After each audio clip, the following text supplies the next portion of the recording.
glitch in the Matrix. A swing. I like swings. When's the last time you got on a swing? A while. Yeah, dude, it's fun. I have one in my backyard. I'm afraid it's going to break them. Well, I was about to say, just go get some new chains at Home Depot and a tire and see what we can drill some whole shit in it. Well, you know what? I mean, you look at it, and it's never budged. So I feel like I could still swing on it. It's in the backyard there. It came with the house. I'll get a message going, Ray, it budged. All right, that's all. I try not to. Really? Because you talk. Well, now you're talking about it. Also, you put it on Facebook all the time just to piss people off. Yeah. Which is a little. Listen. Now that I know you as well as I do, it's funny to me because I see people like making a terrible mistake. You're just like, yeah. Like people just making the terrible mistake of getting into an argument with you. Like I know. I say all the time. It's like trying to argue that you try to argue the sky isn't blue, and someone's like, it's right there. It's fucking blue. And they're pulling their hair out. It's turquoise. It's like, turquoise. Yeah. Okay. Outside of the knockdown in the third, I had Francis Ngannou winning on points by multiple rounds, 2, 3, maybe even 4 rounds. How on earth do you score this fight for Tyson Fury?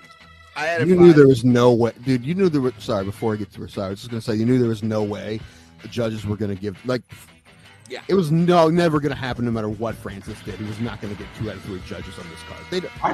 It's too bad for boxing if he loses. I've never ever seen a fight where I saw it and I'm like that didn't happen though. That didn't happen. Like I honestly saw it. Still to this day I don't believe that happened. No, not at all. I do not. I don't get it. I don't understand what the hell. Like, okay, it's gone full WWE, man. There's not like, no, dude. That wasn't real. That didn't actually happen. No. Bro Plata, where black people and white people talk nonsense.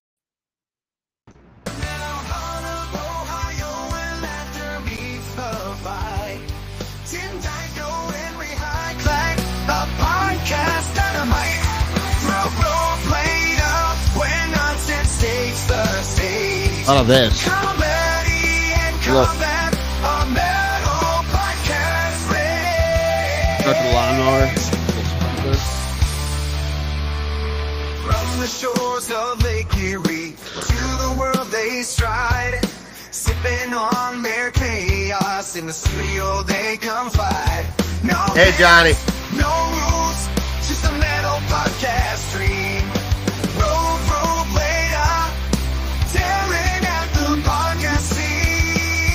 People are gonna go crazy when we have a dance for this.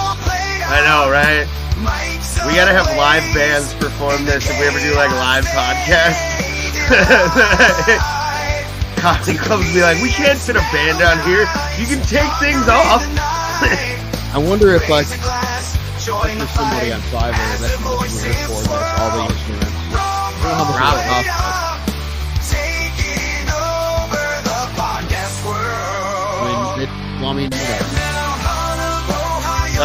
God damn it, now I gotta take that off.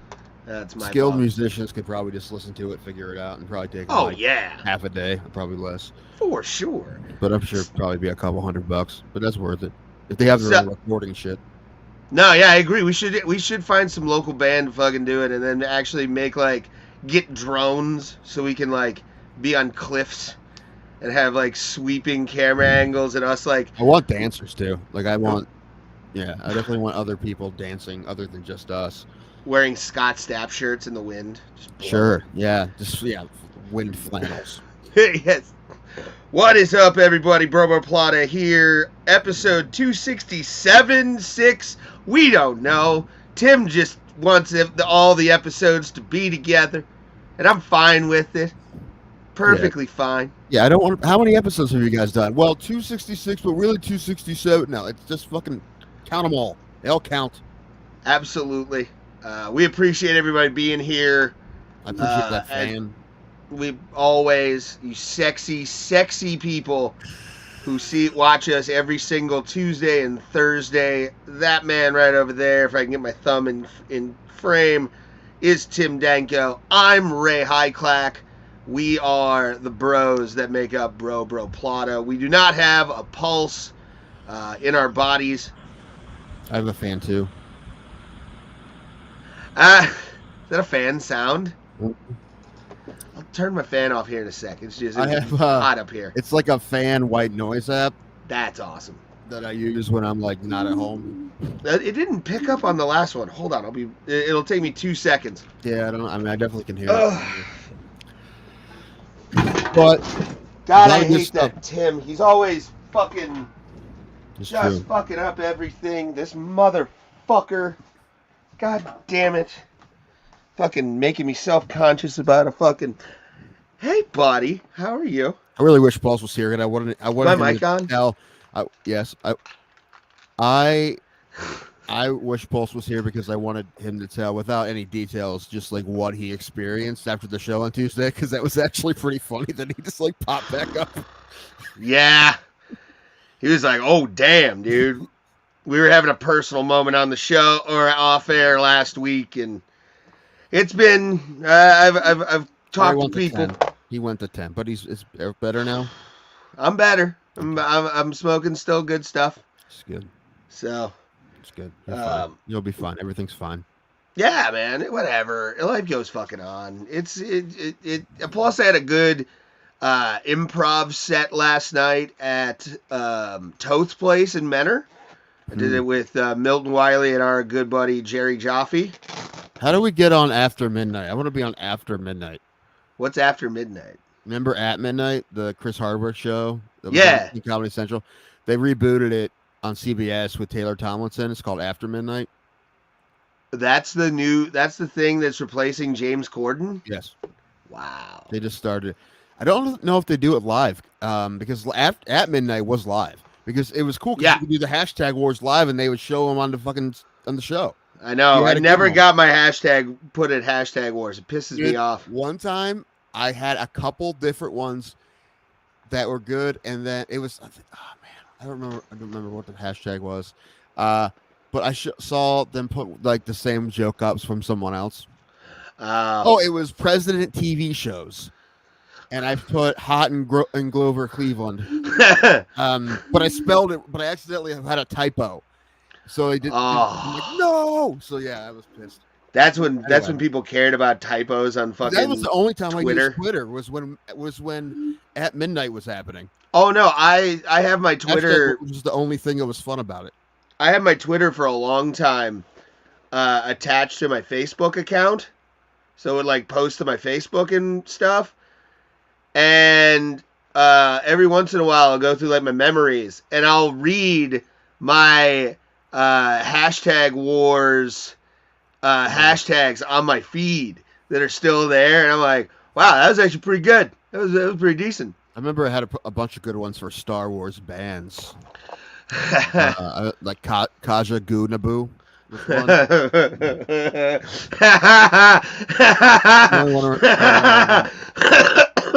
I hate you for being so funny. That was good. Yeah, my brain was lately though because I was watching After Midnight an episode, and I'm like, what? Do they get to write these jokes beforehand? I think they do, right? Probably. I think so. They didn't have time to. Yeah. I mean, some of the categories. I mean, listen. I mean, I know a lot of people that's pretty good off the cuff. So it's, I don't know. It's a fun game. I'm actually glad they brought it back. I was disappointed when it went off air. It was actually before Hardwick got in trouble or whatever happened. Yeah, it made me sad when like Hardwick got like bounced canceled. Because that was like. Well, that show was over before that happened, though. I know, but like I'm talking why. about his show more than I am like him getting Me Too'd or whatever. Yeah, like yeah, that was a good show. It was like such I said, I would. That was my last show to watch before bed every single night. They're bringing it back, and I am a really big fan of Taylor Tomlinson. Yeah, I think she's fucking hilarious. I love the. I would love to see her live. She's like 27. She's a fucking murderer. She's a monster. Yeah, like she's so a fucking good. monster. Both her specials. I'm like, she's so fucking good. Yeah. The first one, she was 25. She talked about it. I'm like, how is she? She's a fucking. I'm like, dude, she's amazing. She's gonna be putting out a lot of good stuff for a long time. So. And I don't know if I could go back. If I would marry his father again. Like, are you just inceptioning me right now? She's a great. beast. Well, that She's like beast. adult pet talk joke. Yeah. You're gonna do it because you don't have any other fucking choice. Pretty much. I mean, god damn it. I'm trying to find an actual lighter that works so I can smoke a bowl on the show. Man. I have my alcohol in a different apparatus today. Let me see if I can drink it slower if I don't drink it from a straw. What kind of receptacle are you using today? This is my Dave & Buster's receptacle. It's not insulated. I mean, it's my hand's cold, but like, I don't know. When I saw the stuff at Dave & Buster's, I wanted to at least get a glass, but I had enough points for something else. And the only thing that I was actually interested in were like mugs and glasses and stuff. Everything else they have is for like kids and stuff, and I'm not really interested in any of that. So I'm like, what we can get, and there's a couple cool things. But this. What I thought is, what's a cool thing for me to put my alcohol in? That was my thought process. And I'm like, this is kind of different. It kind of reminds me, do you remember that energy drink that was going around? You ever remember that energy drink from like the early 2000s that was called Balls? Looks a little bit like a casket. What? Kinda. But do you remember like Balls? BAWLS? No. It had the exact same kind of bottle style as that. Mm. And it was probably a little bit smaller bottle, but like it was big in the LAN gaming community. Like if you went to like a 24-hour like Halo or something like that. My friends did that, and I made fun of them for it. I mean, I did them. I know they do. That shout out to my girl in Georgia there, watching the show. And remember when Ben Palmer made like national news for his Atlanta page, his Facebook page that he made? It was so funny. Yes. Oh my God. He's done a couple things about that. That was like one of the first big ones that like took off that he did when he was just like trolling as the City of Atlanta Facebook page. But what was I gonna say? No, but yeah, those used to be what it looks like. Because I used to drink shit tons. I mean, guzzle balls all the time. Like it was. You did. Sure. It was. Sometimes it would fall out. I would drink it so fast it'd fall out of my face. Like it was. Yeah. I Tim, did you ever drink anything like this before? Like rainfall it. That's how I would do balls. I mean, mouth agape. Usually it had a hose and a funnel, but yeah. What happens in your pen when you're not on the show? Don't tell us about it, okay? Dude, my buddy Ben would do keg stands by himself, which were to this day it's very impressive. Yeah, was he a gymnast? No, he would use like the side of the building or the house. Oh, he would do the kick up or whatever they call that. But still, that's still really, really impressive. Yeah, very. Still holding himself up with one hand, right? So, and did he have balancing? And then did he have the thing in his mouth as he was doing the thing? Yeah, it's okay. Yeah, it was nuts. That's impressive. I doubt you could do that today, but no, he runs the martial art program at 250. Sweet. Yeah, I asked him a couple times to be on it. I don't think he's interested. So, if I keep bugging him, he'll do it maybe. But well, go to 250, do a couple classes. Thinking about that, I'm also thinking. I was talking to my. You do it, I'll go back to Rev. My sister-in-law is talking about. Well, if I go back to if I go to 250, I'm just going to work out at first, and then maybe again I'll go to Rev if you do that, and I will do it in support of you.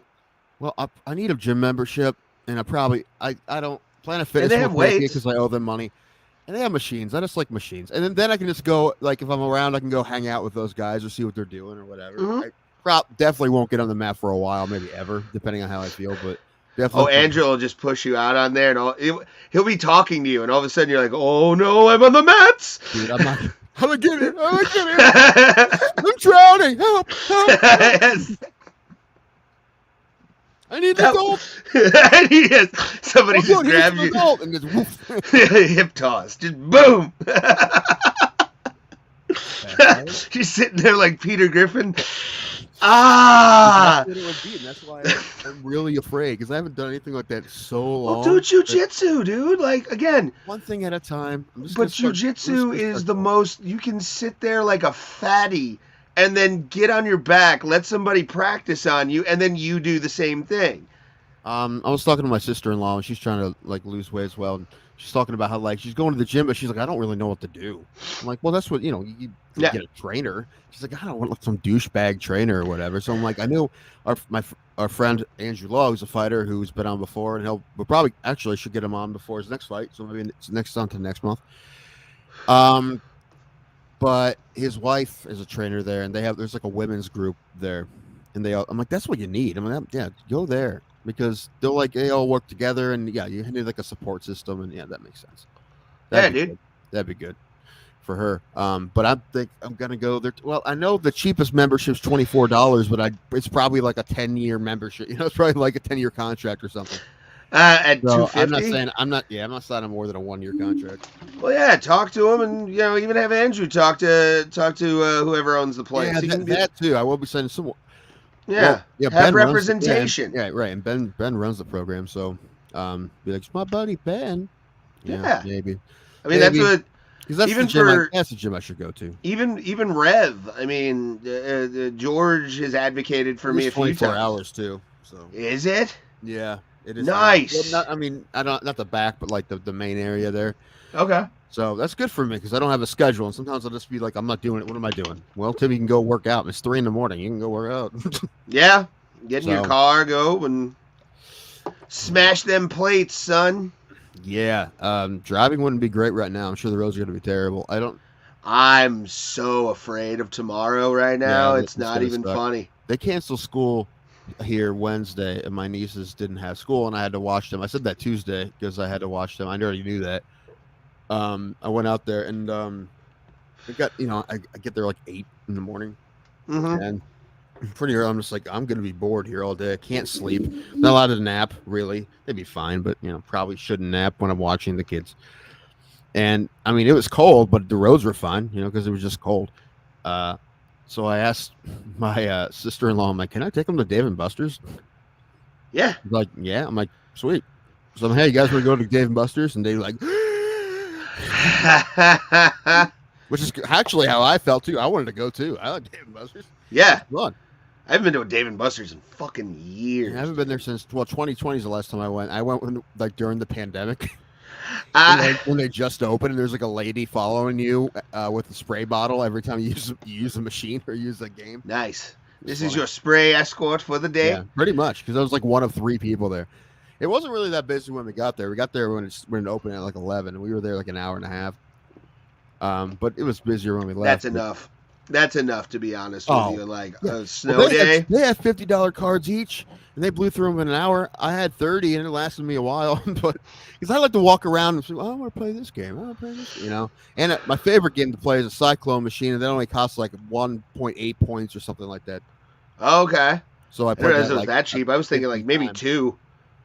Well, it's almost 2. Yeah. But there's a claw machine where you pull out these, I don't know, like plastic rectangles that have points on them. They're like 500 points, 250 points. My niece got like 3 at once. Yeah, she got like 6,500 points off of her $50 card. Yeah. Whoa. Yeah, I did like 2,400, but yeah, she did great.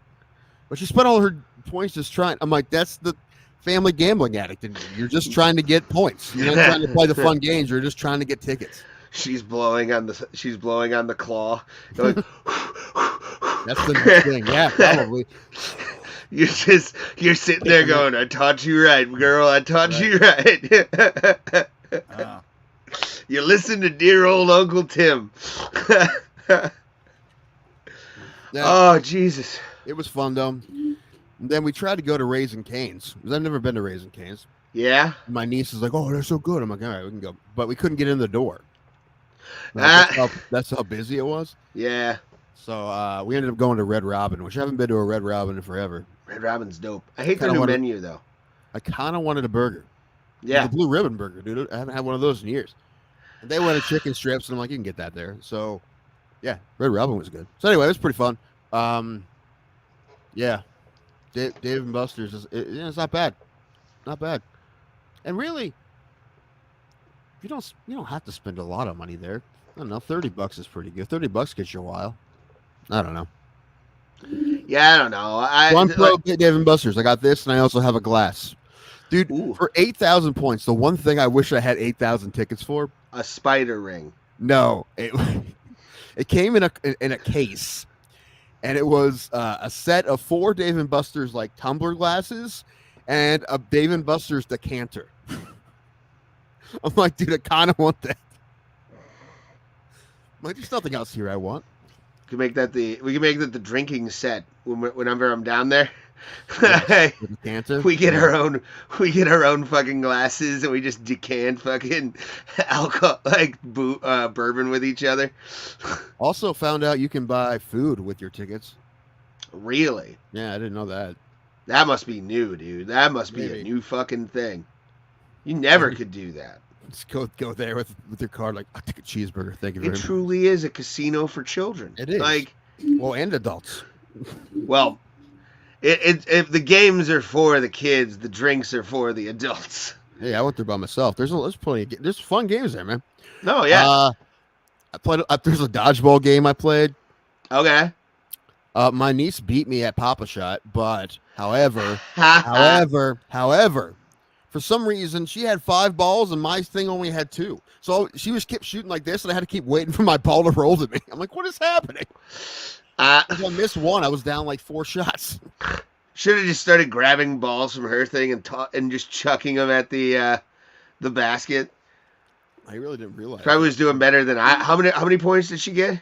Dude, she got in the 30s or 40s. She did really good. Okay, still more than I got in Vegas. Didn't I outscore you like 50-3 or some shit? Like that? Yeah. My wrists are not what they used to be at all. No, I used to have like full, decent range on my fucking like wrist, but now it's like nothing. All right, we're gonna start filming ourselves like playing 2-on-2 against like high school kids in the park. Okay, I'll be point guard. You be the shooting guard. We're good. I just think it would be pretty funny if we started entering like sporting contests that we'd have no business doing and just get swamped and just like that 3-on-3 soccer tournament. Yes. I'm like, I want to fly Pulse up here just so we can be in it. I don't care how much money. Will play. Yes, we need at least a black guy because we are bro plata. Dude, I can't play soccer at all, dude. Neither. Well, I can kick decently, but it's not. It would be so bad. It would actually be pretty hilarious. Mm-hmm. How bad we get beat. We'd be like American Samoa when they got beat by Australia, like 35-2 nothing or whatever it was. Did you see? Speaking of terrible sporting records, did you see South Africa's women's hockey team record? No. It was like they got outscored like 175 to like 1. How many games? 1? The entire tournament. I don't know how the women's U18 tournament is. When you're trying to start a sports program, you're gonna take your lumps, man. No, I'm not saying a bad thing. I'm just like, wow. I thought they were like, because South Africa is a majority white country. Or a minority white country. At least you can get like the best ones that can skate. Yeah, but how many hockey rinks do they have in South Africa? They're all outdoor and propane powered. That's all they are. That was an interesting fucking thing that I saw for like and that was their first ever like under 18 tournament. Which, by the way, this was a couple weeks ago. Team USA, both men and women, ended up winning the under 18 tournament for the World Championship. So USA, baby! Yeah. World champions are the best sport ever. I saw something about South Africa today. Oh, assassins. Apparently, it's rife with assassins. Oh, yeah. Like, you can just pay people to kill people for you. And yeah. Dude, taxi cab company owners get killed left and right. You have a taxi company, you're going to probably get assassinated. Well, yeah. It's fucking cutthroat crazy. Industry. It's fucking crazy. It's literally a cutthroat industry. I've been watching Trafficked. That, what's her name, Mariana Von Zeller? Mm-hmm. That one was a badass. That journalist, she's a badass. I don't know how she hasn't been murdered yet, because She like just hanging out with the Mexican cartel making fentanyl. Just they just let her watch and let them film it. They have masks You know on. she's doing things to get her fucking. She's maybe high level. Maybe She's high level. Maybe, but she deserves a fucking Pulitzer or a lot of them. She probably has a few of them. Probably. She yeah, it's great. Actually, there's one on underground fighting. Okay. It really just ended up mostly being about BKFC because it was talking about how a lot of the BKFC fighters are either coming from another sport or they're coming from illegal fights. That's how they get a lot of their guys. They see somebody's like street fight on YouTube. Yeah. Like that's the problem they were looking at. They're like, this is not great. It's true. It's not. What? Illegal fights. That's not a good thing. Well, some people want to. If people want to put money up, I mean, but here's the thing: if you're legitimizing the guys that actually, there's no referees and there's no medics. That's bad, dude. There's usually somebody there to like stop the fight. It's not like everybody dies. Sometimes they showed a couple real shady ones that were pretty hilarious. Actually, I'm not saying that it doesn't happen. If they get too close to the boundary, just push them back in. But I also want to be like, is there some of those around here? Dude, I want to fucking place bets on illegal fights. Dude, come on. I'm not gonna lie. Yeah, I would like to find the fight club. You want to start running a fight club? No. A Bro Plata fight club? A BP? You know what though? A BBFC? No, we can't be associated with an illegal fight club, so we have to call it the not Bro Plata fight club. Stream it on Facebook Live, where nobody's gonna see it. But I would do it. I would love to just do a bare knuckle promotion where it's like old school looking. You got hay bales as the fucking ring. I do like hay bales. That's kind of cool. Yeah. That's a good look. It is. Hay bales for the ring.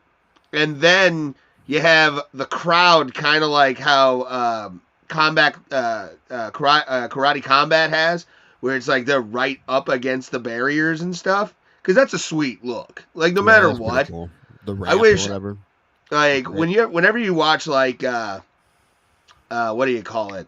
Damn it. Like, old school boxing matches. Where, like, literally there's, like, this much room between the first row, like, front row seats and the ring. Those look cooler to me because, like, the crowd's right on top of that shit. It looks cool. There's something about it. I want a pit like the Yama pit, but it's treadmills like American Gladiators, just pushing you back into the pit. Oh, God. The back rash that would give some fucking fighter. Like, you and I with our pale white skin just fucking getting shredded by treadmill treads. Dude, I'm in. Let's go. Look. But we have to have two of them going at opposite ways on next to each other, so it makes it fun. Like, the guy gets thrown into the cage by, like, an upward fucking treadmill. You take bets on how many it could do in a single fight. Yeah, like the original idea for the UFC was to electrify the fence. Yeah, I know. That's hilarious to me that was actually one of the, like, thought processes. And you wonder why those guys didn't make it with the company with ideas like that. I mean, listen, they did have the original idea. And it really, at the time especially, it was a great idea. It was. Because it worked for a while. It was expensive, but, it worked. But, yeah, that was pretty funny. Hell yeah, dude. Like, that Traffic was pretty sweet, though. You should check it out. The what? It's Traffic on Hulu now. Yeah. Oh, okay. On Hulu now. She has episodes. She has, like, 4 seasons, and she has episodes about everything. And she goes to the fucking jungles, man. And the cartoon. I don't know how the fuck she got. Like I said, I don't know how she's alive. I mean, they didn't. What I'm watching faces. now is Assassins. So she's just walking around with Assassins. Like, I don't know. She's just like a tiny white woman who works for. I mean, I guess National Geographic is a pretty reputable organization. There's going to be security. Yeah, well, no, I don't think so. I think a lot of times it's just her into a camera guy, because you think you're in a cartel fentanyl kitchen. You think they're gonna let 40 people in there with you? Oh, it's probably just her and a camera guy. I'm always wondering if the camera guy's packing, but I'm sure they. I don't know. Every episode she has a contact that has a contact that has a contact, and it's weird. I mean, I probably will watch all of them eventually, but it's pretty sweet. I know she was on Rogan one time. Was she? Yeah, she has. Yeah, episodes about everything. Human trafficking. Haven't watched any of those yet. Um, yeah, baby, the black market babies. Every drug. You know, I watched the fentanyl one, and they're making those M30s. God. No, I'm good. Yeah, Like- no, I have nothing. No, for sure. But I mean, it's fentanyl, right? They make them look. They look like real pills with their fentanyl, Yeah. synthetic fentanyl, right? So it's rough. Hold on. Talk to the people. I need to find my fucking phone. Okay. Trafficked. Mariana Van Zeller. It's a Nat Geo show, but it's on. I don't know if it just came on Hulu. I just saw it pop up, so they may have just put it on Hulu. But it's been. I mean, she's been doing like 4 seasons now. I think she started in 2020. But Tim Danko sold me fentanyl. Now, dude, those M30s, you knocked me out, bro. I mean, Ryan, where you live, I'm sure they're all over the place, man. Because that's you're pretty darn close to Mexico. I mean, we get that shit's here too. I mean, I don't know if I ever personally seen it. I probably have. Just didn't know it was from Mexico, but it is. Shit's everywhere. Ryan, ever think about being a drug mule? I feel like they would. Well, I'd never get picked up, dude. Do I look like? I take that back. I kind of look like a hippie. Yeah. I don't think it'd work. And plus, my anxiety is so bad, dude. I would have a heart attack sitting in the on the border. I bought a box of Xanax out the street for like 4 years ago, and I'm pretty sure it had fentanyl in it. I would almost guarantee it had fentanyl in it. Before I even heard of fentanyl, this is probably 2014 or something. Somebody sold me what they said was liquid Xanax, which now I'm thinking it's not a real thing, so it had to be fentanyl. But at the time, I didn't even know what that was. But it was in a little tiny squirt bottle. So number one, it was diluted, and also it was in a squirt bottle. So I just like every once in a while, and so that's it wasn't a lot, luckily, because like I said, I had no idea what fentanyl even was then. But looking back, it had to be. I don't know what else would have been. But the guy who sold it to me, I don't think he knew what it was either. Because I've known that guy a long time, and I don't think he would have sold that to me if he knew what it was. So, but yeah, especially those like Xandy bars and stuff. Yeah, that's fucking. Yeah, don't do that shit. That's the thing, man. Drugs are all right. I did some drugs, and they're kind of cool, some of them, but you can't fucking trust them anymore, dude. I will never do cocaine again, and because I don't trust cocaine. I know a comedian. What is her? Oh, Kate Quigley. She a year ago, maybe 2 years ago, she was in LA. Her and 3 other comedians got some coke, and 3 of them died. Kate was the only one that lived. And now, last I heard, she's living in a trailer in Canton. And Darius Rucker broke up with her. So it hasn't been going great for her. I wish her the best, though, because she's pretty funny. But yeah. Who broke up with who? Kate Quigley. Kate Quigley? She's been in the funny stuff a couple times. Yeah. She's from Canton originally. Yeah, a couple years ago, she did coke with 3 comics, and all 3 of them died. She's the only one that didn't die. Oh, yeah. I remember that. Anyway, about the same time, Darius Rucker broke up with her. So no more hootie cock for her. Boo. I don't want to hold your hand. Don't want to hold your hand. And then he just leaves. Yeah. Sorry, I lost my phone for. You ever think he makes jokes with his own songs like "Hold My Dick"? Anything like that? I want you to hold my dick. Oh, when I want to come on you. I hope. You know what? I want this so. show. Whoever's watching this right now, share this out. Share this out. Share this video out. Get everybody to watch it. Because let us know. I want. Have you ever done that ever? Please tell me you have. I want more than anything in the world to have Darius Rucker on this show and ask if he has used sexual puns of songs he has sang. I want to rock you, mama, like a wagon wheel. number one, it'd be funny for any singer, but somehow it's funnier with Darius Rucker. I don't know For Darius, yeah. I don't know why it is. Because such a great voice, number one. I think that's part of it, Oh my god. Great baritone. I love a good baritone singer, man. He was, Yeah, dude. And then the 90s, when she's still around, but that's when they were big. Like you could get there's not that many anymore. There's a lot less baritone singers, especially guys with like rich tones. Now it's like all nasally people and stuff. It's not that many anymore, but it's mostly the older guys, like the Scott Stapps and the Eddie Vedders and the Darius Ruckers. Yeah, that was even I think Mad TV did a sketch where it was like they had a guy playing Scott Stapp and they had a guy playing Scott Weiland. I mean, yeah, Scott Weiland. I've been listening to a lot of STP lately, by the way. Scott Weiland was so great. He was, you talk about range. Usually when you talk about range, you talk about the amount of notes you could hit, but he had so many different kind of songs just with that one group. Yeah. Right? You're talking like Sour Girl, that's like a pop song, and he sang it like a pop song, and then he'd be like, he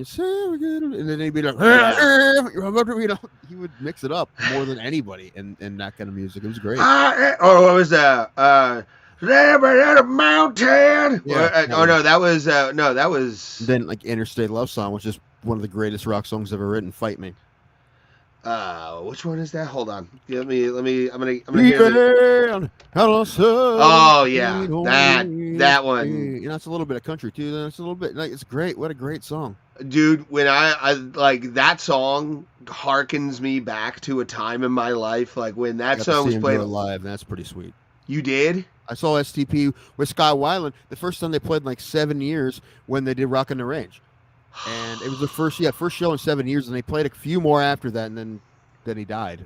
Yeah, there's a list of people that I will never see, and one of them hurts the most. But I understand why he took himself off the tour at the time. It was because his wife had breast cancer, and that was Ozzy. Ozzy in 2002 at Ozfest pulled out of the Cleveland dig. He pulled out of Pittsburgh, Cleveland. Came back on Detroit, and like it hurt. It really fucking hurt to like not see Ozzy at Ozfest. Like, that would have been a bummer. Oh, but the cool part was for me.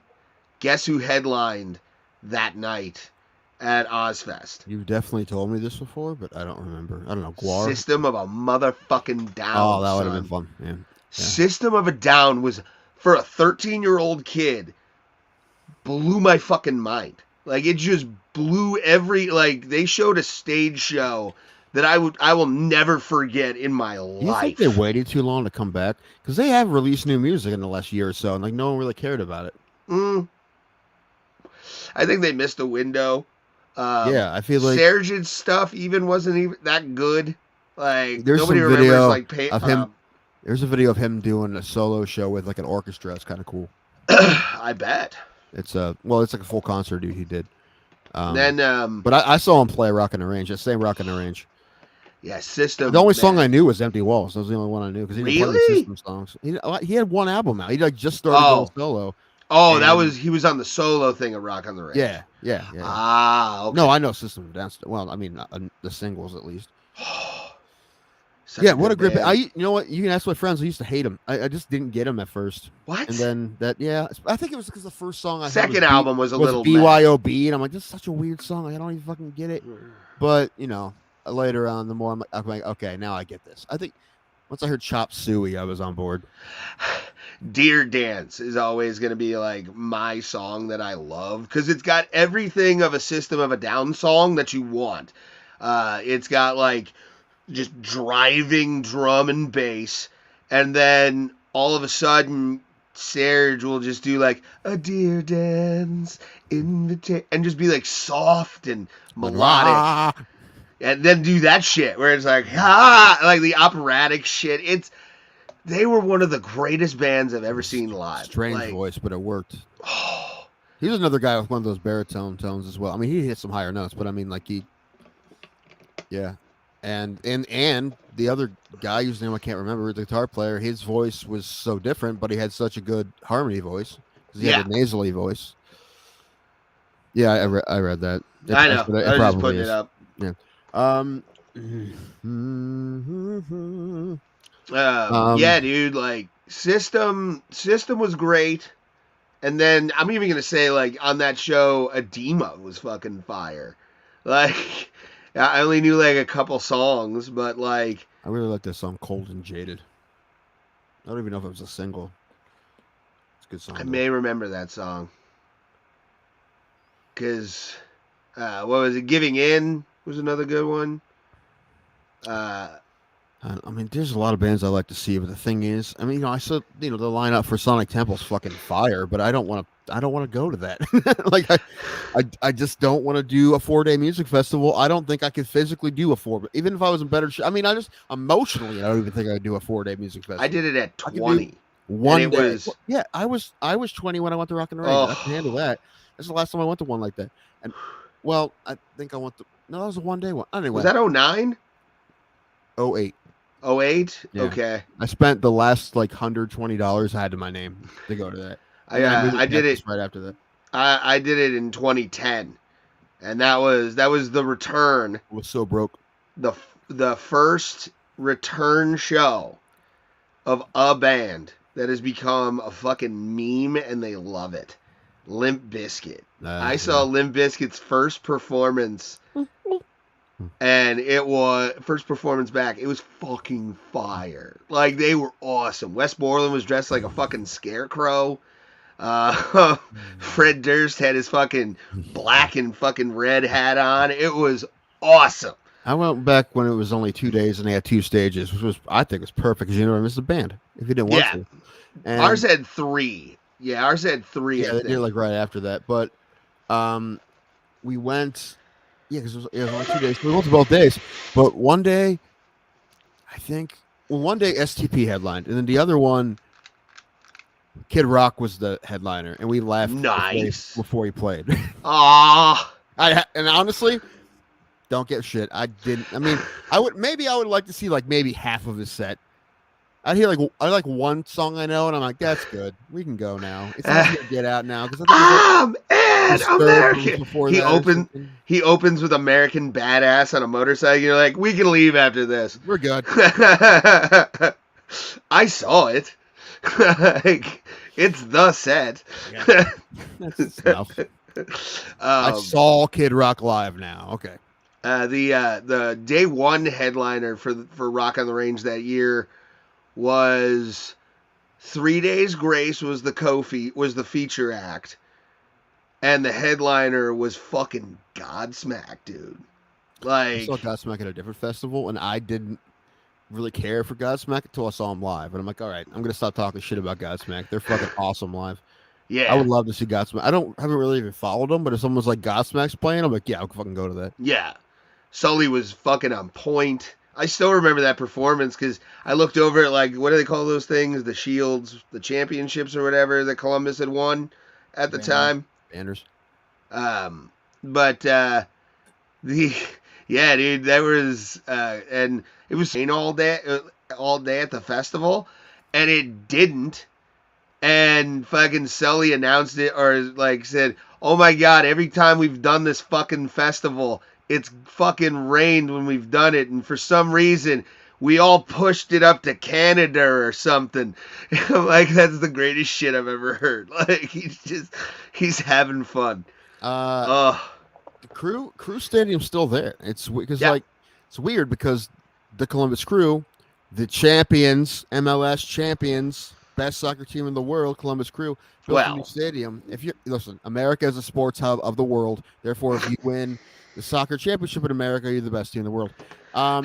So I would love to watch them play the championship team play Real Madrid. They did better than Messi's team. Messi's team didn't win the championship. Anyway, what was it saying? Oh, Crew Stadium. The old Crew Stadium is still there. They play high school football games there. They have concerts there still. Rock and Range is still at old Crew Stadium. It's like the Astrodome. They just won't get rid of it. I don't know why. They call it Historic Crew Stadium now. One of the reasons it is historic is I'm almost positive it is the first only soccer stadium built in the United States. Yes. Right. So I don't know if they even plan knocking it down. I wouldn't. The thing is, when it gets too old, are you going to renovate it? Is it worth renovating it? For what? So I don't concerts and shit like that. It's another venue that you can. know, but it's a stadium. It costs a lot of money to renovate a stadium. D. Haslam can do whatever the fuck she wants. My all right, guess is what they're gonna do is they're gonna keep using it for shit until it gets to the point where it's dangerous, and then they're just gonna tear it down instead of fix it. That's most likely what will happen because I doubt they'll fix it. But it's not really that old. I mean, I think 96. Yeah, 96. So. Which is interesting. Like that Columbus, Ohio has the first ever like solo purpose soccer stadium. You know what's crazy is they were this close to folding. They were this close to done. They were moving to Austin. They were going to be done. And at the very last fucking minute, the Haslams bottom. And actually, they even made the Haslams pay an expansion franchise fee to keep them. Really? Yeah, because they were already set on them moving to Austin. Doesn't Austin already have an FC? They do now, but they ended up just having one anyway. They were going to move the crew there, but the owners of the crew were going to anyway, something like that. So the everyone just assumed they were done, and since then they built them a new stadium and they've won 2 championships. So I know that was only like 2018 or something. I think I went in 14 to a game fun, there. Man, that's fun. I couldn't imagine. It's a fun atmosphere for sure. How fun the final would have been. Dude, that would have been fucking sweet. They played. I might just do that on like a random Saturday during MLS League, when the league's in play. Just like go. We should do that. Once I have a driver's license. I'm excited for. They're building a soccer-only stadium in Cleveland. They're gonna have one of the lower tier MLS 2, I think, or something like that. One of them. They have a couple of them now, but that'd be fun, especially if Haslam's owning that too. I have no idea. Is it the Cleveland Crew? It's probably going to be something called like Real Cleveland or something stupid like that. Ugh. Inter Cleveland or whatever the Cleveland City. Actually, I like Cleveland City. Cleveland City FC. I like that. Or just how about the Land FC? Yes. That's what it's going to be, dude. I guarantee that's going to be on the list. The Land FC. I guarantee that's on the list. Ew. No, it's great. Ew. Well, well, technically you could have a dog thing for it or something. The Land United. Oh, God. Oh, Cleveland United sounds pretty cool, actually. Yeah, but we're not. If you've ever gone through the neighborhoods, we're really not. Well, we are on Sundays. Truth. Just Sundays. Yeah, pretty much. After that, every man for themselves. I see Klansmen kissing fucking black guys after a Browns That's victory. another Traffic I watch. Traffic Underground, White Supremacy. That was a fun one. That had to have been. I got to watch that. I got to get pointers. Yeah. They talked about the Proud Boys. But yeah, okay. Yeah. They're not, though. Sorry. They're not. They're not great. Right. They're not great. I'm not saying they're fucking the greatest thing to ever exist. Honestly, I don't think they're hard white supremacists, but they're definitely not. There they're are nationalists. Definitely nationalists. Hardcore nationalists. Nationalist is like, man, it's cuspish. I was gonna say it's diet supremacist, but even then it's more like zero. It's more like zero sugar supremacist. Pretty much, yeah. Zero sugar supremacy. Yeah, or really just like really it's more like the supremacy light. It's more like the Pepsi with the real sugar in it. Oh, Mexican. The Mexican Coke. Mexican Coke. It's basically the same thing, but it's technically sweeter. Yeah, okay. What, the Proud Boys? Yeah. Sweeter? Well, than real racism? Spicier, I'll say. Spicier. I don't know.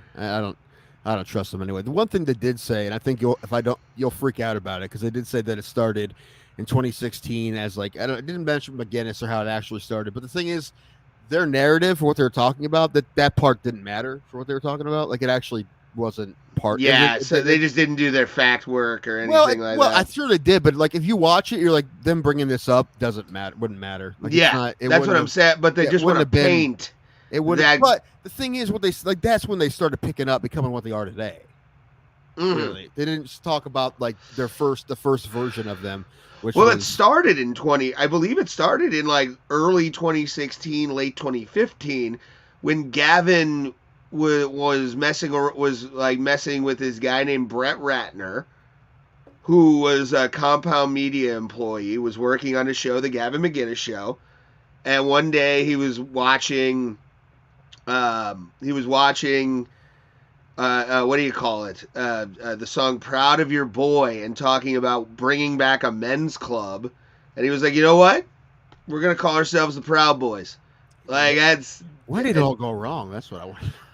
When the left started getting violent too, when like people would milkshake, people and doing all the like violence at protests and the ones that wouldn't show their faces and would like punch old people and shit.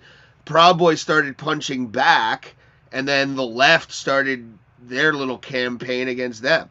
They talked a lot about European white supremacists as well. Yeah, like the Ukrainians, and the Russians. That's interesting too. And they talked about the guy in New Zealand who killed 50-some Muslims.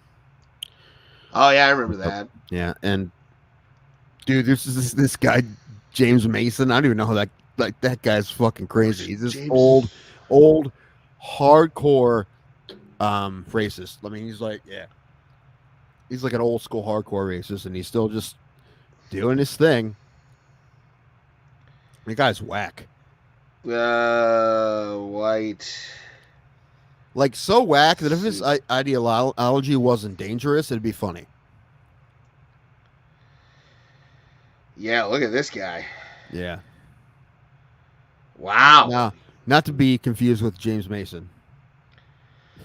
He calls it. His thing is apparently called the Atomwaffen Division. Yeah, I think they changed the name. They're talking about that too. They have another rebrand. They rebrand a lot.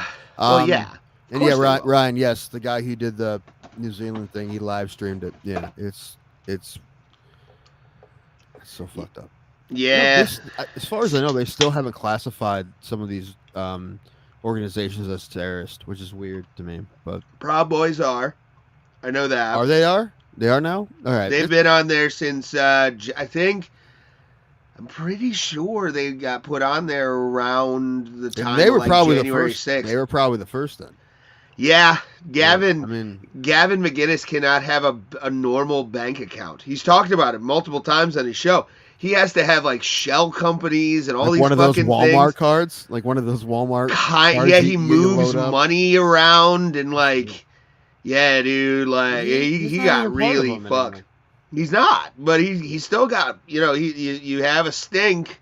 Right. That stink's gonna follow. Sorry. Yeah, listen. If you got, I love Gavin, but if you got labeled a domestic terrorist right now, I'd probably have some issues with a bank account. I know in Canada he's technically like Proud Boys are a terrorist group too. Well, I'm sure they are in Canada. Yeah, but which is whole. Again, just to be able to look back. I watch that episode every once in a while where they create the Proud Boys on Compound, and I just laugh. Like, it's weird. I mean, no one would have thought it'd be no one would have thought it became that. I mean, that'd be us talking about like, oh yeah, fucking the Bro clan, the Bro mafia, right? And then it's like it becomes a terrorist organization. Yeah. And like it's apparently we have to denounce Bro Plata. There's still chapters that aren't like, it's basically just drinking clubs where they still kind of treat it as what it was originally intended for, which was, as Gavin says, it's the Elks Lodge meets Animal House.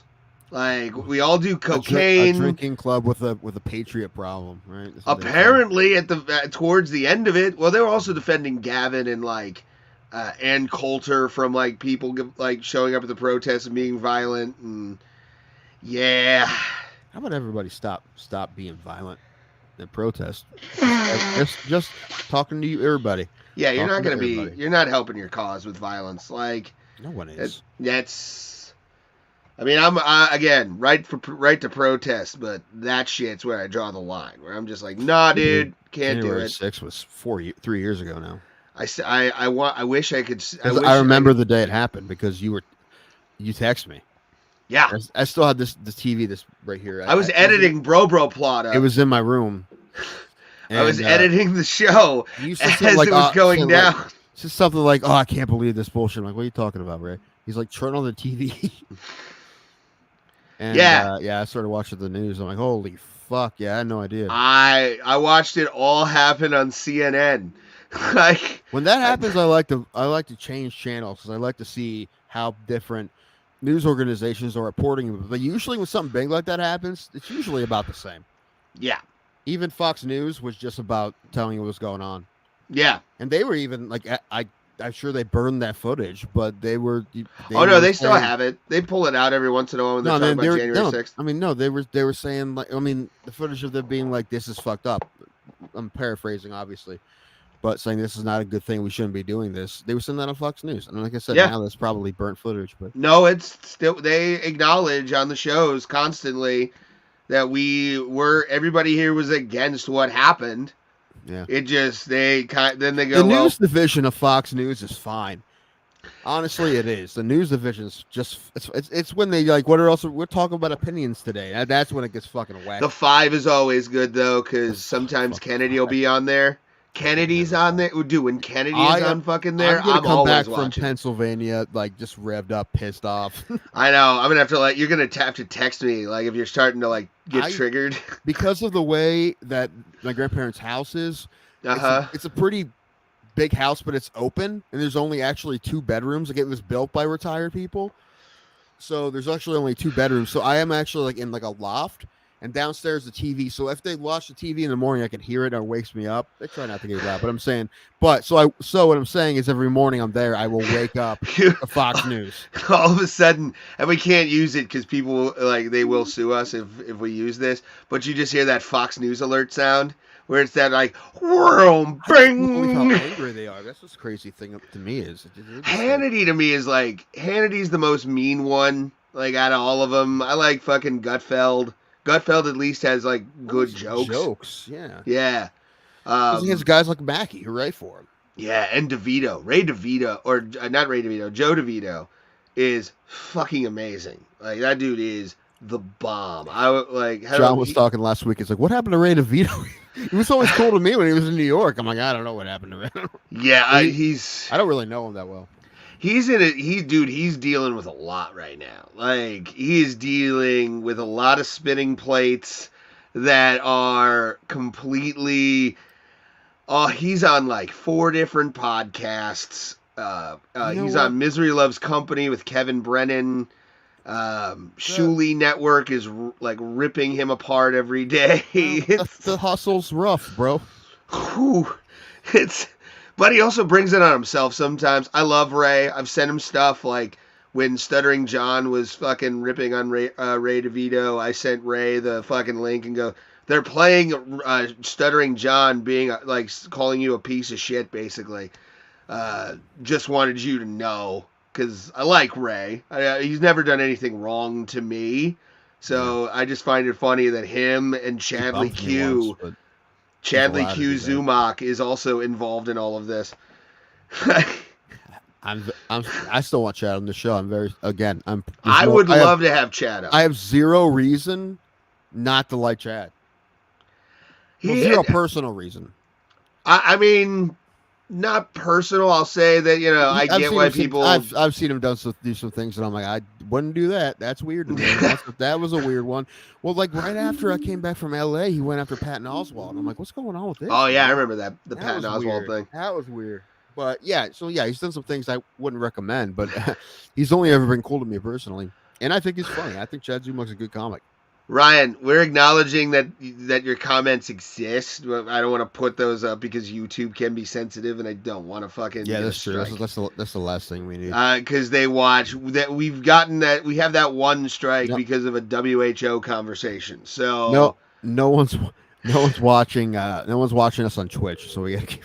Well, I mean, yeah. Ryan. You're the only one who watches us on Twitch, and we appreciate all that. And the guy who wanted to fight Wayne Tuesday, which was hilarious. I'm gonna say this. I agree with 90% of what he used in the comments there.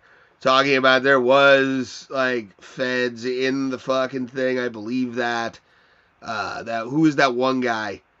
what the fuck was that guy's name? He had like a Hispanic name. I can't remember. It was like Joe Garcia or But something. every time I watch the footage, it's rough. Especially. Oh yeah, I don't watch it. I don't watch it. Or just little clips they had when I was watching the. But I remember of the Capitol Police getting like smashed up against windows and shit, screaming. That's. I wish I was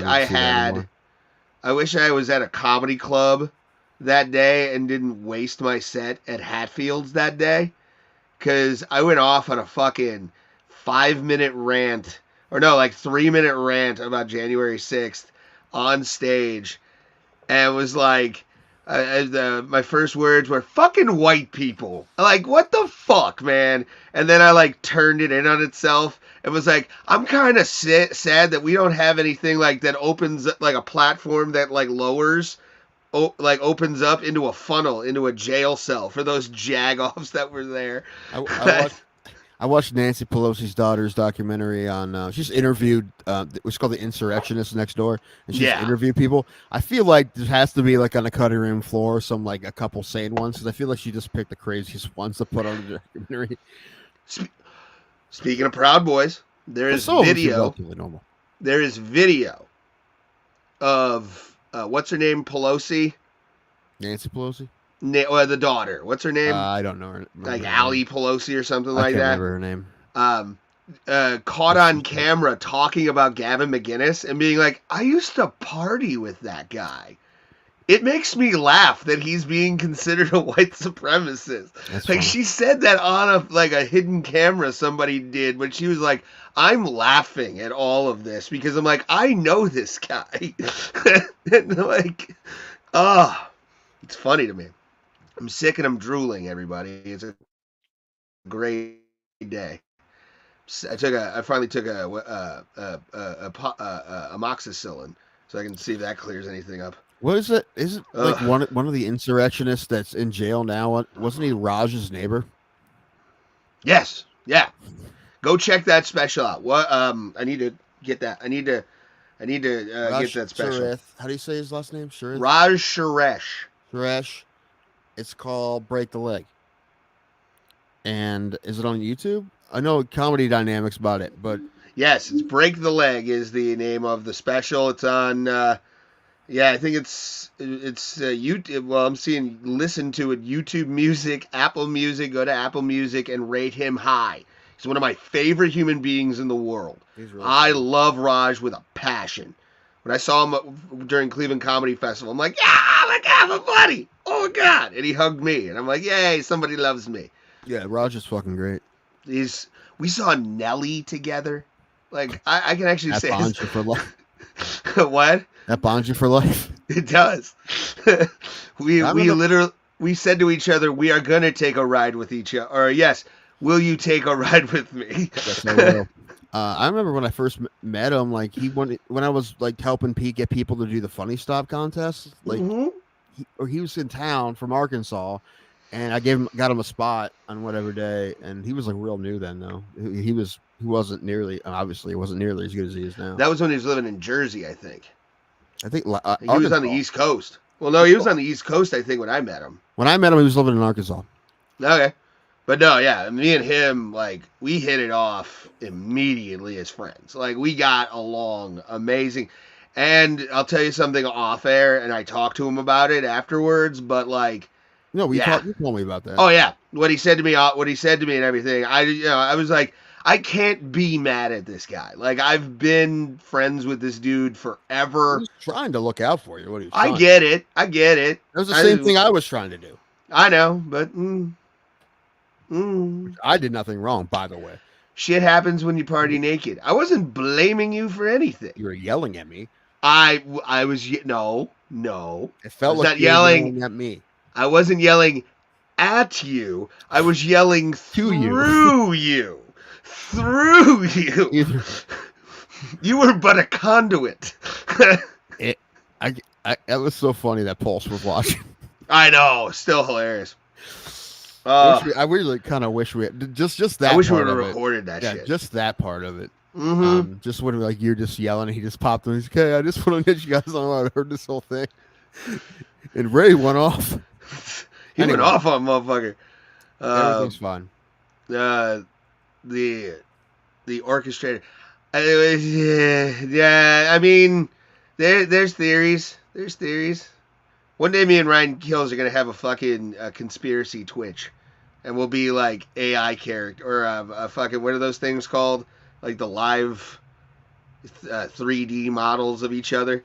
That's how we will just hide our identities in a VPN. How many tickets at Dave & Buster's do you think an Oculus 2 is? 25,000.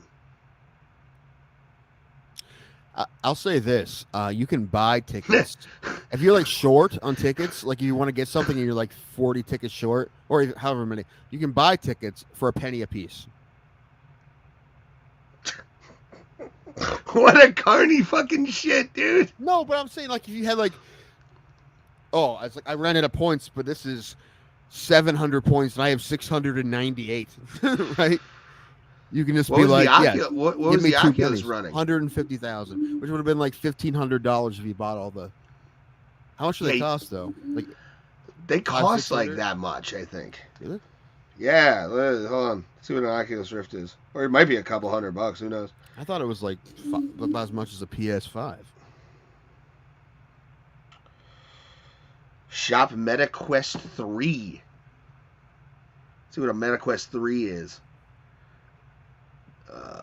This was a 2, I think, but $500 for a 3.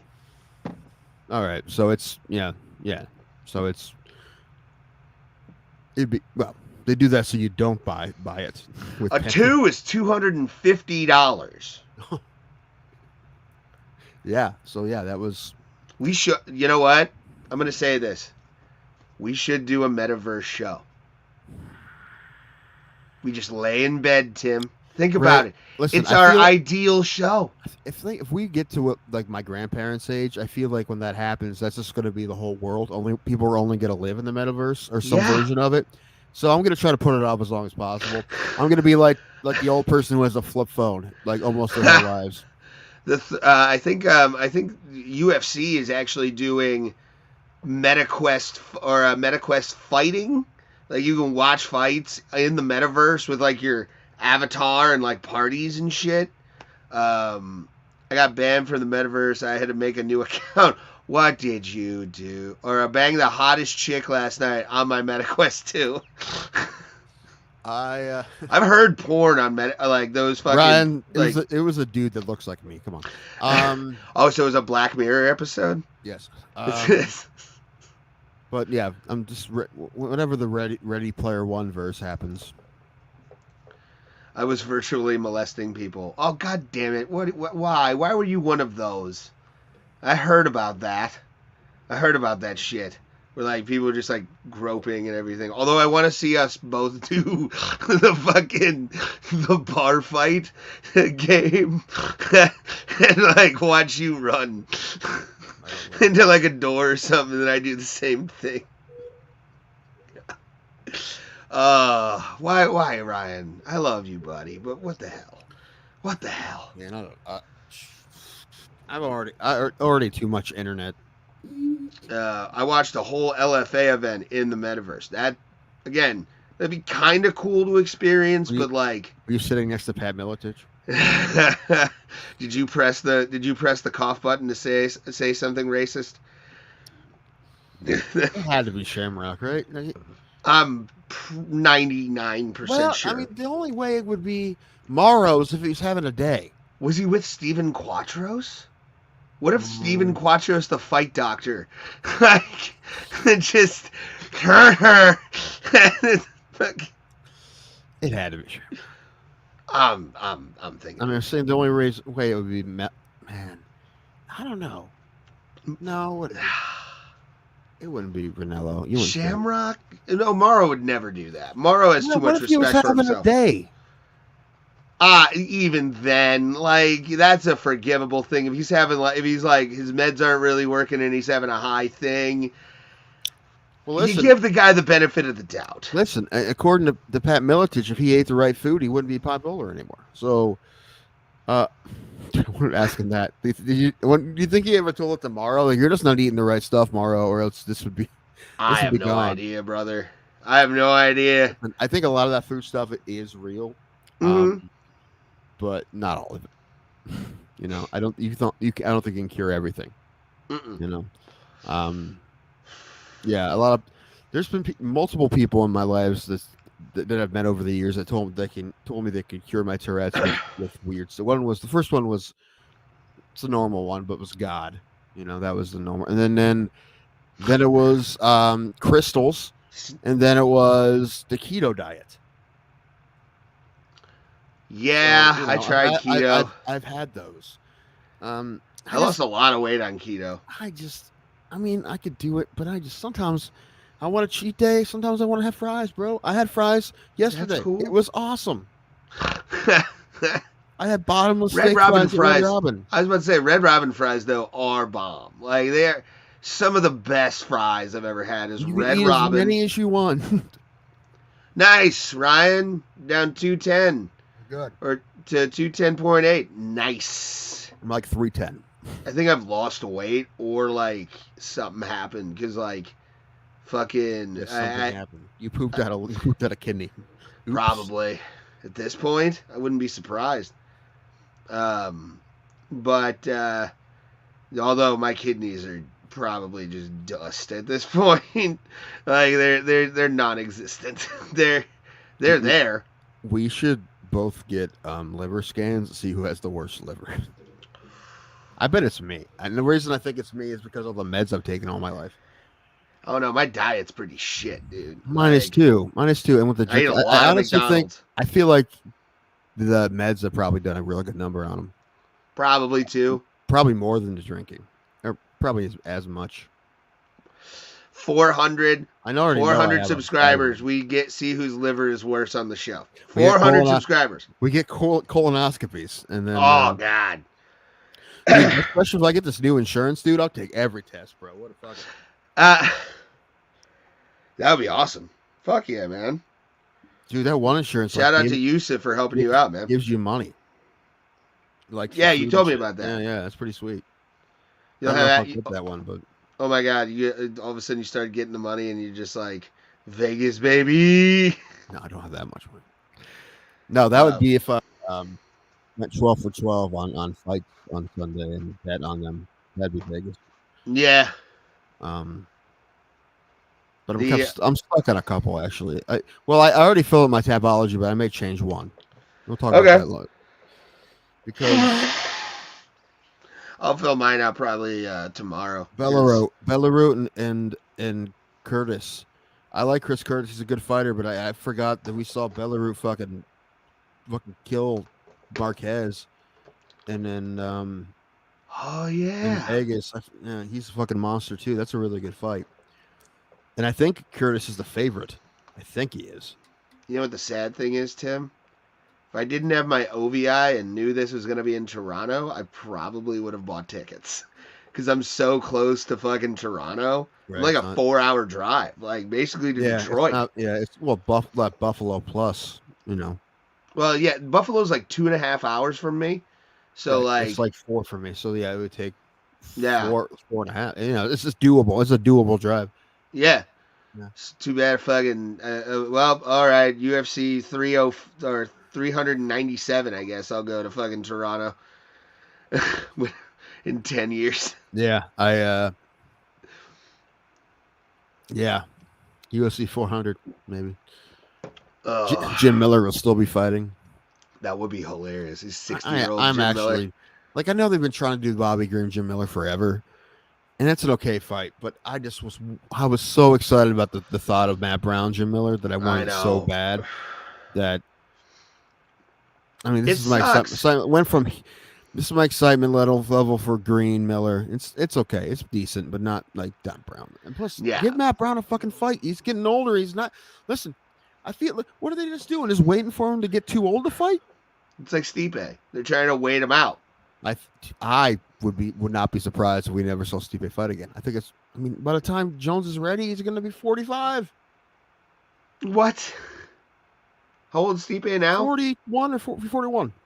Okay, so next year he'll be 42. That's still too old to fight John Jones. John Jones is not losing to a 42-year-old. Randy Couture won the UFC heavyweight championship. Right. Yeah, but he never fought John Jones. I get it. John Jones is the best to ever do it. Okay, I love Stipe, but What if he just puts him on his ass? Like with one punch, just puts him on his ass. honestly, I just really hope for like a fight that's really, really good. For Yeah. Stipe. Like, okay, he lost, but man, he's fucking tough as fuck and have a good fight. I'd be fine with that. I'm wondering because I've seen, and I don't know if it's, I'll confirm it probably in a couple weeks. I thought I saw dumpsters outside of Strong Style. So I don't know when the move. Where is Remember, it now? Jessica, they're moving up to Brook Park, which is like right near the airport. Okay. So they're moving into an old Bally's Fitness that used to be there. And it's this building that sat forever. Like, it's right across from a bowling alley and a giant eagle where they're gonna move. Like, I know exactly where they're gonna be. I sadly don't get out that far anymore, just because there's no shows. I think I'm doing one in February out there. I'm not sure. Yeah, I think I'm doing one in February out there, actually.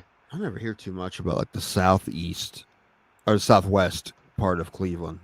Like I'm talking about like Independence and like the airport area, Berea area. Berea used to have a hell of a comedy show at the Grindstone Tap House, which I can't tell you the times I failed there, and like the crowd was shite. And then like I had one great epic set there, and it was fun. Like I got free drinks from people. Like, you did well when people are like, "Ah, come here, fucker, get a drink." You're like, "Oh God, I'm already drunk." Yeah, don't you like feel like not a piece of shit for like a 6-hour period? When that happens, you wake up the next day like, nope, I'm shit still. But no, I wake up like after a good set, like work usually like takes it out of me, or LVT depending. Like if I have like a couple good ones, then I go to LVT. LVTs, I call it to every new comic or anybody that I introduce Lakewood Village Tavern to. I say this lovingly when I say this, but it is a soul crushing mic.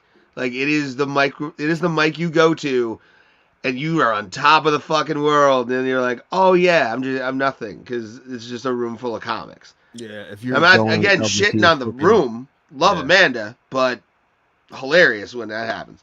Apparently, people I've talked to are optimistic about the future of LVT because of the new rentership. Zach Welch, shout out to my boy. Love that boy to death. He's one of my favorite people in the world. And yeah, he's fantastic.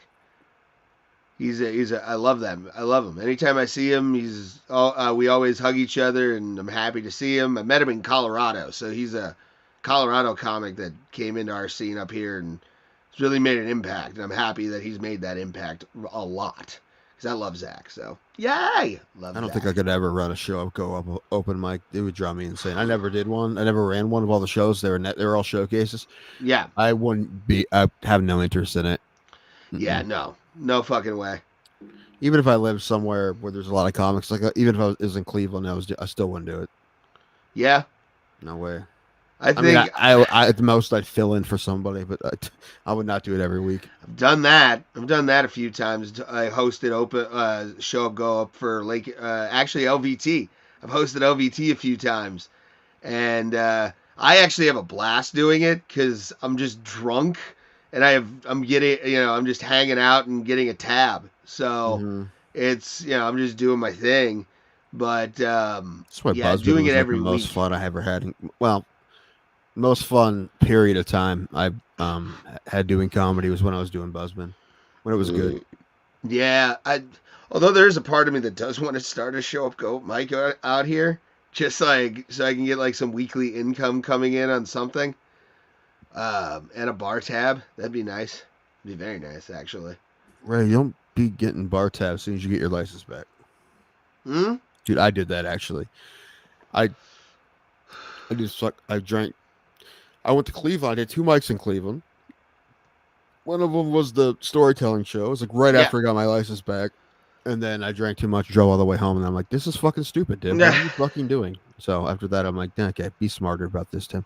No, yeah, a little bit, but not like that. the one that The one thing actually that I was actually kind of surprised with, I was really just like blazed out of my head yesterday, but I only drank ginger ale and water. Like I didn't drink at all. Like I wasn't feeling Ray, I'm not good. impressed because you were high. So you know. I was. I am. It I was doesn't impress Ohio me if sober, you're on, man. if I was you were Ohio on sober. just fentanyl. It's just the pill right down my throat. Yeah. Just the oxy. I bought it from the chick from Trafficked. Yes. It's a good time. No, yeah. I did well. I had a really good joke where I said that a lot of my relationships are like the board game Risk. Is there a punchline to it, or that's just the? Yeah, so I forgot what I said, but then the other one was I like board games, but we all know that one relative that would always flip over something. I want to just make a version of Sorry called Sorry, Dad's Drunk. Man, that seems like you to me, honestly. That's why I don't play board games. I get frustrated. I hate board games. I could absolutely see you fucking going off on Monopoly. You go to jail. I got arrested once, all right? It's the last time that's happening. Fucking free market bullshit. Yeah, how can you put 2 hotels on Park Avenue, you piece of shit? There's not even a big enough population. There's nothing on Park Avenue. Why are people staying in Park Avenue? Goddamn inflation. This and then I just chanting "Let's go, Brandon." Yes, on a boat with a Trump flag. Oh fuck, man! Good times. I'm really bummed that one's not getting that house by the lake because I'm like, dude, just get a boat. Can we just boat the Browns games? I mean, yeah. Plus, also think about it this way: he gets he does that if he was ever to get a boat. Concerts at Nautica, son. Oh, that'd be fun too. Concerts at Nautica on the river. Again, I never want a boat, but I want to be the friend whose friend has a boat. Mm-hmm. That's always the thing. Like they said, you spend the money. They said the 2 best days for most people of buying a boat are the day you buy it and the day you sell it. Yes, right. I've heard that too. Yeah, so I'm sure overall having a boat. Well, my dad has a boat. And he likes it, and it goes well. It was well for him. And that's good because he uses it. And I've been on his boat. It's cool. What kind of boat?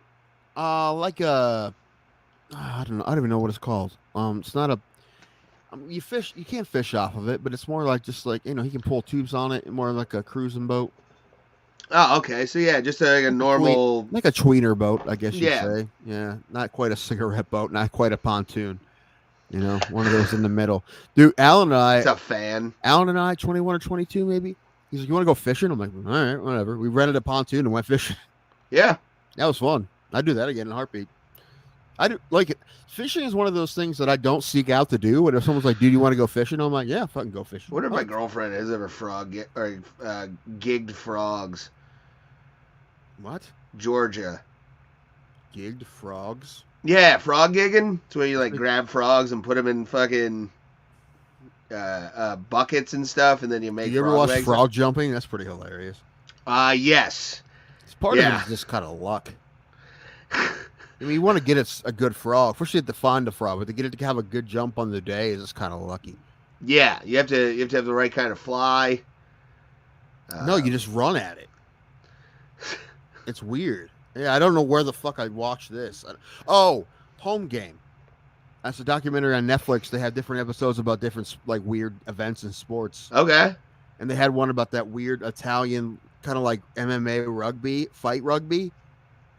Is it the one where like out of each other? Yeah, where like there's like offensive and defensive lines, and then like they're just beating the shit out of each other in like sand. It's kind of like rugby, and they have to just throw the ball onto the other wall, basically. Okay. But also, it is on sand, I think, and they just beat the fuck out of each other. Yeah, there's only 3 games a year. They have a semifinal and a final, and that's it. There's 4 teams from 4 cities in Italy. Yeah. And you're only allowed to be on the team if you were born there. Yes. Yeah, I know exactly what you're talking about. I would love to go to one of those ones. It probably won't happen. I've seen guys rear naked choke guys in those fucking games. It is gnarly. And that's that horse sport and that one like Northern Asian country where they use a goat as a ball. They kill the goat and then it's like like they're on horseback. It's like polo, but they take. There's like a goal that's about this high off the ground and it's round, and you have to throw the goat into it, and it's like polo, but it's like and they kill the goat right before the start, and then just throwing the goat to each other, passing the goat, and just fucking throwing. I'm not interested anymore. In the goal. I'm not interested. The goat's dead. If it was a live goat, I would watch. That would be hilarious. No, it'd be animal abuse if it was alive. It's just dead, so no big deal. But dead, it can't fight back. Like that's the thing. Like you watch some fucking mountain. You see some like Asian like guy from Tibet in the game, and he just gets fucking punted in the face by a goat. That would be awesome. A couple years ago, some failed sitcom on some network, and they ran an ad like during a football game, and there was a guy in a white family that do they reboot? No, it wasn't Trading Spaces or whatever it's called. It was but it's kind of like that. And it was a foreign guy talking to a white family, like he's there and he's talking about his favorite sport, and he's like, "Oh, this," and the joke's like, "My favorite sport is this, but in my country, the goat is the ball," and that's the joke. Ha! They use the goat as a ball, and I'm like, that's a real sport he's talking about. That's not a joke. That's a real sport. Yeah, I mean, I didn't know this thing existed. Yeah, but that's look awesome, that up, man. Look it up. That's After fucking when I get sweet. A drink. Huh? Okay, go get a drink. Called, I mean, something we can't pronounce because it's like not. I don't think it's Kazakhstan, but it's one of those countries by it. Google it. I'm doing something. I know, but when you're upstairs and you're walking towards the kitchen, Pulse isn't here. This is your job. Okay, I know that. I only Google stuff when you're not here. No one's here. People are here. No, I mean like on the show. Oh. Dead goat sports. Mongolia. It's Mongolian. Oh, that makes more sense now. Buzkashi. Buzkashi. Buzkashi. Okay. Yes. Dude, look, see if you can. Oh yeah, there's some videos. Try to find a Buzkashi video. All right. And then find a Bukkake video. I will, but we have to put on the paywall at that point. Oh, Tim goes. Wait. Oh no! I forgot my booze was down here. I mean, I have to go up there to get whatchamacallit, soda, but did have hit this thing pretty hard. Hold on. I'm gonna say this real quick. We're about to watch this Buzkashi video. Oh yeah, and I swear to God, if the Who is not playing on this, I'm gonna be pissed. It's a wasted opportunity. So just so everyone knows, you're gonna see a dead goat. Okay. And if you have a problem with it, it's because you're racist. You mean loves see animals, it right now. Tim? You can see it right now. Just laying there. Oh God! Look at this thing. There's like what, a couple. This is like midfield technically. I don't know. You said it's like midfield. Sure. All right, let's watch this. Up on Fun Sport Friday, we got Buzkashi, Central Asian game, very popular. You play with a dead goat carcass. They say it can weigh up to 99 pounds. If you're wondering if that was a drone flying in the air, it was. If you're wondering if there have drones flying, but they're still using dead goats as the ball, they are. They very much are. You go on horseback, you take the goat, and you try to put it in this giant hole. This is a very formal game. There's informal games where there's no boundaries. Oh, wow. Just stuck need very to get well. that one in the hole. Oh, my God. I'm dead. I just died, and we didn't score. What a bummer. We picked it up. Here we go. Nice and easy. Red person puts it in the hole. Opponent falls in the hole with the goat carcass. That's a shitty way to lose. Number 5 is going to come up here and get a good block. Let number 6 take the goat, put it in the hole, score a goal. They're excited. What a sport, huh? What a wild sport. They said it originated because this is what John Boy does for goats and then content ride away, when baseball and then season they is would not get happening. chased. like give us a goat pack, and they're like, yo, that's pretty fun. I don't even know who John Boy is. Let's turn it into a game. This dude's got an open lane. He's got to turn this guy. Ooh. Nice little move. He duck and dodge that one. Around, gets the goat right in that giant hole. John Boy's one of the first channels they kind of discovered. I love how universal the fist pump is. Okay, let's pick up this goat. Oh, that's when it went viral. That's when the Astros got caught because of John Boy. Like people were saying it, but they had a video where he like figured out the trash can thing and he put it on, and that went viral. So that's kind of but no, they're great. Unfortunately, they're Yankees fans, but they're baseball fans first, and they put a lot of great videos up. John Boy's really cool. It's a really good, and those guys are killing it. I mean, they're making their life doing it. John Boy's great. If you're a baseball fan, follow John Boy because they're great. I'll be right back. Wait, before you take your headphones off, Sober Carl has a good comment. So, sup, Burbo Plata? Ow! Was this on Rambo 3 where he plays with the Afghanistan people? I don't know, maybe. We just played a clip of Booze Kashi, and Tim is going to get some more soda for his booze. Looks like this game was played. Sup, 2 joints. How you doing, buddy? Still sick. I've got a Vicks Vapo stick ready. They don't sponsor the show, but shout out to them. I got to re-up on my chest here soon, actually. But we're going to get to the card here soon. Stick with us. Obviously, this is the nonsense part of the show. We're just doing random bullshit to get people to come in, hang out with us, give us a like, share, subscribe. Do that stuff for us, please. Helps the algorithm. Gets us out there and makes us a little bit more visible than we are. Ray, did you see the new PCL clips with Kumio is in them? No, I didn't, but I will check them out. Send them to me in the Discord. Also, we have a Discord in our description. If you want to be a part of the conversation with the Bro Plata community, you can be there free of charge. We don't charge for anything. This is this is not a show where we're big enough to ask for a lot of things, but we are small enough where we ask for these because pay-per-views are expensive. I just gave Tim $50 to buy UFC 235 or 297. Dricus Du Plessis taking on Sean Strickland. And we're looking forward to that, but we're going to get to that in a little while. But this is the most important thing. Still, like I said, I'm sick.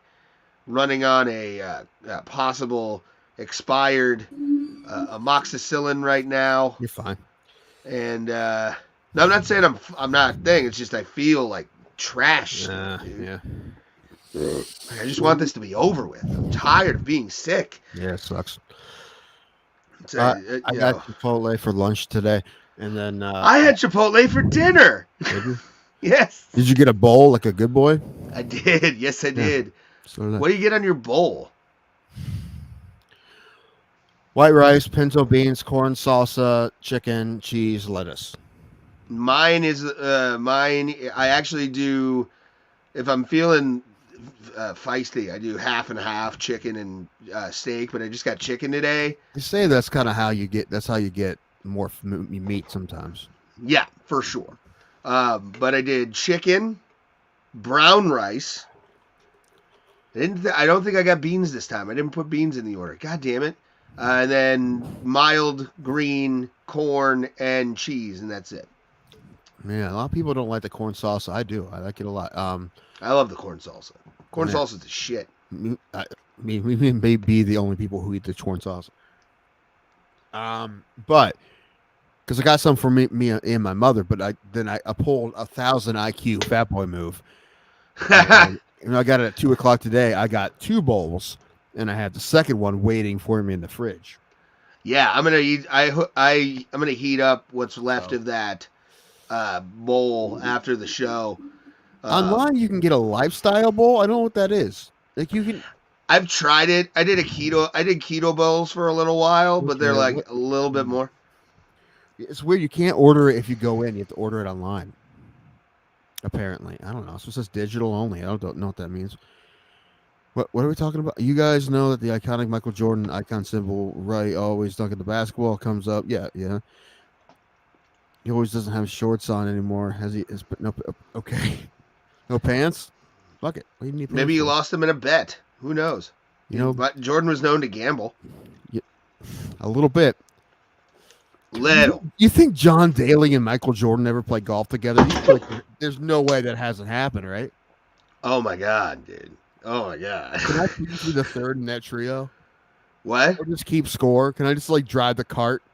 Yeah, I want to be caddy for Daly, getting him beers. Caddy, driver, bartender, right? Yes. For Daly, and I watched a clip on Rogan about Ron White and John Daly. Yeah, John Daly.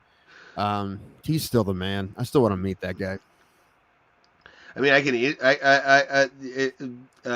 golf with John Daly would be the ultimate sports fan experience. It would be. Yeah, it would be. I guess we could give it a go. We could ask him to come on the show. I don't think he'll do it, but I mean, you know, the thing, that's one guy that if he wanted a reasonable amount of money, I'd pay it. Yeah, John Daly would be that one. So I would just say he can smoke and get shit faced on. He can smoke pot, do whatever drugs he wants to before the show, and drink as much as he wants during the interview. I don't give a shit. He has a vodka company, and him have put out John Daly cocktails now, this is basically a hard Arnold Palmer vodka and lemonade and iced tea, called the John Daly. I'm trying to find my lighter. There's a beverage company that I forget what they're called. Never mind. That's not that interesting. Never mind. At least you knew to punch out before fucking something happened. There's one in the middle of nowhere by where my brother lives, and we're like, I never heard about this. Well, you look at the website, and look, oh shit, they ship everywhere, and it's just in the middle of nowhere. Anyway, I never had them. I haven't seen them anywhere else, but yeah, like I said, not a great story. Anyway, yeah, John Daly, he is a legend. Yeah. Oh, sorry, my head's like throbbing right now. One of those guys. I'm sorry. Also, one of those guys that probably could have been. No one could drive like him at the time, so he could have been, winning wise, a lot better than he was. But he just. He liked to party. Yeah, but at the same time, on any given day, if John Daly was having a day, you weren't going to touch him. He won a couple. He won 2 majors, I think, and because he could outdrive everybody. If he was just having a good day, then he didn't have a shot. You're right. You need a Tylenol or? I might go grab one here in a second, but it started like you ever have that thing where it's like all pressure, like right here, you can feel it building like right here, dude. Yeah, it's not here. Allergies and I have allergies and I have cats that I'm allergic to, so yeah, it happens constantly. What up, Brewster? Good to see you. I have just like a constant, probably from GERD. I have constant phlegm in my throat, and I have constant snot in my nose from allergies from my cats. Yeah, I'm not allergic to your cats either. That's the weird thing. What? I'm not allergic to your cat. I wasn't allergic to cats. I wasn't allergic to cats growing up. It's weird. We had them. Never had a problem with cats until we got these cats. Oh. Weird. I know. And I think, you know what? And it's not Bieber. Bieber doesn't bother me. It's Cookie who bothers me. And she's the one that loves me. Now she's the one that's always on me. Changed my sheets today. And she was right away, just on them. I'm like, this is not for you. I really don't even want you in here. Sober Carl, no, this is sinus right now for sure. Probably sinus. Yeah, this is. You sinus. Get migraines? Rarely. Yeah, I get them less than rarely. Younger guy, I used to get them a lot. I never really got like massive. I've had like maybe a couple. I mean, probably the worst. Oh no, I was gonna say the worst migraine I ever experienced was right before UFC 210. Mm-hmm. And like I was popping Excedrin for the rest of the day, and like I felt better afterwards, but like for some reason it just all hit like right here, and it was like felt like I had a stroke a little bit. But probably the worst pain I've ever been in has been migraines. Yeah, I rarely get. But I was 10. I don't really remember it too much. Other than I remember being in pain, but I was, like I said, I was 10 years old. Unless I'm like sick, that's when like headaches really fuck with me. Like when I had COVID, COVID rearranged my goddamn brain, dude. Like it was bad. I could not. I never lost smell and taste before, and I couldn't. I never thought it would be so annoying. Like it sucked. It really fucking sucked. I've never not been able to taste before, and it was fucking. As a fat guy too, you must have been fucking miserable. Also, the main thing was, and luckily I got it back. But some people never do. Some people lose their smell from COVID and taste and never get it back. So that's what I was worried about. I had anxiety about that. Somewhat, my shit, somewhat, but also I was a smoker for 10 years, so my shit was already kind of dead. Like my mom was to put like a pound of salt in everything. Yeah. No. Well, yeah. I like salty food. I don't add salt to anything. Unless, I mean, if cooking's different, but if I like for myself, I don't add salt. Gotta add salt and pepper. Always. Just... Man, if it's already done good, you don't need any more. Never got COVID. Or the shot. I got a shot. Still got COVID. Also, I got a flu shot. So that's. I got 3. And I didn't get COVID till I missed the booster. You know, so. I don't know. It's weird. Like my mom and my sister-in-law had COVID, and I don't think I ever got it. Which is crazy. I live with my mother. Like that seems impossible, right? Yeah, but you never leave your room. Well, you go like. I do. Yeah, I watch TV in the living room. I know. So yeah, they're almost impossible. And you know how small this house is. It's a small house, so it's almost impossible. I think it's possible that I may have had it before her, and I just got it the little whatever, the asymptomatic or whatever. Maybe. I'm gonna go pop a fucking thing real quick. Okay. I'll be right back. Mary's gonna go take drugs, which is good. Take drugs, everybody, but the good kind. Those are the good ones. Yay. Yay. The over-the-counter. When is over-the-counter shit going to start getting fentanyl in it? When is your ibuprofen going to start having fentanyl? Right? You're going to go to the counter at the drugstore and be like, you know what? I want to buy this ibuprofen, but you take one first. I don't trust it. Well, we learned about dead goat ball today. Mongolia seems like a fun place, doesn't it? The WHO... You know, that throat singing, dead goat ball. It sounds like if Disneyland was a country.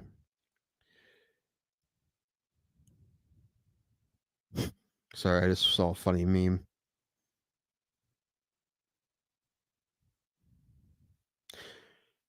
Anyway, we'll talk about the fights here eventually. I went 6 for I joined Goat Milk, guys. I'm in on it, and my profile, I think it's TSD44 is I've had that profile for a while. I didn't change it. So and we also have Pulse. Pulse has one too. Join Pulses if you haven't. I don't know what it's called. Or else I'll tell you. But I went 6 for 11 last week. Not bad, I don't think. I got my first perfect. Yeah, perfect pick because I picked Phil Haas to get knocked out in the first round. And then, excuse me.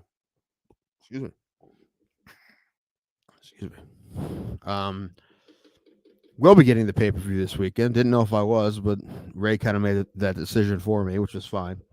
It's fine. He paid for most of it, so that'll work out.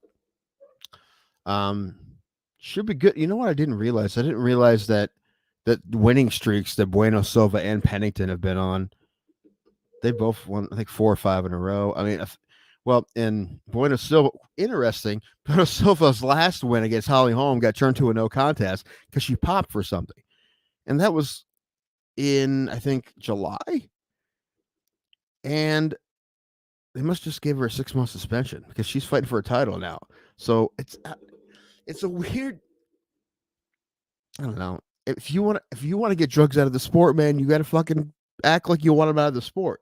You can't have someone pop, have them wait 6 months to give them a title shot after they pop from their last win. You can't do that, man. That's not okay.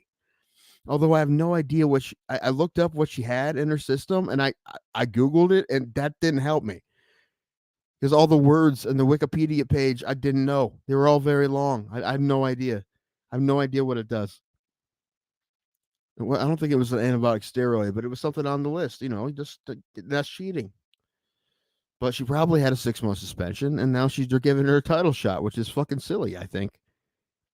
I mean, don't pretend like you. I don't know, man. You give a shit about having a clean sport if you really don't. But anyway, Harry Pennington should be fun. I really didn't realize Pennington's been killing it so much. But all the difference is, Bueno Silva's wins have mostly been on this win streak. They've been finishes, right? And Pennington has mostly had decisions. I think one was a finish, but so. Well, I say either Pennington by decision or Bueno Silva by finish. I think I have her winning by submission, I believe, and I think like championship rounds, fourth maybe. I don't know. Toronto's getting fights again, and Toronto's not that far from us. But what's funny is Ray and I are both not legally allowed in Canada. I heard that sometimes you can get there, you can get past it. Sometimes they won't run your shit or whatever, and to let you in, but it's not. I mean, it wouldn't be worth chancing it, obviously. Buying tickets and shit, and then not be able to get into Canada. I have a few more years. I have like 3 more years, and then I can go to Canada. Ray has like a decade now, so. But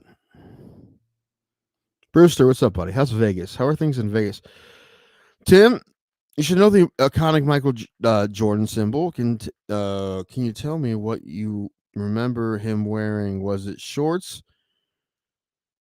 or did he have on pants?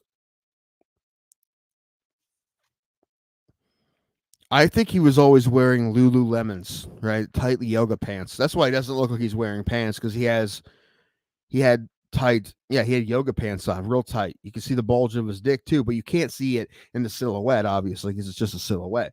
So yeah, that's what he was wearing originally. Actually, the first guy to ever wear Lululemons. That was before they popped. So hopefully he got stock.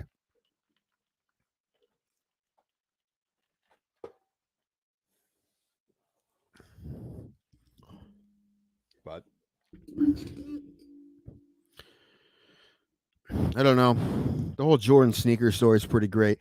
Air's an okay movie. If you've watched Air with Affleck and Damon, which some people shit on those guys, especially Affleck, but I think they're both pretty good, solid actors. I like watching them both and shit. But Air's okay. But if you really want to know that story, watch 30 for 30 Soul Man. That's about Sonny Vaccaro, that's who Damon plays. But you gotta watch that. That's good. He has a lot of good shoe stories. And what he says about the Jordan thing is not the way they portrayed it in the movie. But that's always how it is. You can't go to Canada. Why? DUI. If you have any any kind of conviction, they won't let you go for 10 years. I don't know why. I mean, I could see anything, almost anything else, like a assault or B&E, any of that, any kind of theft. That makes sense. But DUI, come on, man, this food's fucked up. No, it was always shorts. I believe you. All right, and I'll leave liquid gel in my fucking system, and we're good to go. Good. Good. We're talking about Michael Jordan's yoga pants and fights, and what else was what was the last thing I was talking about? Don't remember. Oh, Canada. Yeah. Why we can't go to Canada? I know. It's sad. I was there once in my entire life. Me and too. It was a blast. I was a kid. We went. I don't even know what we did. I remember just we went to the falls. I think we didn't even stay the night. We just went for like the day, and we were in Buffalo for some. Oh, yeah, my mother had friends in Buffalo. I think we went for a wedding or something, and then we went. Oh, okay. So then we went to fall, but we just went to Canada for a few hours and came back. Yeah, that was it. We didn't stay. But I want to go to Toronto. I've never really been. Other than that, I've never been to Toronto, so I never really done anything there. I would love to go see. Obviously, my goal is to get to all the ballparks. Don't know if I'll get to one this year. Probably not. I mean, that'd be the trip that if I make a trip this year, I'm not going to be able to afford Vegas or anything, but probably would be baseball, and I got to go one of the drivable ones, I guess. Which I'm almost out of drivable ones. Right. Yeah, you are. Philadelphia, I could do. Of course, if I did, well, that's the thing. If I did to Philadelphia, I'd go see my family first, then drive to Philadelphia. But it's still like 3 hours from where they are. Really? Yeah. So, but I would do it that way, and that the same way I did Baltimore. Right, I go there, then I go on the way home or something, or maybe the other way. Either way, yeah, like that. And I could do that with going to New York too, but I'm not looking forward to that trip because of just how busy New York is. Same thing with Chicago. Like Baltimore was easy, dude. I drove, my hotel was pretty right by the stadium, drove right in there. It was, Baltimore was easy. Cleveland would be easy. Cincinnati's easy. All the ones I've been to have been easy. Even Boston wasn't hard. But yeah, New York would be rough. Yeah, Detroit is still, yeah. And Detroit's doable for me, but that's an hour and a half. It's only an hour and a half difference. And then, yeah. Kansas City's like in Tampa. Tampa's sometimes like a cheaper flight. I don't know. We'll figure it out. Back with Smoothie King. That's a great song. You ever heard that song? No. Bowling for Soup. It's off Hangover You Don't Deserve, the same album that 1985 was on. Yeah, okay. Dude, they're playing that whole album this year. I know you told me about that last time. Yeah, hopefully they come to Cleveland because I never heard them play some of those songs, including Smoothie King. That's a great song. I saw a Love band. songs suck and fairy tales aren't true. Does that have the one where it's the Ohio on it too? Yes. Yeah. Yeah, that was Drunk Enough to Dance was a really good album too, and that had some singles, some good. That's singles like the seminal Bowling for Soup album. Like it's that has one. a lot of bangers on it. Yeah. Well, so same thing with Drunk Enough to Dance though, because that was the one that got in the first Grammy nod. Girl of the Bad Guys Want, and Emily's on there too. But yeah, they had 3 big singles on the next one, Hangover You Don't Deserve, and I was in high school when that came out. That's been my favorite band for 20 years. I know. And every time I watch them, it's fucking amazing. I don't want to miss them ever again. Like I didn't go for almost 10 years, and I started going again, and I'm like, why did I stop going to these? Oh, dude, they are like the most fun. They're such a blast. Do you know the feeling I got the first time I heard Flogging Molly had sold out like a show, and I wasn't like able to go to it? It was the worst feeling in the world. Luckily, I was able to scalp a ticket, but it was still. That feeling is horrible. When you miss out on your favorite band, you're like, no. Ryan Kills. I was not there on the Capitol Hill January 6th. I was there January 7th because I had a scheduling conflict and I messed up the calendar. I put the wrong date on. So I was there in my MAGA hat and American flag T-shirt and my Kid Rock tattoo. You were knocking on Pat I was there the day before, hotel going, what the fuck, man? Yeah, hanging out with Pat, and then we were bummed. Yeah, it's January 6th. How you will always make me giggle.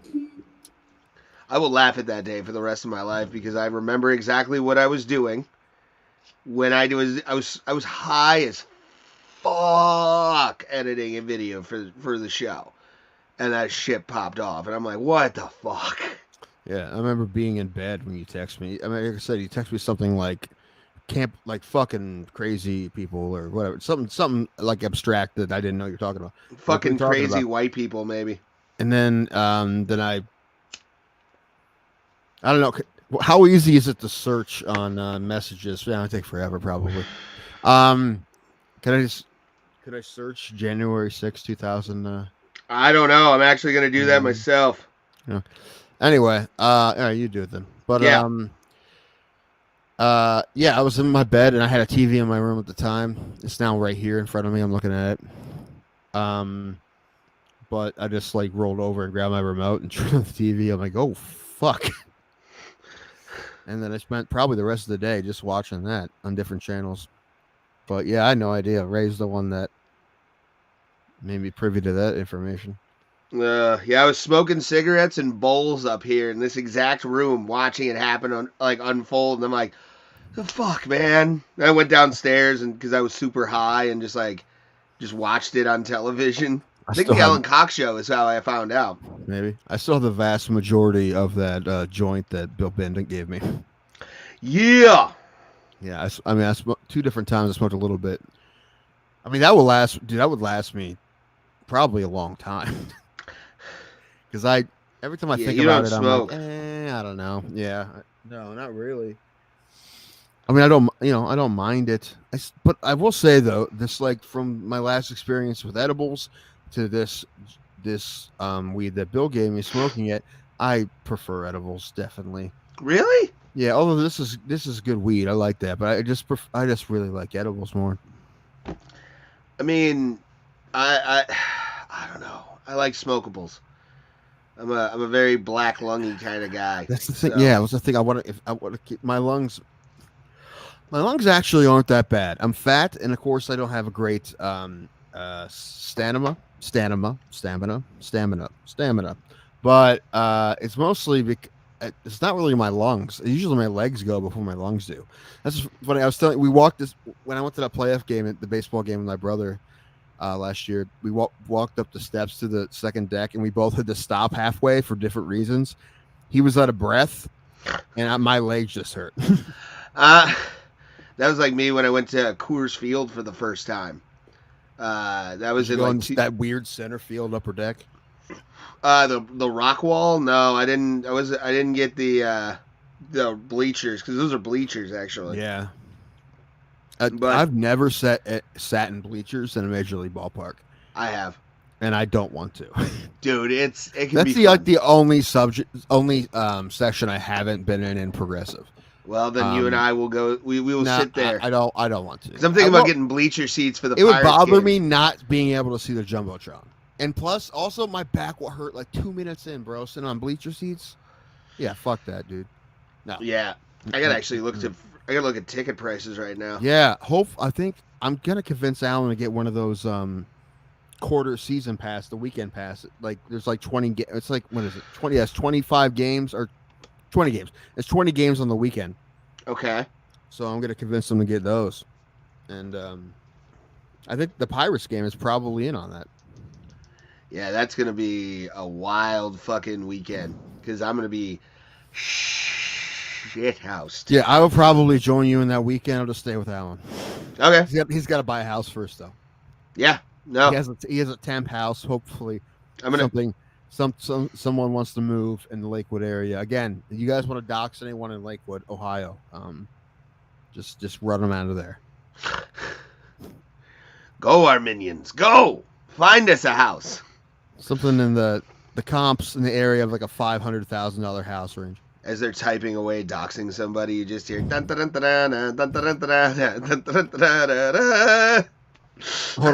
on. Disclaimer. Robo Plata, we joke a lot. And that was a joke, everybody. Don't do that. Yes, yeah. We're not asking you to really. I hope our audience is smart enough, I think, to get the joke. Really hope that apparently this dude that's was selling this house that Alan was trying to get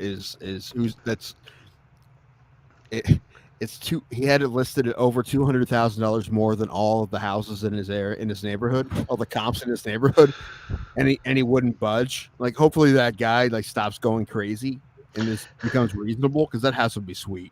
Although it would like for whatever reason, Lake Erie makes me nervous. Large bodies of water make me nervous. Oceans too. If I look at the body of water and I only see more water, that bothers me. I don't know why. It's weird to me. So I get over it eventually. But every time I go to his house, I'll be like, fucking Lake Erie. Yeah. You definitely cannot see from Canada, from that where he is. You guys like orange sherbet? Sure. It's been a long time though. Well, it doesn't exist or never has. Now it's I'm sorry, what? Sherbet? Oh, sorbet. Okay. Uh-oh. Sherbet? It's one of those. It's like Berenstain Bears kind of thing. It's not the Berenstain Bears. It's the Berenstain Bears or whatever the fuck it is. I would have said Berenstain Bears. Oh fuck, man. But Yeah, he's moved. Yeah, anyway. Friend of the show, Alan's moving to Lakewood, at least in a rental for a while.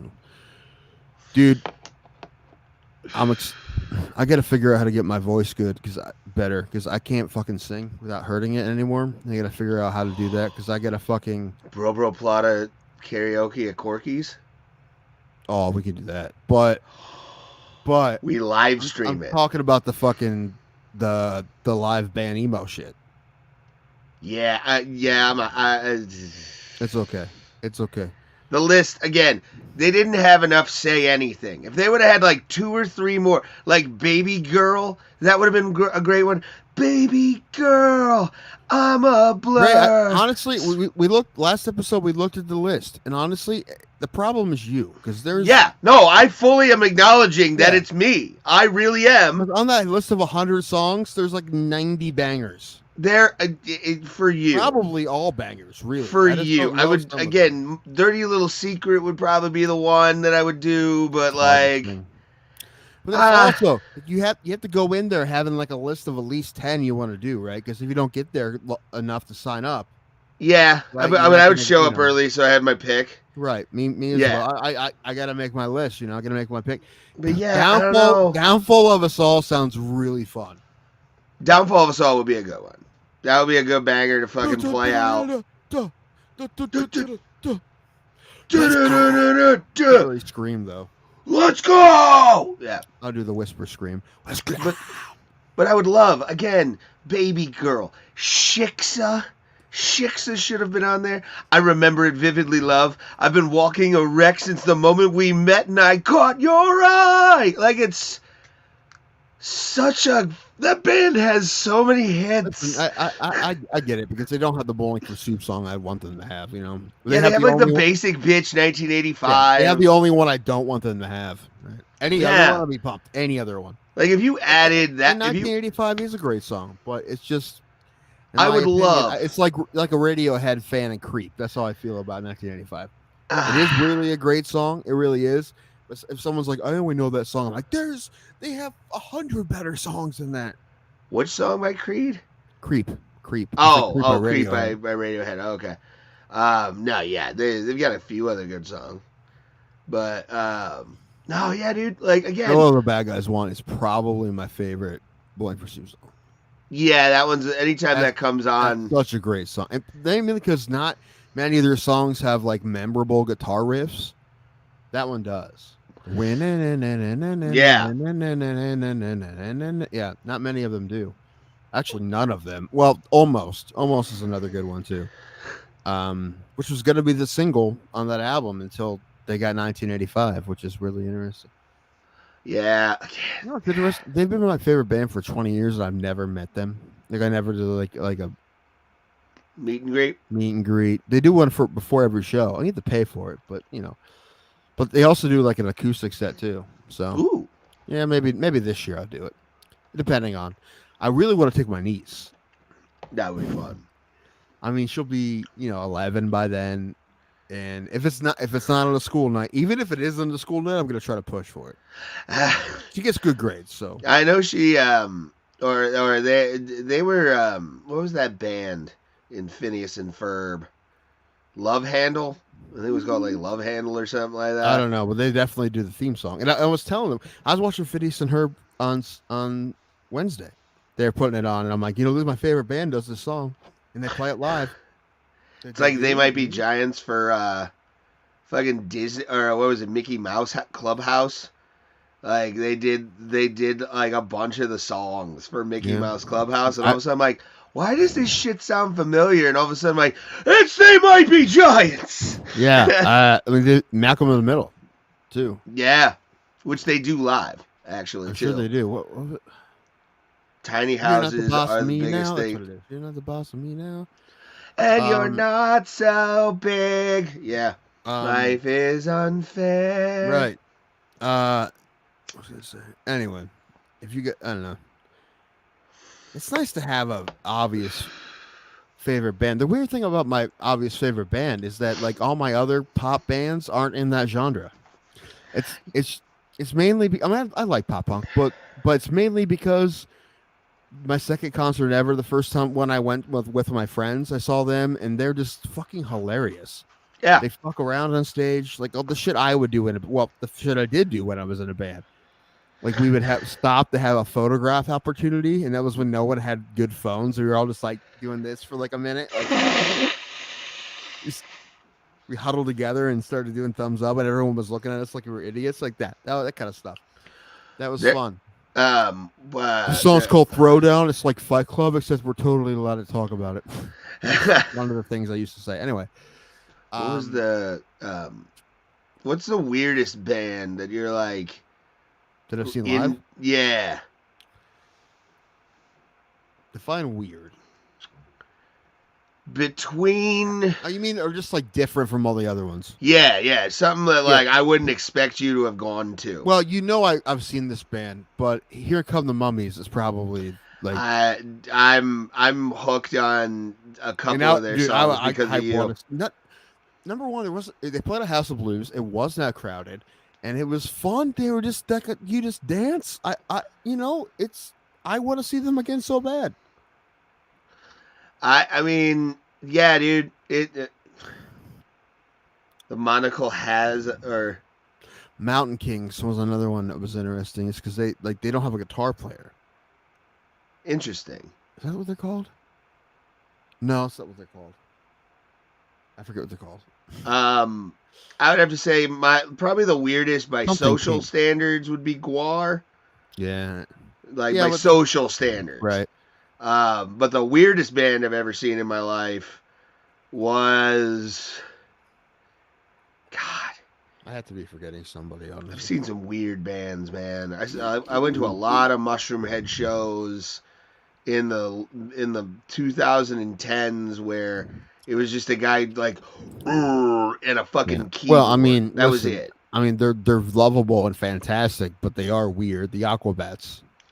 I've never seen the Aquabats live, but I've been a fan of their music for a long time. They're a fun time. I've seen Real Big Fish. Yeah. I saw Real Big Fish in like 2011, I want to say. It was them, Streetlight, Manifesto, and like some other band, but Real Big Fish and Streetlight were like the gets on that whole. That first show I went to with my friends, my first concert ever was Weird Al, but when I went to Bowling for Soup, it was in Thurman Munson Stadium, which is still there, but I think only like adult, like senior leagues. But only pieces of it exist, or Thurman Munson? No. It's still there. It was in a plane crash. Yeah, like monster. They're talking like a rubber bowl or whatever. Like no. Anyway, Bowling for Soup, SR-71. I don't know how many times Mitch from SR-71 sang 1985 with them. Probably not many, because I don't know how many times they've been together. Huh. So I get to probably see one of the few. I wonder if it's the only one. I would always want to ask him that. Anyway, Brooke Hogan was there, which is weird, and I think you've told me about that. Yeah, I have. Dad was there, so Hulk was there. And she's like saying the national anthem randomly in the middle of the show. And it's fucking weird. Kimberly Locke from American Idol, a band called Frickin' A. It was a good show overall, but it was a weird mixture. I found out later Mike Conley was there because he was working for Q92 at the time. Oh, okay. Also, Mike Conley's the first comedian I ever saw because we should have Mike on to hear like the comedy stories from the 80s that he has. Yes. Same thing with Bendon. Bendon would do it in heartbeat. Bendon too, and Blanchard. I would love to have Jeff on here. I don't know how of those three guys. I don't know how many of them would do it. I know Bill probably would, because Bill's. Well, I'll message him. I'll message them all after we get off, because I mean we're going. Sure, and I guarantee the first yes you get will be Bill Bendon, and I will be happy. And give him the hour after Sam Alvey, which by the way, we should do. Smiling Sam's returning next week, Tuesday. He'll be with us. That's good. We have match game. Do I have to resend the questions? I have them written down somewhere. Maybe. No, if they're the same questions, I have them. Do the same. Yeah, because I already have my answers. I might have to rewrite my answers down, but I haven't written any answers down. I was going to do it on the fly. Well, the thing is, no, you have to write them down so you know. No, I want to know the questions, but okay. Yeah, as your. Well, he's the first one to answer. You got to do it quick. But that's what I'm saying. I don't want you to cheat, Ray. But no, that's what that's why. Hold on. Why can't you do it beforehand? Because doing it on the fly is easier for me. Like writing it down real quick, like actually like real time, like in the game match. You know game. You know what this sounds like to me? Sounds like you're gonna cheat. No, because how can I cheat when I'm looking at the screen?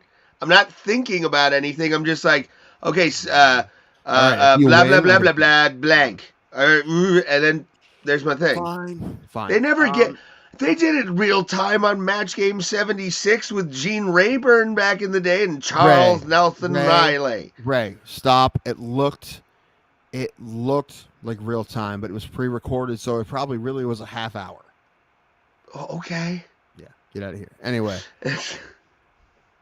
What was I saying before that? Help me out. Do we have 2 sober Carls now? What were you saying before that? That's a different. Yeah, they're different fucking. Who are these sober Carls? We're going to have to murder one of you. What was I just talking about? Oh, no. Which wolf do we put down? What was I just talking about? Match Game with Sam Alvey.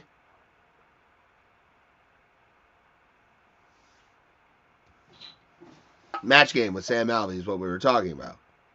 And before that. Accusing me of cheating. Oh. Bendon. Oh, yeah. I want to get Bendon. I want to get... He is one of those guys that has stories for... he'd be a great podcast guest. Like, and the thing is, like, we were just fucking shut the fuck up and let him talk. Like, you know, like, we just got to get him going on something, man. You know, like, I don't know if you could be like, tell us a great story. Or I'd break my drinking fast for that one. I would get shithoused for that. That's fucking podcast. Why he's one of my favorite. Number one, I've never seen him not kill, even in not great situations. Which, not great situation. It was weird when I had him down. It wasn't his fault. But he's just a kill, and he's a pro's pro, dude. That guy will. There's 3 people in the audience. He'll give the same show that I've seen him do for 300 people. He'll give the same energy, the same like. He's a fuck. You learn so much for working with that guy, and he's such a great hang because number one, he's also a drinker, but then he'll tell stories. He has great stories. Every time I see him, he has something, and he just out of nowhere has a story. He'll just go on a tangent, and it's always a great, especially like fucking Mark Maron. He fucking complained. I told him, do the coke, Mark. Do the coke. It's not a bad not a bad bending. Pretty good cadence. That's decent cadence. I can do cadence of a lot of people, but like voice, I can't do exactly, but I can do it pretty well. Man, I feel like he needs to be playing a cartoon character somewhere because he has this. He is the drunk uncle, like Drunkle. That'd be the Bill Bendon show, Drunkle, the cartoon. I told you kids to stop playing outside and get in here. I know you guys don't know him, and he's not one of those guys who has a big social media presence. But I want to turn people on to Bill, though. Yeah, but if you ran into somewhere in the world where you saw Bill Bendon, if you don't go, you're crazy. And he is just a great person, and that's one of the best things about comedy is all the great people I've met. Yeah, a couple psychos like Ray and some others, but I have my moments.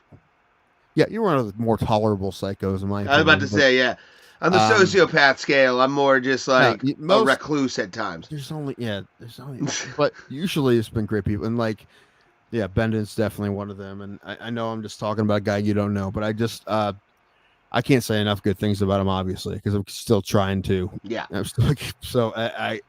He's just number one. He's fucking hilarious, but he's just a great guy, and also it's great because he'll talk shit about the back of this guy's an asshole, but like, so he doesn't lie, and he doesn't bullshit, and he won't blow smoke up your ass because he's too old for that shit. He's been around too long. He doesn't fuck with that shit. Sean Lynch is the same way, but a lot of those guys who have been around forever, they don't do that shit because they've been done with it for a long time. Yeah. And so the fact that he likes me, that's good. Yeah. I think he tolerates me. That's the goal for every person, to tolerate me. Some people don't make the list, but it happens. There's a list of people that don't make the list, but Yeah. So it's probably longer than this, actually. But my mother being one of them on there. Tim's mom being another one on there. Well, you stole her shit, so I don't. That's still a mystery to this day. And I have no honestly, idea. Ray, if you did, you just gotta tell me because I won't tell anybody. I just need to know. I believe you because number one, it was plastic. I don't think you're that dumb. No. Plus, why would I rob somebody after sleeping over? That's fucked up. I mean, I know you weren't working then, but that make you a real piece of shit. Yeah, and for like I said, sure. I wonder what happened to it. It's like it's so. If weird. you don't know, I got accused after sleeping over after a live stream one night. Or was it just we were watching the pay-per-view together? I think we were just watching. It was the Figueiredo Moreno pay-per-view. The first time you ever came down. Yeah, so that was Figueiredo Moreno. And And obviously she doesn't actually think you did it because you're allowed to come back. Right? yeah, So yeah. Because it's like, it's still hilarious, though. it went missing at the same time, and she didn't know. Ray, it's this plastic jewelry she bought on the internet. They're like, no, I don't know why she bought it. But it disappeared, and she's still to this day wondering what. We never found it. I don't know what. I don't know. Yeah, I don't know, dog. That was like 3 years ago now, so it's weird. I did not, John. I did not do that. Stop that. No, and like I said, like it was just a weird coincidence, I think. And like I said, we never did find. I don't know what the. I don't know. It's weird. I mean, I didn't really know of its existence, to be honest with you, but it was never found. I have no idea. My computer is flashing a red triangle. Yeah, I with saw one, too. snowflakes. I got one too. And it says weather alert. Oh fuck. Yeah, listen, I know you I guys gotta are in drive an hour and a half tomorrow. different parts of the country. Pulse is in a place where if there's snow, it's the sign of the apocalypse.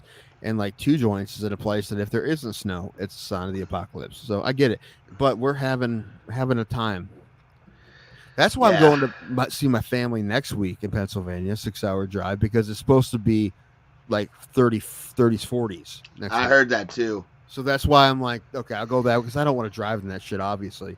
And also, like, obviously, with my flexible schedule, embarrassingly flexible schedule sometimes, if it snows, I'm just going to stay. I mean, it happened to me in New York one time. I got a parking ticket. I just never paid. I'm probably wanted in New York. Probably. I wanted to look up if I could pay it now, but it's probably like triple, and it's crazy. Actually, I wanted I to didn't ask. have $130. Oh, now it went away. It just says cloudy, so the snow went away. I want to ask John 209, man. You're coming from Cali to fucking Michigan, Yeah, it's pretty dude. rough. That's Well, they have the same weed laws, luckily, yeah. so you can just forget about it. But yeah, it has to be rough. Yeah, dude. If you come in from California or like the fucking desert.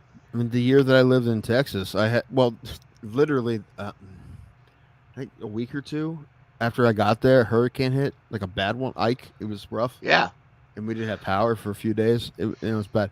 But yeah, the heat, not great. Fandango's. All right, here we go. Oh no. Oh no. Timmy, can you help me with dinner? Hey, I bought Chipotle, so she's good. Is that an Asian lady that they put? Sonosi. Nothing. Hey, listen, we've been trying to figure this out for 3 years now. I didn't rob anybody. Listen, I can say this now because it's funny now, but at the It time is. Ray wasn't working, and I got pizza, and Ray like wanted to chip in for the pizza. Didn't want to be a dick, but he gave me like $3 in quarters. He gave me like a $1 and a couple bucks in quarters. Like that's all I have. That was the scumbag. That was the true scumbag days. That was maybe you did rob my mom. No, I did not. Look at that camera and say I did not. It's plastic jewelry. What would I sell it for? To a fucking I like to costume think shop? that you're not. I like to think that you're not dumb enough to do that. No. Yeah, no. Never do that. I know. Ugh. But it is just like a weird coincidence. Seems like a plastic jewelry kind of guy. Oh, you know what? For the last over a week, I've been wearing this rubber band bracelet my niece made. Yesterday, it kind of like broke. So a couple of the bands broke, and I can't figure out how to fix it. So I'll have her redo it for me. She'll do it for me. Aw. I have a couple different pictures in the fridge that she gives me. Like, oh, Tim, put this in Grandma's fridge. I'm like, okay. That I love those kids to death. I don't know if you figured that out or not. I have, and it's cool to see, brother. It is. It's really cool. I don't know the shit. You know what? I want to be an old dad. I'm not lying. I want to be like a dad who has like his kid at 50. That's what I want. I'm That also means towards that. That also means that I'm dating someone who's like 35 when I'm 50, at the youngest. So that sounds great as well. It's just like a 35-year-old big broad that you're like, all right, I'll settle. No, I don't want to make shitty kids though, and like I don't want them to have my issues. No, see, I think like, fat plus fat will equal like muscular because it'll give him motivation to be like, I don't want to be like my fucking parents.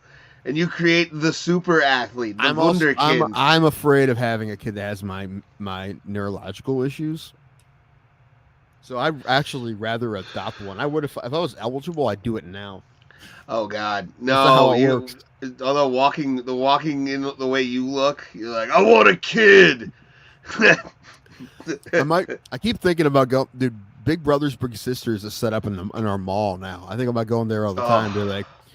Be like, hello, I'd like a child to mentor, please. Yeah, no. Hello, man. Please have a young child to mold in my image. Do you know who Mitch Hedberg is? No? Well, you're gonna listen to a lot of albums. They try to match him up with your interests. Like, what are your interests? Dick jokes and baseball. And bourbon. You see, this is an oaky note. Bourbon. And that's why I like the umpire. Dick jokes. Man, I still want to do comedy and umpire at that baseball complex in Bolivar. Okay. Excuse me. They have a Italian restaurant in the baseball complex that they're doing shows at, and I'm not involved. It's one of the Canton people, one of the ladies in Canton. Oh, there's it's not Sam. It's one of the other ones. Though. There's a few ladies in Canton. No, she's got like the raspy voice. I haven't met. I know who you're talking about. I need to get up to those. Once I start driving, I'm gonna message her. I need to get up to those. And I'm gonna demand that we're on the same show. I'm gonna demand and our Bro Plata logo is shown. We need to work on our logo. Oh, Brian Gallagher. What? I want him to do our logo. I mean, I said that I want an artist to do our logo, and I looked on Fiverr and I couldn't find like what I'm looking for. But I know hit up Gallagher then. Yeah, I think he draws, and I know he would do it. I mean, we'll pay him, but yeah, he'll do it. Yeah, hit him up. He's good. I've never seen his work, but you haven't? No. Good. I'll check it out. I like Brian. He's good. Yeah, he's a good artist. I really don't have any like shows this month, like at all. Like my shit's next month. I think I'm doing the 25th is the day that I will not be on the show, or at least I won't be on the show for long. I'll come in on my phone with my headset. And I don't even have a date for Five Barrel. However, if I'm snowed in at home, I'm gonna go over to Five Barrel tomorrow and get one. Do it up. Let's create a logo with AI. Well, number one, I like our logo. I have tried that. I've tried AI logos and I didn't like any of them. I don't know. I don't want that. I don't want an AI image of us for the logo, or like, like I said, a lot of the stuff on Fiverr kind of looks the same because they use the same software or whatever. And I'm like, I don't want that either. I want something unique, and I think I want to be hand drawn by an artist of some sort. And I couldn't really find too many of those on Fiverr. So I gotta run into one, and one guy that I do know is Brian. Yeah, hit him up. This weather is not natural. That's why even every billionaire on Earth right now are buying bunkers. They know something. Yeah, maybe. Could be. Let's watch a TV show where like Clive Owen plays a billionaire who has like a bunker in Iceland, and people start dying, and they find out at the end of the show. Spoiler alert! It was the AI. Yeah. There's a really good book by a Cleveland native from Shaker Heights, Harlan Ellison. He wrote like a bunch of like science fiction. Harlan books. Williams? No, but he has a no. Okay, he's Harlan Williams. If Harlan Williams was a bitter, angry man who just didn't give a fuck what people thought about his opinions, that would be Harlan Ellison. He isn't? Dude, he's a Cleveland guy through and through. He reminds me of, I've met a lot of guys that like act like him from Cleveland. It's crazy. You watch old interviews and stuff or like editorials he's done on like Sci-Fi Channel and all that. Holy fuck, did that man hate entertainment. It was R.I.P. to the man. But I'll send you the audiobook of it because the audiobook's kind of cool. It's called I Have No Mouth and I Must Scream is the name of the story. And it's fucking epic. It's about an AI that just like keeps a bunch of humans and as like pets almost and like tortures them, and the detail is insane. Yeah. Yeah. Obama created Hurricane Harvey. Oh, Ryan kills you. Well, that's what you deserve. You deserved it. I'm kidding. You did. Cloud seeding and chemtrails. I forgave all my friends who stole from me. Oh, come on. Can we... What does that say, Tim? It says Ray stole my mom's jewelry and he needs to confess. And he owes me like $6 for that pizza. How much money did I just give you in a 24-hour period? Oh, yeah. What did you give me the other 10 for? Disney Plus. Oh. You stole my password? Yeah. No, I'm still signed in and everything. Oh, I felt like I wanted to just throw you some money for this month. Thank you. For a payment. I appreciate it. I kind of forgot about it, honestly. But I didn't know why you... I fell asleep to... Well, no, because, I remember things. No, you have your own profile. I know, but it's still... You pay for it, and I use it. I use your login. Did they ever steal from Tim's mom card? No, I don't think so. Anyway, if anyone wants to buy my mom more jewelry, we have a link. Yeah, it's down below. If you wanna hang out, Tim just said it, so I'm allowed to say it now.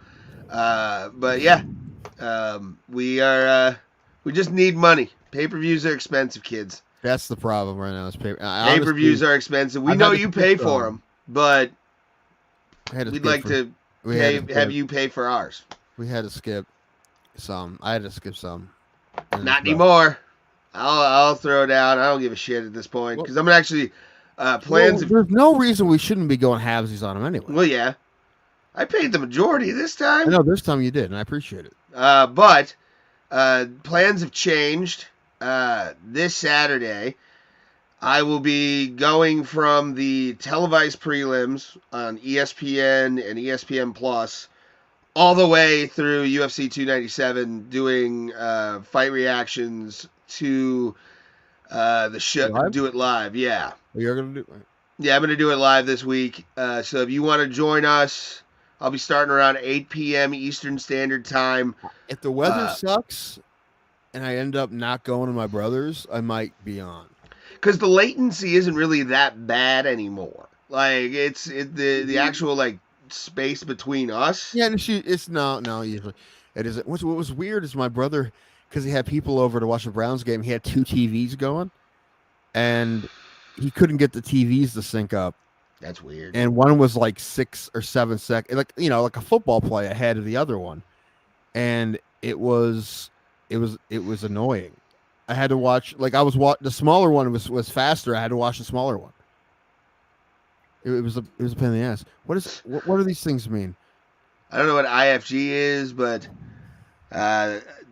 Tim's SS, don't know what that is. Or I don't know if you're lisping or something. Not. I get paranoid that I'm lisping all the time. So me too. But I do it. No, not Tim's Secret Service. Secret Society. IFG. I'm fucking gay. LFG. Okay. All right. Yeah, it was an L. It wasn't an I. It looked like an I. L and I look alike. Thank you, Two Joints, for the clarification. And So I forgave and move on. Jesus Christ, what are we talking about here? They're having a private conversation right there. But yeah, if you want to join me and possibly Tim, 8 o'clock, I might go around 7:50, just because we can talk a little bit about the fights that happen on ESPN Plus as well. Yes, I may pop in and out. That's fine. Even if I'm at my brother's, because now that he has internet, Yeah. I can pop in and out on my phone. My God, you have good internet out there. It's weird. Yeah, he just like one day, like the road he lives on is an actual county road, but because there's only a couple houses, it feels like a driveway. So if there's a strange car, it's always like, what the fuck's going on? Like, who's that? You know, it's like that because it's a dead end. It's a dead end. So if there's a strange car, like, what the fuck's happening here, right? Like, yeah, I don't know. I get it, but yeah, it feels like I said, it's a county road that feels basically like a long driveway. But one day this truck came down and these guys just came out and started just putting up wires. And he went down and asked them. He's like, a Spectrum. They were doing fiber optic, and he's nice. You know, he waited for it for years, and his friend who lives behind him he built a house back there that if you just walked in and you didn't know, you figured it was like a man cave, just this man cave, because it has a kitchen and a bathroom, but then it's just like it's like set up like a studio apartment, so just one room. So he has 2 recliners, TV, and then a pool table and a dartboard. That's it. That's the whole place. And sounds like a dream. Yeah, it sounds like a great man cave, right? But that's his house, because I don't know when this guy just stopped sleeping in a bed. He sleeps in the recliner. That's his preferred sleeping place. Yeah. So it works out for him perfectly because he doesn't need a bed. Yeah. If I had an apartment, I probably wouldn't have a bed for a while. I would just sleep. I'd buy a recliner. Yeah, well, you could. I never could. Yeah, do you can fall asleep anywhere? I'm definitely. I fall asleep on the fucking floor. I don't give a shit. Yeah, I've never been good at that. I'd make a great homeless guy. I really would. I could sleep anywhere if I get tired enough. Yeah, I can't. Yeah. No, no. I mean, I found that out when I was trying to figure out my CPAP machine, because I went for like 2 days without. You know, I guess I can't.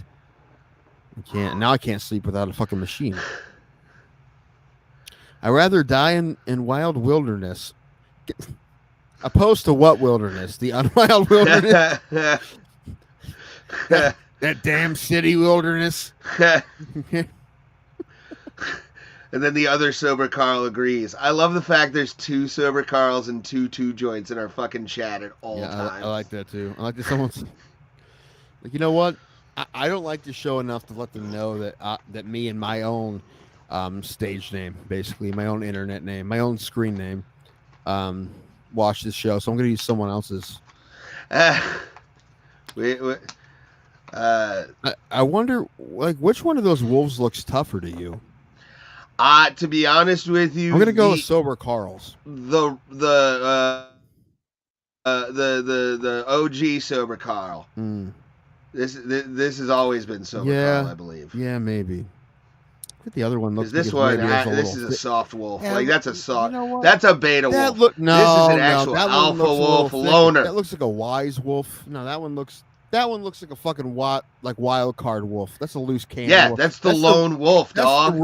That's the Ray Hyclack of wolves. That's why I'm attracted to sober Carl, man, as a person, not romantically, but person. That's why I want to fuck him. All right, that's fine. I'm having fun. You having fun? Tim, I think, watched that, right? Leave the World Behind, or I haven't, or I think Pulse did. Yeah, Pulse did. Did he watch Small Engine Repair? I don't know. He's working right now. I don't know if he's watching the show. Dude, I know where he works. Call's work. I want to do that too. For the show, say this. We haven't talked about that yet. We've been waiting to talk about that forever. I know. Everyone watch Small Engine Repair. I have not seen that movie. Because when I was at my brother's and we were watching the fights, Cain Velasquez was there, and that came up, and then Small Engine Repair came up because it's similar. Yeah. I'm not going to give it away, but it's a great movie, though. It's a great movie. Like, for what it is, it's a solid. Yeah, it's not an Oscar-winning movie, but like it's good. And I don't think I've ever seen a movie take that kind of turn before that I remember. And then the whole time you're like, okay, this is okay. It is what it is. It's okay. Is something going to happen? Like, what's going to happen? Is anything going to happen or nothing? Or is this going to fade to black and that's it? What's going on? Then all of a sudden it's like, holy, what? What? Yeah. You're like, what the fuck am I watching? Like I said, and it was a play. I wonder if they're still doing it. I would love to see that as a play. There's been like those movies, you know, where like all of a sudden somebody's like burst into fucking multiple limbs and all that kind of shit. Sure. Where I've seen stuff where I'm like, this was not what I was expecting. But oh hey, what is this? What is this? What is this? I see a name. What is somebody's this? Popping in? Oh my god, he's here. Miss Alex Jones is gonna be pissed. No, for realsies. I'm gonna bring him on because Thomas. Yay! There he is. Brothers. Hi, buddy. Did you quit? You quit your job for us? I ducked out early. No, not quite, but I ducked out early. I can see my reflection in your hat. It's nice. It's a good hat. It's a dope hat. I can pull his that hat off. game is. You and Thomas are the only two people I know, like regardless of race, with dope hat games. Regardless of race. Fuck yeah, I want to throw that out Ray there. Has the worst hat game. Hey, hold on. This is a classic. Ray, do you have any ball caps? I want to see you in a ball cap. When I go to PNC Park this year, I'm actually gonna go. I'm gonna go to like a 7:30 like in a ball cap. I'm gonna go to like an afternoon Pirates game on a Sunday. We did that soon, so that'll be. I want to do that after I get my license back. But I'm gonna buy a New Era hat when I go down there because I always do. Did you watch Small Engine Repair?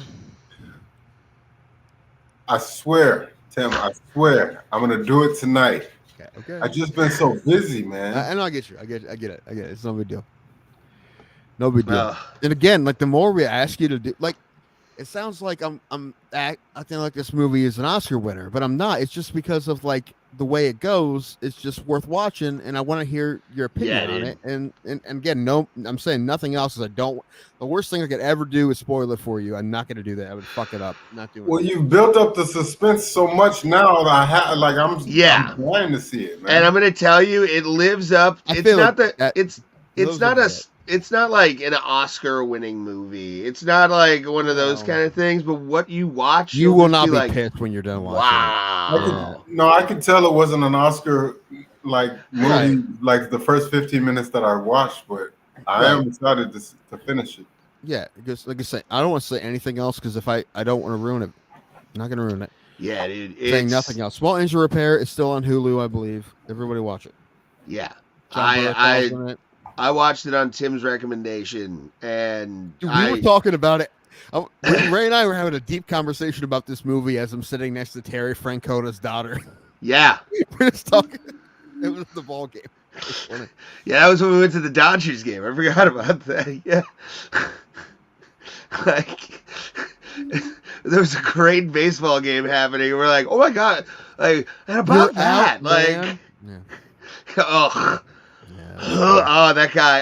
if I ever found him in the streets and knew what he looked like, I would just mock him for that. Yeah. Oh, I was bummed you weren't here earlier because I had a game set up for today. Oh, really? Yeah. We can do it next week. Okay. I'm sure you guys have discussed it already, but what did you think of that presser? Honestly, we haven't. See it. I didn't see it. What happened? Not much. I expected more considering Strickland was there. I thought he was going to say. Well, honestly, medicated. I think Dana told him, like, look, motherfucker, you start anything, I'm stripping you of that belt immediately. They love that shit. You kidding me? I feel like he gave him like a quota. He's like, I'm going to allot you five gay slurs. That's a lot. That's a lot. You got to ration them out. You got to use like them. Two is a max. Yeah. Actually, one probably. Honest, I take it back. Well, 0 really, but one's. I mean, Paul. So I have a couple of people that I want on the show, and I want you. Number one, John Daly. Can you get John Daly on the show? Is he? That's the one guy that I like. If he had an appearance fee, if it was reasonable, I'd pay it. Does he even like? I remember him when I was a kid. Does he still golf? Yeah, he's a senior tour, but yeah, and he's a big fan favorite. He loves his fans. He's great as a man. There is. Hold on. Ohio State news I just missed. There's a guy's. There's a bare knuckle fighter I saw on this episode of Trafficked. What is his name? Oh, it's Tyler Samus. Sammis. He fights for BKFC, and he's like the rare guy that only has ever fought bare knuckle. He's never fought MMA. He started street fighting and doing illegal fights, and they signed him at 18. And he's had 2 fights, and he's won them both in the first round. Nice. I think he's 20 now. But I'm really interested. I would really like to talk to him. Yeah, Okay, find out the name and Tyler Samus. Sammis. Did Ray tell you like I'm back in communication with a certain somebody and yeah, we announced it before you came Yeah. on that we're gonna have Sam Alvey on Tuesday, and Dana White's coming on, nah, and we're gonna be blocked from buying pay-per-views from now on. listen, when Sam comes on, and I hope Strickland defends, but if when Sam comes on, because you know him and Sean Strickland are tight, you think like we can like what's the word? Can we campaign for him to like put in a favor? I mean, I already tried to talk to his people. The guy got back to me for Sean, and if we could have Sam possibly talk to fucking Sean, that'd be tits. That would be tits, dude. Sounds like a hard favor, though. It's a hard favor. Who's he friends with that isn't a champion? Chris Curtis. Chris Curtis. We'll take Chris Curtis too. He's going to be bummed after his loss this weekend, but you know, we'll talk about that in a sec. I got the shit pulled up. So I actually picked him to win on Tapology, but more I think about it, I may change it because I feel like we saw Belarus beat the crap out of Julian Marquez, and what's his name? Marc-Andre. Yeah, Marc-Andre Barriol. Yeah. So. He's taking on Tom. I think it's Tom or Chris Curtis. Yeah, he's taking on Chris Curtis. Chris Curtis, yeah. Okay, sorry, I had a brain. All right, we'll talk about the fights. Get ready for that. I'm gonna give me like. This isn't a good idea, Tim. You're drinking too much. Go smoke that joint.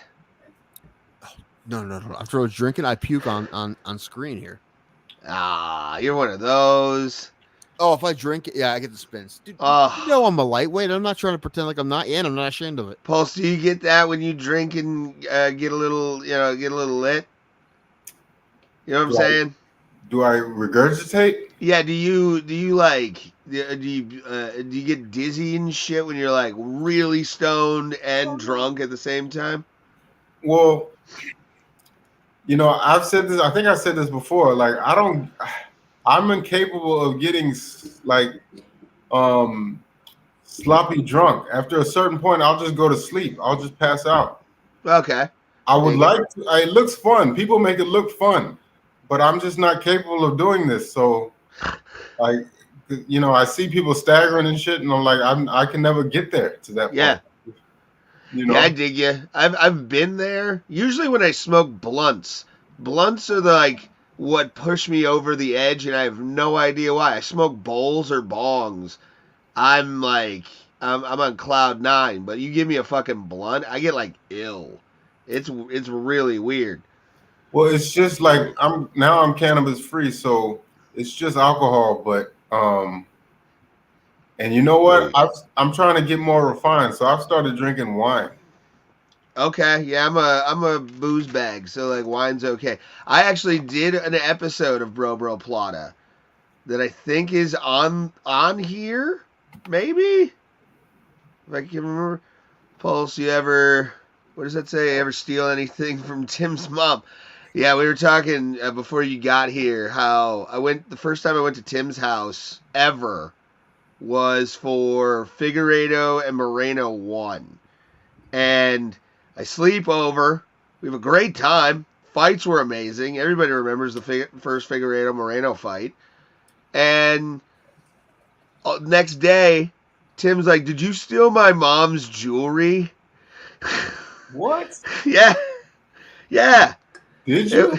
No. Oh, okay, I would hope not, but like. Yeah, and so it's a running joke now on the show. It's actually pretty funny at this point. I got one of these accused. days we'll get Pulse up here, and he can steal something from my mom. Okay, I like it. He's allowed to. It's like a tradition now or something. No, just Tim's form of reparations to you. That's you can steal from us once. Man, so many jokes are going through my head that I'm not going to say. They have nothing to do with Pulse, by the way. But, yeah, no, not drunk enough to say those jokes. All right. But again, I promise they have nothing to do with you, Pulse. I promise they don't. We need to... Pulse, what did you walk into a Tuesday after the show? Do you remember that? I think you were on Ambien and or weed or whatever. Oh. No, our little conversation we were having. Yeah, without details of what we were talking about. Well, so I'm prescribed Ambien, but like, no, I know you have insomnia. After the show, Ray was going smooth on some. I guess I was gonna say a friend, but not. I guess not a friend. One of y'all's colleagues. He's my friend. And it still is. Either of you guys make me choose is the one I'm going to dump. I'm never going to make you choose. I know. Ever. Yeah. Yeah. No. Don't do it. I would never expect. It's like dating a woman. Like you can't tell somebody that they can't hang out with somebody, right? Because you will not expect the same thing of them. I love the shit out of that guy. He took me to the hospital one time when he thought. Yeah. Again. He'll just text me to make sure I'm doing okay every once in a while. I had respect, but it's whatever. Now it's in the past. I've had conversations with people, and I am happy that you came to that conclusion. Yeah. So I didn't want to be the one to tell you because I didn't want you to think you'd listen to me, but I know you understood the assignment, which was not to say anything. Yeah, well, that's usually the assignment with you is just to shut up and let you run through it. Yeah. I got to come to the conclusion on my own. I think I haven't gotten enough credit for that. Is the fact that I just let you go through your shit, stay out of the way, I do appreciate it, and then come back and be like, "Yeah, I get it, man." And plus, yeah, a lot of people would not take it. A lot of people wouldn't handle it. Yeah, what have you done? But I'm a good guy. And I don't think I get enough credit for that sometimes. But then if you would have yelled at me, I'd have been like, I'm not doing that. I'm just venting. I'm mad. I don't yell through Pulse. I never yell at. If I ever yell at you about something that has nothing to do with you. Oh, you've only yelled at me once, and that was live. Yeah. So. Yeah, but I would never yell at Pulse. I would yell through Pulse. He would be the conduit of my rage for at least 5 minutes. Then I'll smoke a bowl. We'll have another conversation, something fucking deep, so I can get my mind off of shit. And then I'm gonna fall asleep. That's how it works. Well, I'm not sure exactly what happened, what the conflict started, but I guess he betrayed. Yeah. But, again, it's in the past. I got it out of my system. I'm not gonna whatever at this point. Bleh. Something will happen somewhere down the line. The Ray meltdown was good content. I think it was. I think one of the biggest mistakes we ever made on this show was. Yeah, anybody have that? I'd actually like to put that as a fucking short and embarrass myself. Let me see. There was somebody put it in Discord. Oh boy, you think it's still there? It was a clip that one guy who came on here just to like knock us out, his Moss. Oh yeah, maybe. Let's see. Yeah, I don't know. That was a weird day too. That was a horrible day in my life. Wasn't amazing for me either. Well, no, but emotionally for me before that. Oh, yep, it's here. Oh boy. So can I download this?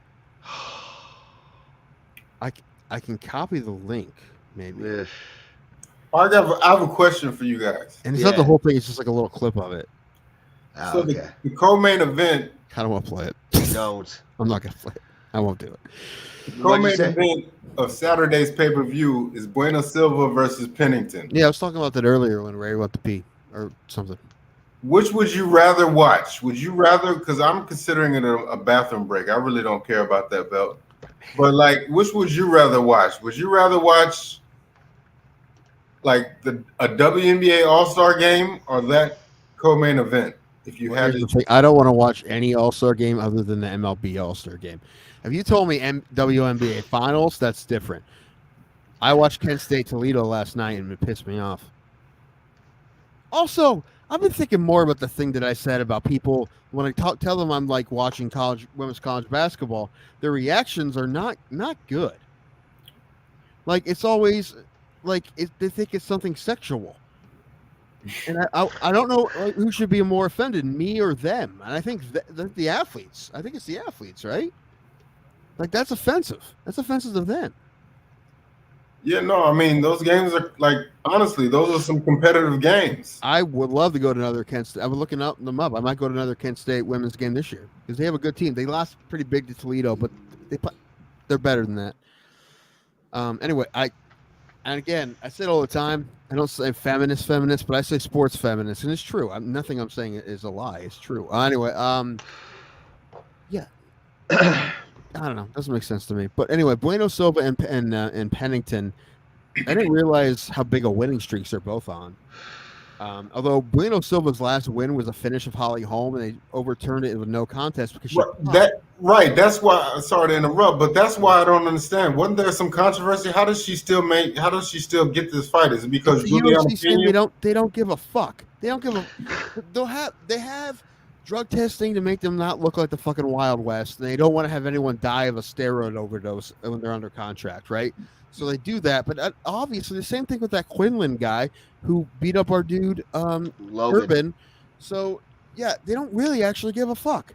I mean, I guess she probably had a 6-month suspension, but now she's fighting for a title.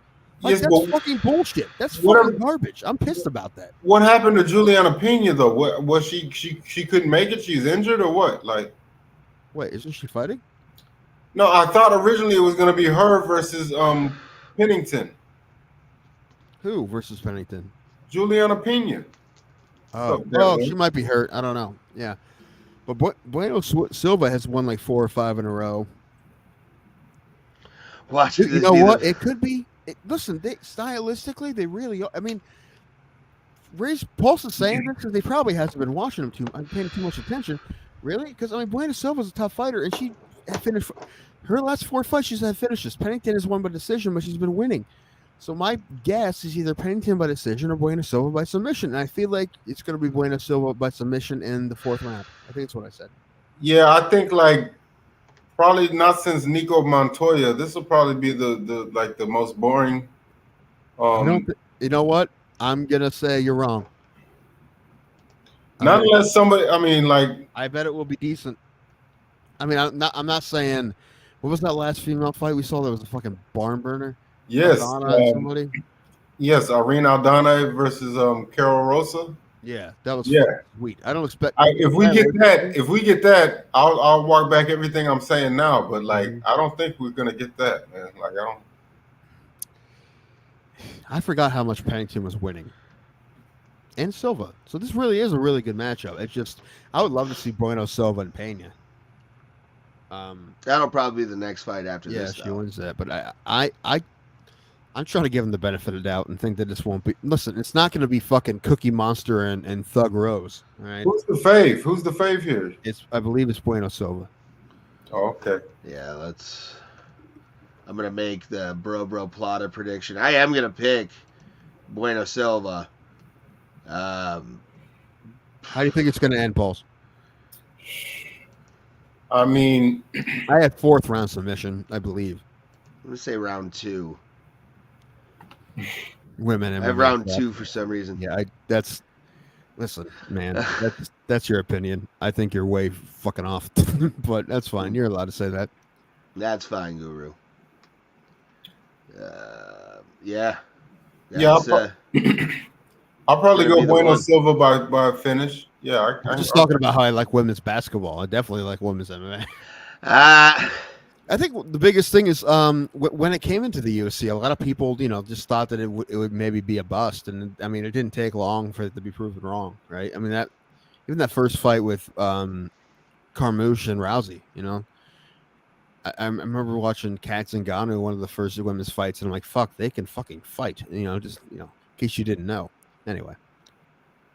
Yeah, it's too bad you guys didn't see the press conference because there was something that happened. I was trying to figure out what went down. Maybe somebody in the chat can explain. At some point, some guy ran up on the stage and tried to grab Sean Strickland's dick nameplate or something like that. It's a weird thing to steal. Yeah, and like the security bum rushed him and like picked him up and took him off stage. And I was just wondering, like, what was that about? Like, it's crazy. I got beat up by security because I wanted a piece of cardboard with someone's name on it. Ugh. Yeah, it was it was wild, man. It was like I wanted a sip of his monster, bro. Oh, hold on. Actually, I'm going to do this. I think that was D-Rest that ran on stage. I would have put 2 joints up to it because it was Canada. Yeah, good point. Although D-Rest is closer to Toronto than 2 joints is. Hold on. Here we are. Tim Danko fan. It was me. Makes sense. Is I'm a picture of someone blowing something? That makes sense. Oh, I'm going to cut that off real quick because I do have the video right here so we can watch it.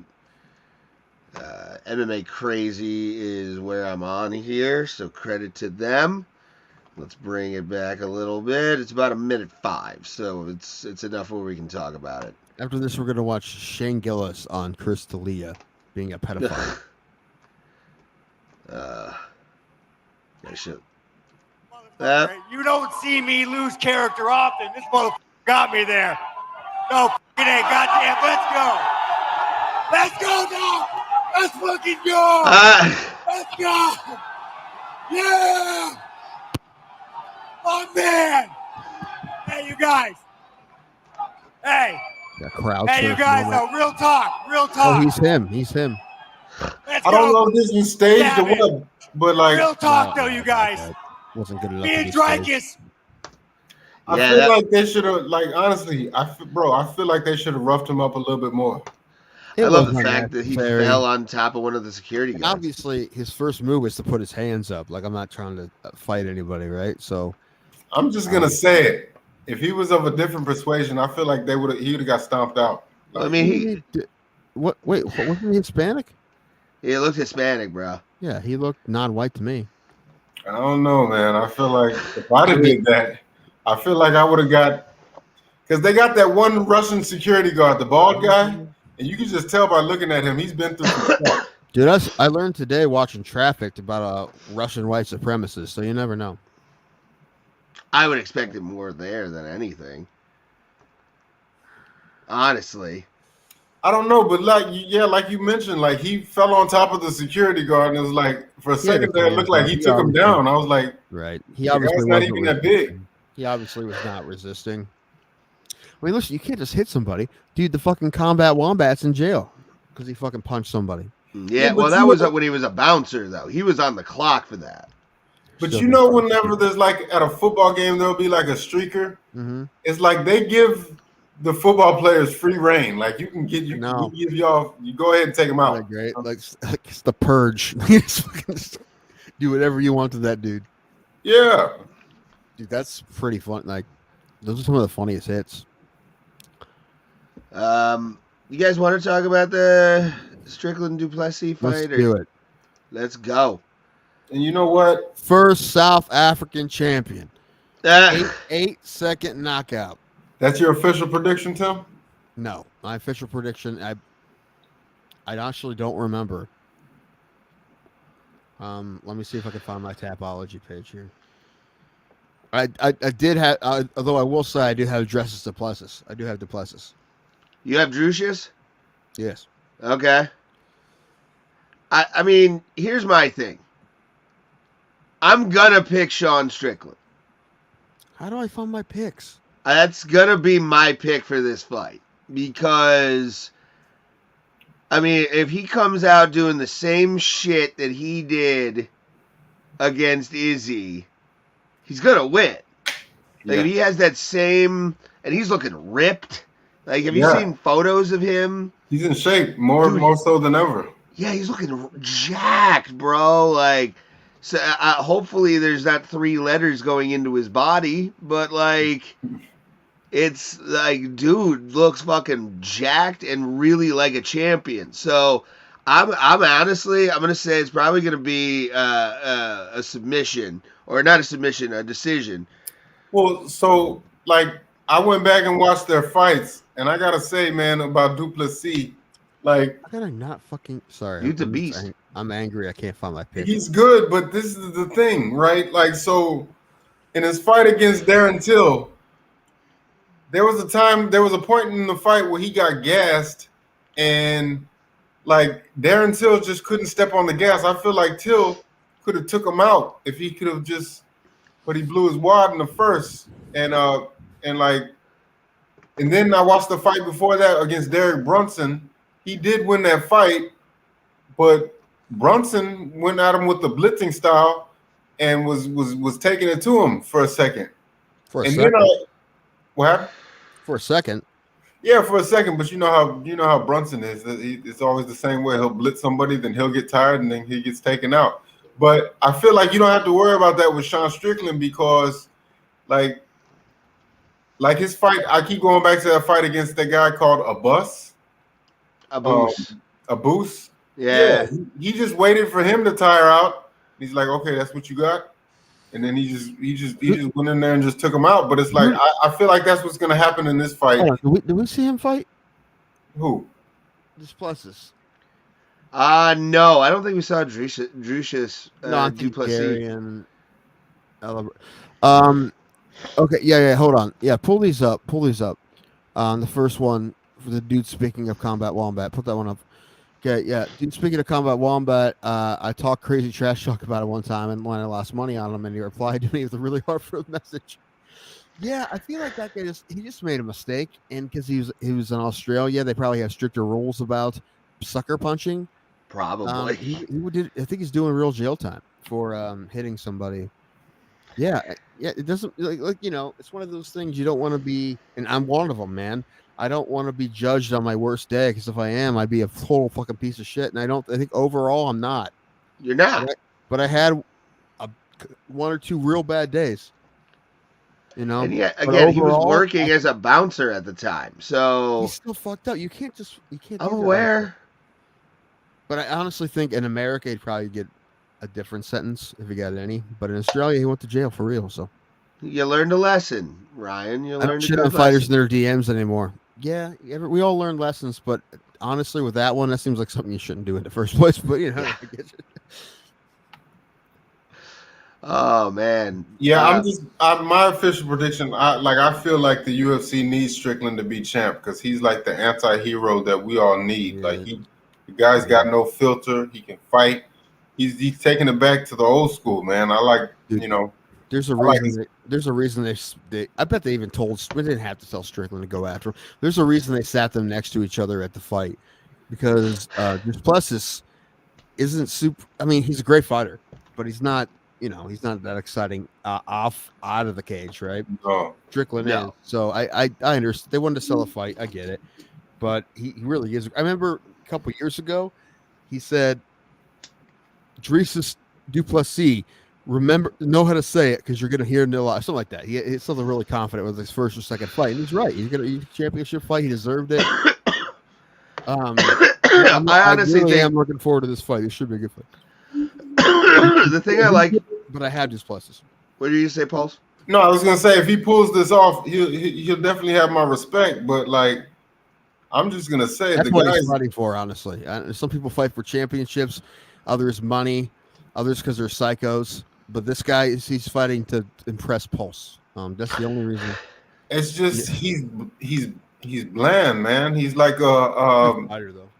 He's like a 1992 Oldsmobile Cutlass. He's just nothing. Yeah, he's a white South African. He's fucking boring, but he knows how to plant seeds. That's all he fucking does.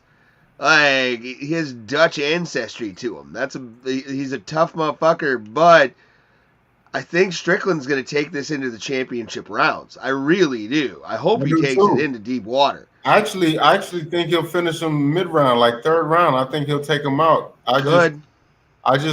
Du Plessis, he's just Man, I think you're underestimating him a little bit. I'm not underestimating Du Plessis. I want this train to keep going. I want to shovel some coal into that heater and let the boiler go. You know what I'm saying? The thing, though, I keep going back to that Whitaker fight. I feel like that was Whitaker's mess up more than that was Du Plessis, like stepping out, showing what he's made of. I think if they rematch, Bobby Knuckles gets him.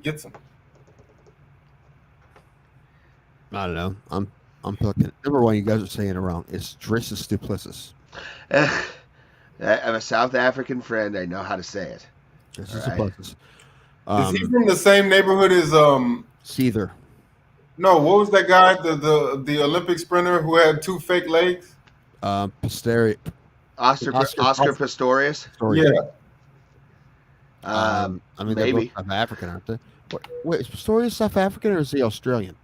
No, he's South African, but y'all know he just got released. I was like, wait a minute, didn't he shoot his wife? Like, how did he shot his girlfriend? Originally, he was acquitted, but then they convicted him on appeal. Watch that 30 for 30; it's great. Just put that up again. Just watch DDP versus Till. The guy's not very good. That's what I'm saying, man. He's not. I feel like the Whitaker fight was an aberration. He's got power. That was like lighting in a bottle, you know? Yeah, who knows? I mean, we could be sitting here like that, and I understand you go off what you see in the cage, but you do also kind of forget sometimes that these guys are still working to get better. Right? I understand, but you realize that Whitaker is the guy who fought Yoel Romero twice and didn't die. But he gets knocked out by this guy. How does that work, man? Pulse. It's because this guy's good, dude. He's good enough, man. He's good. I got him. Again, he's got power. I mean, listen, I'm not as confident as I've been other times, but I do think I'll call it a 55-45. Well, I'm saying if you backdoor Whitaker TKO with TKO and Sean Strickland, he's got my respect. Then I have to. He's the top dog. But that being said, video of that. What happened? Sorry, you said he backdoored Whitaker. Is there video of that? So if he backdoors that win with the TKO win of Sean Strickland, he's the man at 85. That's for sure. But I don't know how long he holds on to that belt because I'm telling you, Joe Pyfer's coming up. Hazmat, that's the one. Got Chimaev here. Yeah. Still got Bo Nickel. Maybe he'll make some noise. Nickel, buddy. Dude, I wish they would have him fight somebody other. Dude, listen, they're gonna give him a tough fight after he finishes Brundage in the first round. That guy's skill set is unreal, man. You were gonna see it. It's a no, Ray. It's good for the show for you to hate him. It's fine. But you're gonna be proved wrong. Oh, I'll have victory and sadness music prepped for. If he isn't champion, and at least probably next year, I'd be very surprised. God, I hope he just gets smoked by somebody. I think the only people that will smoke him were like top 5 guys. How do we know this? He's only fought cans. Yeah, he's smoking them, but like they're cans. His skill set is unreal. I mean, his wrestling skill set is, about as good as you could possibly be. Okay, well, listen, I got a question.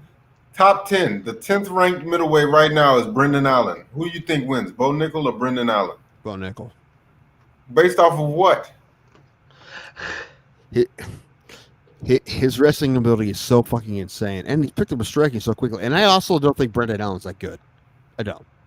He's the 10th ranked 85er, man. I know. Who's the 9th or the 11th? I don't think Brendan Allen's that good. I don't. He took out Andre Muniz, who's a grappler, who's also doesn't matter. Bro Nick, you know what? I'm gonna be proven right. Bro Nickel's the fucking shit, dude. Okay, Bo Nickel versus Roman Dolidze. Who wins? That's tougher. Today, it's a good fight. Toss up. So you're giving pick-em odds, is what you're saying. Yeah, pick-em odds, but I guarantee that Bo Nickel will be the favorite. I guarantee it. No, I think it would be a 110 split. I really do. Dude, I honestly think Roman Dolidze be favorite in almost every single fight he's in until he gets pumped. Bo Nickel versus Jared Cannonier. Who wins? I don't know if Cannonier can stop his wrestling. I don't know. I honestly think he's that good, and I honestly think I'm going to get proven right. I can't wait for him. I can't wait for him to get his hype. Next to Ian Gary, those are two undefeated fighters who I can't wait for the hype trains to get derailed. Are they in the same? No, they're not in the same weight class. That would be a great fight, though. Yeah, I'm just trying to think of all the people Bo Nickal should fight. He shouldn't be fucking fighting Brundage. Why do you give him a fucking fight? He's going to be a plus 700 favorite, a minus 700 favorite. Like, because they're trying to keep this thing going. I get it. They're warming him up. Well, the thing is, you got to remember though too. He has only had like 3 MMA fights. It's fucking insane, right? Alex Pereira fucking went in and just demolished people. He's been kickboxing. And Bo Nickal's never been punching people. Okay, yeah, Bo Nickal has a double leg, a single leg, very powerful when he's not kneeing guys in the testicles for sure. Bo Nickal versus this new guy, Bruno Ferreira, who just knocked out Bo Nickal. He just knocked out what's the gold-haired guy? Haas, yeah. And then before that he knocked out RoboCop. You think Bo Nickal? Bo Nickal. Justin Gore doesn't match a bullet when he was injured in camp. Dude, I feel like you guys are both underestimating Bo Nickal. Bo Nickal was. Dude, I don't think I've ever seen anyone with that little fight experience be that fucking good. And he's honestly, if he gets like really punked against the first top 15 opponent he fights, like embarrassingly punked, I'd be very surprised. 100%. I don't think he would. Honestly, I mean, when he gets into the 15, happens, but when he gets into the top, when he gets into the top 15, he is gonna have guys who are gonna give him problems. He'll get beat and he'll be better for it. It'll happen. Well, not even beat, just like it'll be decisions where it's like very close 29-28s for sure. But I don't think he's going to be swimming that top 15 very easily. Okay, I got at all. Man, I have a feeling that his first top 15 fight, like if he fights 15, 14, 13, whatever, I feel like he's going to have a big, good win against one of those guys. Then after that, it's going to get real tough. If Yoel Romero was still here. What do you mean by still here? Like at 46? In the UFC. Like or Jacare or one of them.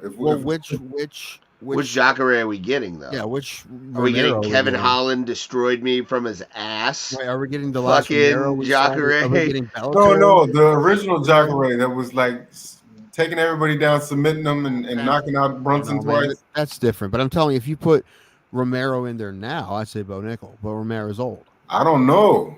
Romero still got it. He just went to a decision against Vadim Nemkov at a weight class above. I don't know. Well, I don't think he can make 185. First of all, Yo Romero is a better wrestler than Bo Nickal. I would like to see that. I like to see that wrestling match. Man, that'd be a good fight. Bo Nickal's a fucking monster, dude. Yeah, like I said, I really think he's if he doesn't get a championship, I'll be very surprised. There's no way. I would love, dude. I think him and Hazmat Suit would be a great fight now. However, I think Chimaev would win that fight. But in a couple fights, few fights, 3 fights maybe, 3 fights, then Chimaev. That's what I like to see. Bo Nickal versus Paulo Costa. Nickal, because I don't think Costa could stop his takedowns. However, Costa could absolutely knock him out. It could happen. But I feel like unless he does knock him out, right? If there was a decision, it'd be Nichols. I guarantee it. Bo Nickal versus Marvin Vettori. We have different agree to disagree, not a big deal. But I feel like I'm going to be proven right on this. I do. Hey, listen, and if I'm not, if he ends up being a bust, which there's no fucking way on earth he's going to be a bust. He's not going to be a bust. I would never consider Bo Nickal to be a genuine, honest, he's bust. Lose some fights. But I just don't like him. There's some of he admitted on Rogan. Can we in a fight you're going to lose anyway? Can we real quick? Everybody just glossed over him on Rogan saying he developed herpes. Who cares? Nobody says anything about that. When did you get that? Were you on medication during the fucking fight at 285? Please tell me you weren't like outbreaking before the fucking fight. Who are you talking about now? Bo Nickel. When he was on Rogan. Yeah, Bo Nickel on Rogan admitted to developing herpes. I'll bring it up. Hold on. Yeah. Hold on. Yeah, listen, me and Ryan Kales are getting Bo Nickel t-shirts. You can do that. No, I cannot, in good conscience, after UFC 285, like that guy. Ray, you're gonna lose anyway. He beats Jimmy Pickett 100 out of 100 times. Hold on, I'm looking for There's it. a reason why he was a plus 1,000 underdog, whatever it was. Pickett was doing good until he got kneed in the balls. 100 out of 100 times he loses that fight. He got kneed in the dick, dude. Listen, you're not lucky Nickel is good for the show, especially when he's going to be a champion, but it's fine. That guy's wrestling coach in college, the greatest collegiate wrestler of all time. Who gets a title shot first? Bo Nickel. Do you know who I'm talking about? Bo Nickel or Marab Dvalishvili? I think Davishvili because he's already in the top 5, right? You know, talk amongst yourselves. Last week I said something. I thought Jan was fighting Davishvili. I fucked that up. He's fighting Cejudo. I just fell into it. Right? Yeah. I can hear that. Am I supposed to hear that? I mean, since I wrestled my whole life and stuff, and Still can hear it. International scene and stuff, it's not really a secret. Everybody kind of knows. There we go. So that's the first legitimate, real proof that.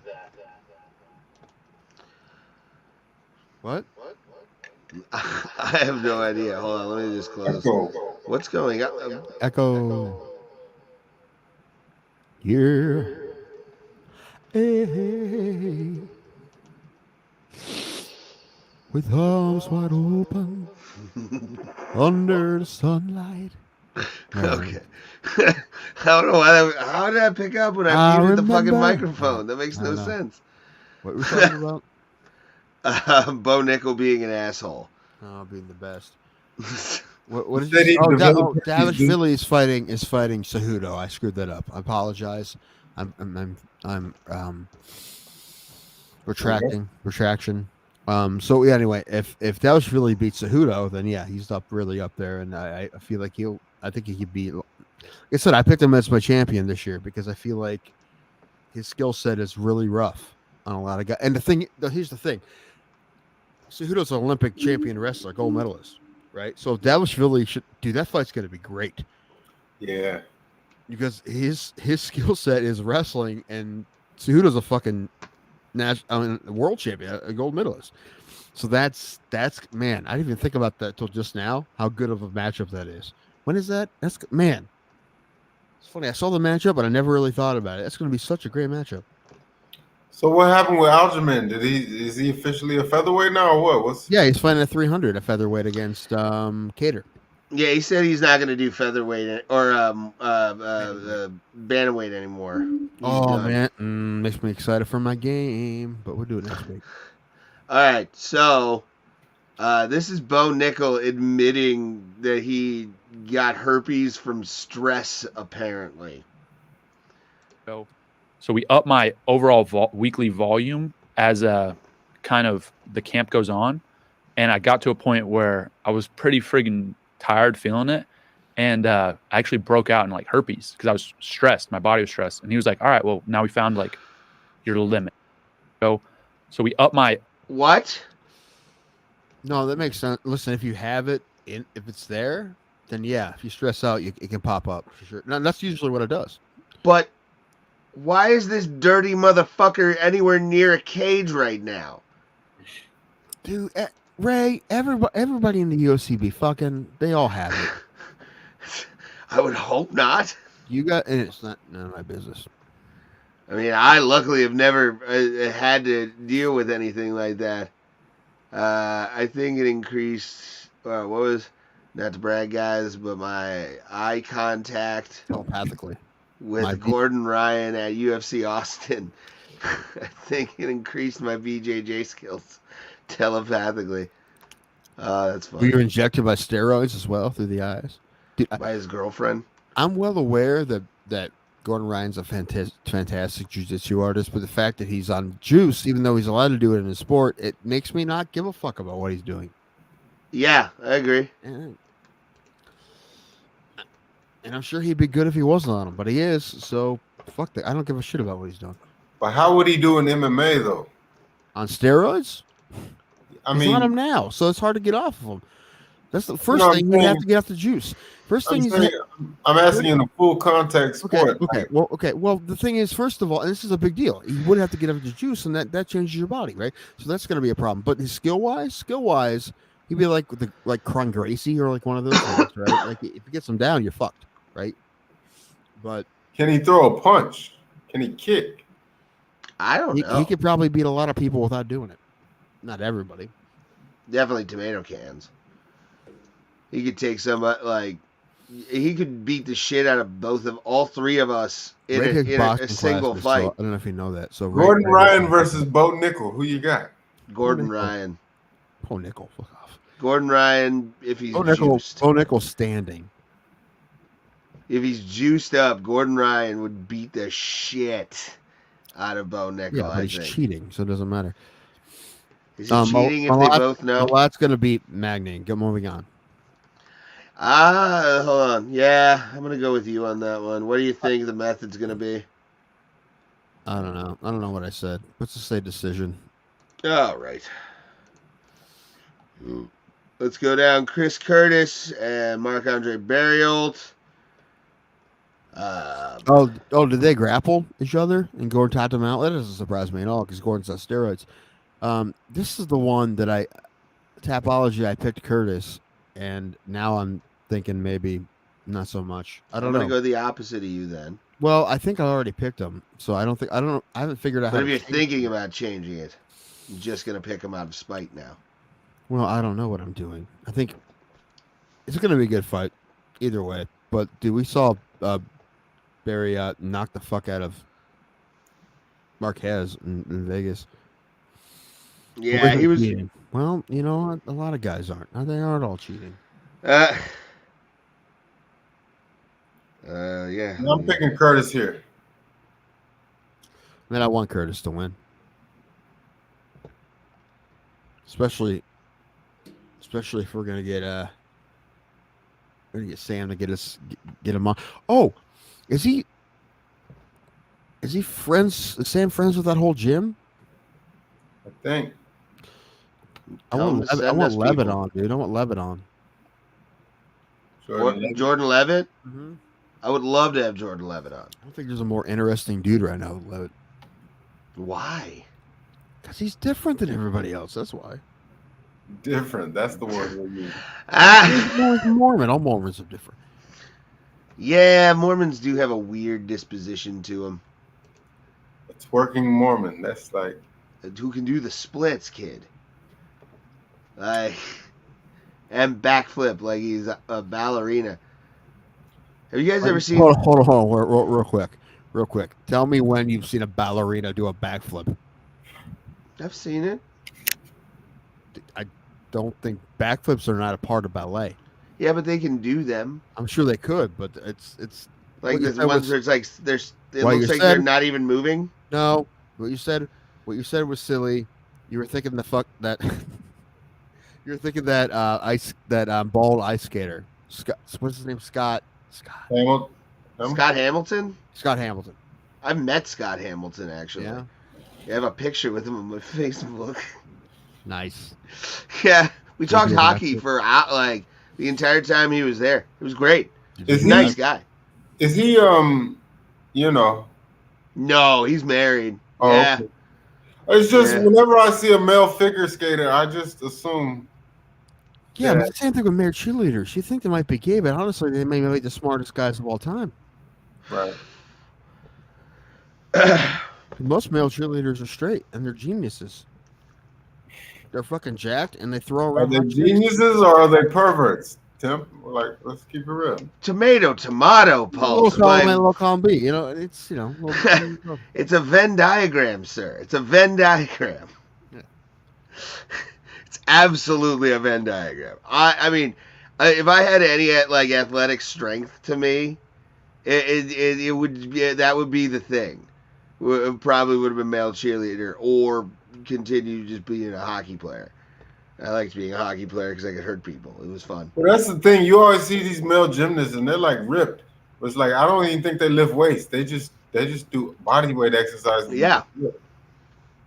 All balance. Yeah. No. Hold on. So, Carl, no, I acknowledge that Ryan topped out Bo Nickel. Sorry. All right, go ahead. I didn't see it though. Oh, sorry, Pulse. Oh no. It's yeah. Male gymnasts are shredded. But yeah. Mozart Evloev versus Arnold Allen. You know, everybody seems to be picking Evloev. Yeah, I know. And for good reason. Dude's legit. Some people say he's next up at featherweight. He's the next guy to watch out for. Undefeated, right? Is he undefeated? I'm on a thing where I can't look at records or anything now. You can't. Oh no, tail of the tape. There it is. I believe he's undefeated in the There we are. Yes. He's 17-0. All right. I didn't know if it had a tail of the tape underneath it. Let's bring that up so we can all see it here. Take Ryan's comment off. I don't know. Allen's a tough out, dude. This is definitely the toughest dude he's fought. I don't know. Really? I like Allen. Yeah, I like Arnold Allen. That's why I'm picking him. I'll pick Allen too, just because I want him to win mainly. I'd say decision probably. I think in order for him to win, he's got to take him out. He showed me something in that fight with Dan Hooker. Dan Hooker's a guy who once fought a heavyweight. He went in there and took him out in the first round. So I think that's what he's got to do. He's got to just go guns blazing and take this guy out. But it's a risky proposition because if he gasses, it's over. Absolutely. I think I heard wrong. I don't know. This one, not familiar with these guys that much. Hold on, you don't know Katana? Katana is the only guy to win the Ultimate Fighter twice. Yeah. Katana's tough. I'm picking Katana by decision because he's a tough guy and he usually wins by decision. So that's my pick. I don't know much of Armfield. Oh wait, was he in the final? Was he in that finals fight that was actually pretty fucking good at the pay-per-view? Yeah. Okay, yeah, I'm definitely gonna pick him because I have no idea who this dude is, to be honest with you. But yeah, he's a fucking beast, man. After the Ultimate Fighter, the first one, I think the UFC cut him prematurely, and then he went somewhere else, and then they brought him back for the Ultimate Fighter, like the redemption season, and he won the whole thing. So he's won it twice. Yeah, I think he's a tough fighter. He has a weird accent because he's like Canadian, but he also spends a lot of time in Ireland, so he has this weird tweener accent. He trains with McGregor, I believe. Yes, Brad Canada versus Cody Gibson was a fight. Yes, I agree. That fight when him and Cody Gibson went at it. That was, yeah. All right, cool. All right, I'm high, so. That's Charles Jourdain, Air Jourdain taking on Sean Woodson. Sean Woodson looks just like Tayshaun Prince. I don't know if you guys remember him. yeah, I do. Funny. Little Mike Bibby in there too. Mike, you know you're a superior athlete if your nickname is parodying another athlete. That means. Remember this more famous guy? Yeah. Remember this guy who's better at his sport than I am at my sport? But Jordan is tough. I think I had Jourdain. I don't remember. Yeah, his last win was the Ramos submission. Why can't I? Oh, no, please. Dude, Sean Woodson looks like every point guard on in a high school basketball movie that gets his girlfriend pregnant. That's what he looks like. The fuck up that's like, I got a scholarship.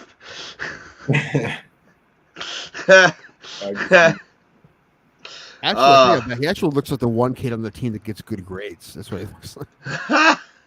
Yeah, I can see him on like Friday Night Lights. He's like the good Christian student that right. Yeah, but he still gets his girlfriend pregnant. My faith does not allow you to abort it, Sally. Yeah, I think I'm gonna go Charles Jourdain here. Well, I have to acknowledge that bomb. There we are. Okay, feel better. Feel better. Luckily, low casualties. Yeah, I don't know who these people are. Yeah, these are. Man, I wonder if that guy could open his mouth any wider. I know, right? Look at that. Look at that fucking mouth. I park a bus in that thing. I think they use that as like a spelunking cave practice facility. It's like the only guy I know who doesn't need to use a knife at melt. He just says, "Give me the sandwich hole." Or Slimans. Slimans. Yeah, I will give you credit if you can pronounce the first guy's name. Sirhi. Kevin Hart. Yeah, I'm gonna say it's Sirhi or some shit. Siri Sydney. Siri Sydney, maybe. My best guess. He looks like he's won many Mr. or Junior Mr. Universes. Look at those. Look at that body. Wow. He's gonna follow in Alan Joban. He's gonna be the next you want to guy. knock this dude out? You have the world's smallest target for his chin. Look at that. That's like but the Siri City guy, just by the looks of him and his name, can you guess what nationality he is? Italian. Siri Sydney. I mean, I guess the easy guess would be Brazilian, although I want to see something crazy like Armenian, but I'm going to go with Brazilian. Let's take a look here. I'm going to say... You just saw it. You cheated. No, I didn't. I swear to God, I went up and I when I saw it drop down, I'm like, nope, can't do it. Promise you. Doesn't he kind of look Filipino? Yeah, that's a little bit. A little bit. You know what? I'm changing my guess to American. I'm gonna say Syrian. That's probably right the first time. All right, let's take a look. He's from fucking Canada. Canadian. I'd have never guessed, bro. Dude, no. They are in Toronto, but I still wouldn't know. This dude's first generation. Yeah, that guy's first cousin is Ariel Hawani. He has a better nose, though. I'm picking Big Mouth over here to win by decision. Hopefully, Hormone Monster is on his side, and it's a good reference, though. It is a powerful reference. What if he has a disease where his mouth just is like stuck like that, like that stretching disease? Yeah, you see on like Ripley's Believe It or Not and shit. Maybe. It's a permanent screamer. He's like, again. He's got like permanent dry mouth. Oh God. His mouth smells like he's been like vaping since he was a baby. It's just airflow constantly. It's like no moisture. Hungry hippo mouth. That's perfect description. When he was a kid, his parents put a spittoon under his fucking thing to catch the drool. No, he probably mouthed off to his dad. He's like, "I'm gonna put my foot in your mouth." Ever since then. Try it. Go ahead. His boyfriend must be huge. Oh God. Ah! Oh man. All right, Jillian Robertson is in the house, Canada's favorite daughter, who smokes a lot of Camel Lights. And weed. I don't know if you guys have seen. I was gonna make a video on this of all the UFC fighters that are potheads, but she's a big time one. No, wait a minute. I have to take this off. That angel. That church-going woman, you're going to besmirch her by saying she smokes the devil's lettuce? How dare you? She looks like she wake and bakes before practice, man. Like, she's... Now, you could just tell some women, like fighters, you could just tell Beck Rawlings has been through some stuff in her life, you know? Oh, yeah, dude, for sure. But she's also the kind of girl I like. who has been through a little bit. Paulo, hold on. What's the nickname here? I can't see. Hold on. Pauliana Viana. Aviana. It's Drama de Pharaoh, which of course translates to mutant genocide. Neither one of them are ugly, but usually in a fight like this, you go with the woman who has less to lose. You know. So I'm gonna go Julia Roberts. I think she has better skill set too. I've given up pulling for Robertson a long time ago. I'm going with Vaiana. And also, I feel like how many ugly women are in Brazil? Like 7, 8? Yeah, I mean, she is a dime. Especially the ones that are, under 50, like that. No, but it's like you never like. That's why I always pick Jandy Robo in her fights because like she's got nothing to lose, bro. She like, if anything, you'll punch her and make her finer. So, well, I mean, a job. You can always lose a job. Also, is that Rob Schneider? You could definitely punch the hair coloring out of this lady. Oh no, I was legitimately asking a question. Like, Jandaroba is the one that looks like Rob Schneider. Yeah, he does a bit. Yeah. Yeah, Ryan, this was the one when I said 99% or whatever I said, that's the one I was thinking about. Okay. So, but her body fire though, isn't it? I remember I told a joke one time on the MMA whole stream that had Moss laughing. I said Verna Jandiroba can throw the perfect no-look pass. You wouldn't see where that thing was coming from. Sheesh. She got that Tracy McGrady thing going on, Yeah, a little bit. Yeah, iguana eyes. Where they like look away from each other. She can look at 3 different things at once. Yeah. Oh man, let's. I don't care about that one. Keep going down. Well, no, I gotta make a pick. I'll pick this guy because he's got a nice jaw. And decision. White Lion. That's hey, go back. I'm sorry. Please go back. Doesn't he look like that guy that was? Hold on, look at the neck on. That's what I was about to point out. Remember that guy that was big time on social media like a couple years ago? Daddy Longneck. Yeah. He's like African women used to do that. They used to put rings around themselves. Yeah. You know who that dude looks like, Ray? That dude looks like Claude Stewart. It'd be easy to give him the rape choke. You just go like this, and your hands would just fit right. The comedian. You ever work with Claude? I'm looking him up. Name sounds familiar. He's done the funny stuff a bunch. That's like a no, actually, I don't think I've ever worked with him. No, done it. Yeah, I don't think I've ever done shows with him. Nice guy. Yeah, he seems like he looks like he could be. But it's he's like real high, like super high energy, like the most high energy guy I probably ever met as a comic. It reminds you of what is it, Rock'em Sock'em Robots, when you used to punch him in the head like a Pez dispenser type thing. Right? This is look like a Pez dispenser. No, he looks like a pencil and eraser. Like. What's his nickname?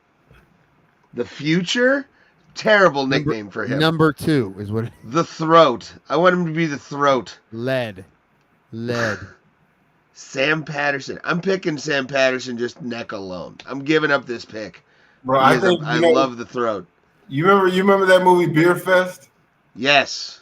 When I feel like he could kill in that. You know what I'm saying? Like he just. Oh, dude, he could put down at least the boot by himself. Yeah. That's Das Boot. See what the records are real quick. And Johan looks like every high school wrestling coach who gets in bar fights on the weekend. Yes. Absolutely. Think I still don't got it? Yeah, I still have it. This guy's from the United Kingdom. That explains the long neck. There's a lot of British dudes who have long ass necks. Dude's from Quebec, so already not a fan. Fuck him. Anybody that's French Canadian are douchebags in my opinion, except for Al Joban and GSP. But like, no, I hate French Canadians. Pulse does not need to do stand up. We're not going to let him do that to himself. We like you too. Should. We critique Pulse's set live on air. I'm not going to give him any shit.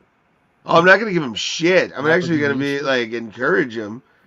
But if he says something, it'll be fun. I mean, if you're gonna be slow and monotone, you're gonna have good jokes. If Brendan Schaub can make a career out of this, I feel like the gates are open. Anybody could do it. It does give you confidence. It really does. The little Kind of Schaub. does. Well, what? Yeah, yeah. He works, but yeah. That guy's listen. Plus, he stole Nick Swartzen's joke, so that guy's selling out venues. So what can you say? Still stole Nick Swartzen's fucking joke, dude. Still selling at venues. It's Nick Swartzen though. All right, who's next? All right, next one. Let's pull up this tail of the tape. I'm not exactly. No, I know. Priscilla, I know. Priscilla Correa, I think I've seen before. I definitely picked Jasmine because I know. I've seen her. She's tough. She's real tough. Okay. Probably gonna be a good fight.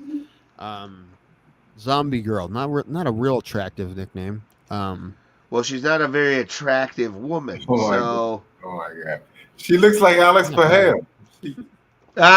She just starts doing that shit.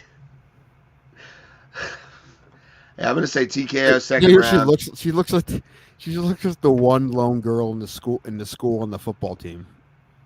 Yes, she's on the wrestling team. Right. She refuses to be the kicker. She wants to play offensive guard or some shit. Yeah, Jasmine, that was cute. I think I've seen her fight before. Yeah, she's good. Yeah, I but think I have her by decision.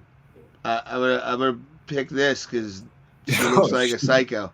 So I agree. She has less. She's hot but a psycho, a little bit psycho. Yes, she's singing. Mine. Love it. Man, this fight here, I'm a fan of Jimmy Flick. Jimmy Flick had 2 fights in the UFC and retired. He's like, I have a good day job. I don't need that. He came back, so I don't know, whatever. But I want him to win. I hope he wins, but I think Malcolm Gordon's probably going to knock him out. His name just sounds made up, like a guy who reviews movies on YouTube. No, you're like Jim DeGlick. Oh, yeah. Jimmy _Flick on the YouTubes for all of your movie needs. And Malcolm Gordon looks like the singer Seal. Dude, yes, he does. He does a little bit. Dude, Jimmy Flick looks like a guy who steals Cadillac converters. He does. Absolutely a dude. Actually, I feel bad saying that because I know that his family had a drug issue, and I guess a part of his backstory is fighting kind of saved him from going down that path. But he definitely looks like a guy who gathers copper. I have a broken trampoline in my backyard. Don't tell Jimmy Flick.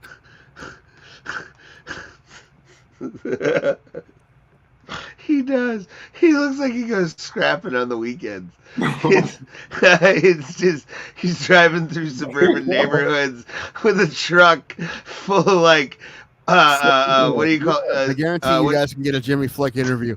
Pulse, we'll delete this episode. No, honestly. I'll reach out, but let's not let him see this because he's gonna.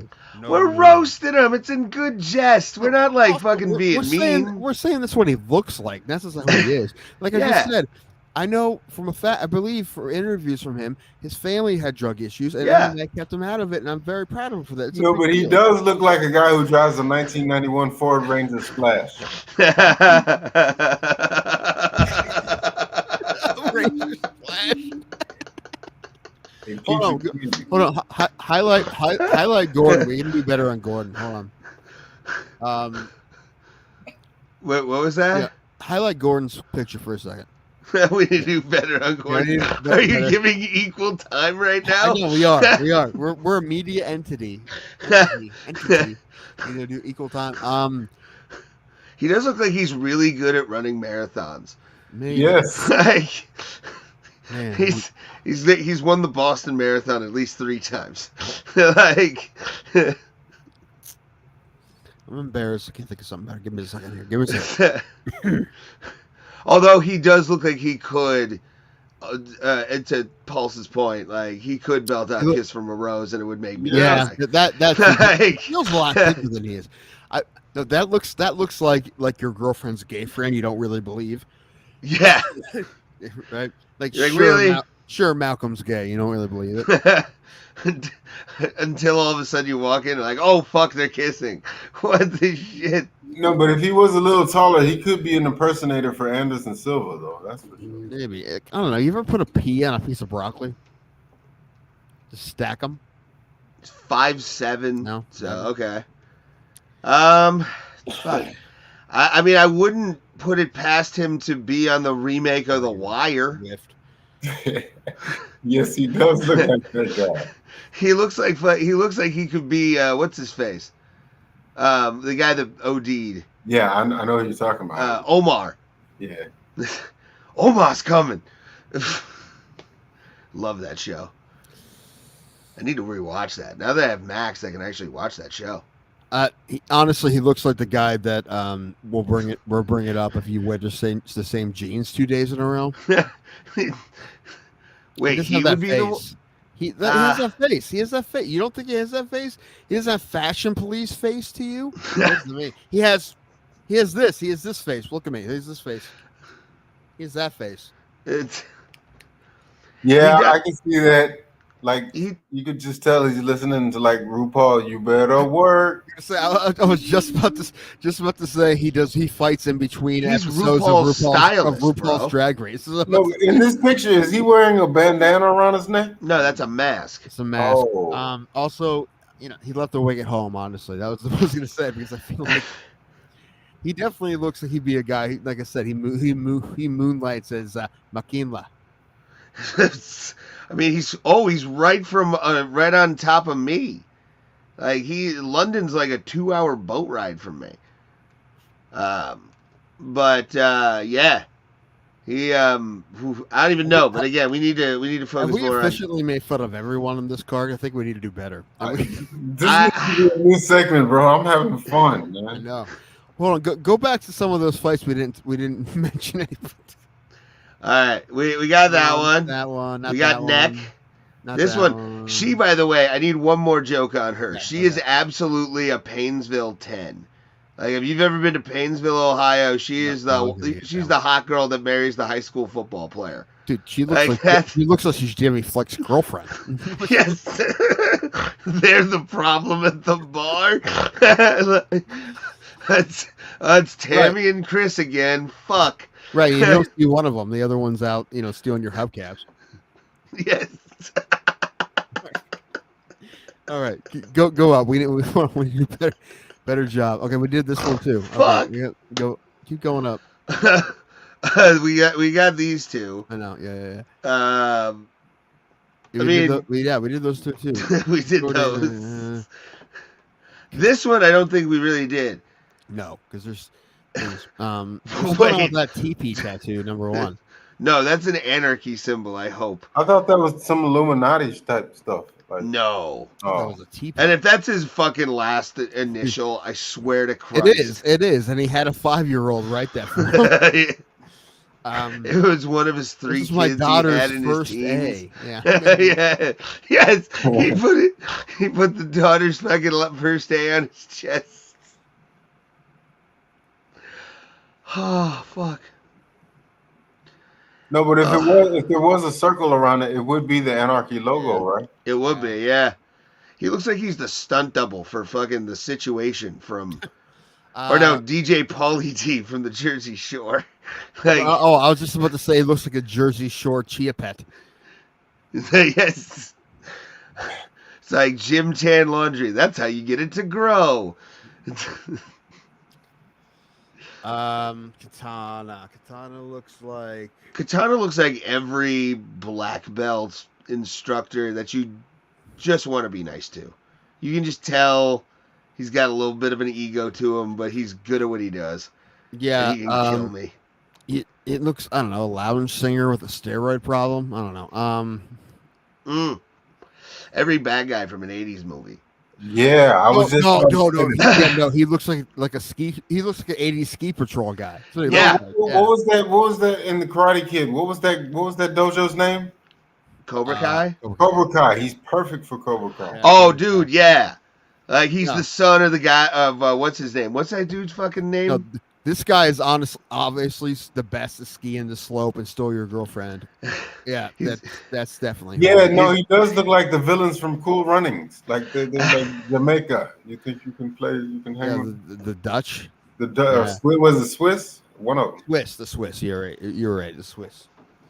But yeah, no, I'm gonna go with the ski patrol guy for sure. Yeah, his dad's about to buy like the local community center to like make apartments. No, he's the guy who in high school tells you that his dad's gonna sue you. Yes, absolutely. We haven't done this one, I don't think. Arnold Allen looks in this photo alone looks like a dad who just watched his kid hit a home run. Yeah. That's good. Good job, son. That was actually my face the first time I saw titties. Exact same face. And Mosvar, or is it Mobzar? Mobzar. I think it's Mozart. The V is silent. Oh, okay. And Mozart, they put the V right up under his face. Look at this. Look at his jawline, man. Yeah, he looks like a Harry Potter villain. I was gonna say, it looks like the toughest dude who works at the post office. It's not a deep joke, but a joke nonetheless. Arnold Allen representing autistic athletes all around the world. No, he does. Like everyone does look like he's kind of stuck up in this photo. Like I am better than like everywhere he goes. He's like something stinks. You know what I'm saying? Where is he from? Oh yeah, he's from Russia. Do you smell my cow? I hope you do.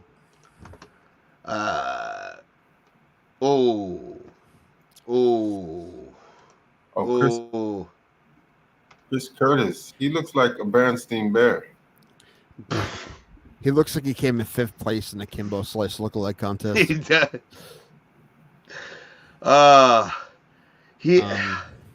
What is that on the side of his body? Does he have like looks one like long camera cord? It's a shadow. I was gonna say it looks like he has like one long dreadlock that he just let. Yeah, it's a rat tail on the side.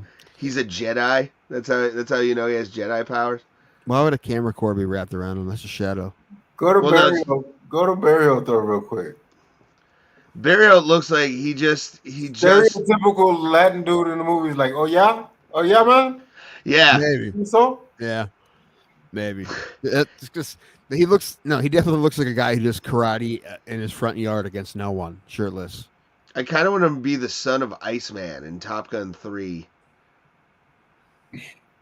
Like, or the bad guy. Wait a minute. I love this dude who never backed down 4. Yeah. Wait. Is Ryan Kills trolling or is this for real? Evilov is married to a 17-year-old. 17-year-olds need husbands too. No, Timothy. Hey, my grandparents Timothy, were under 18 when they got married. So, well, were they pregnant? It's none of your business, Ray. But yes, that's why. But yes, with my mother. Diego Lopez almost ripped off his leg. Remember that one, Carl? Yes, I remember that. All right, let's bring that down real quick. Oh, man. I am not looking forward to waking up at 5 in the morning. This is not going to be a fun day tomorrow.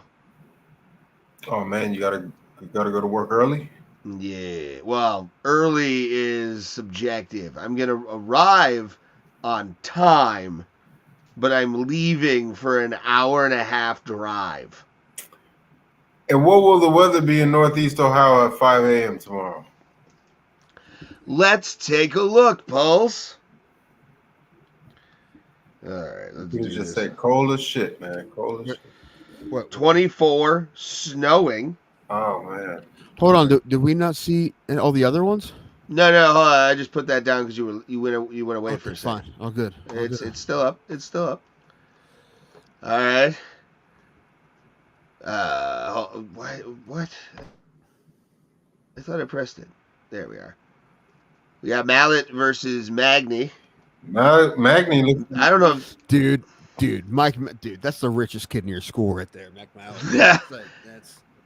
He had the best photographer in New York take that. Like, My dad purchased him per day. No, he definitely looks like a guy The- who as a kid had both an Xbox and a PS. Yeah, for sure. Yeah. Yeah. I was gonna say he was like he was a pussy who act tough, but everybody put up with it because his sister was hot.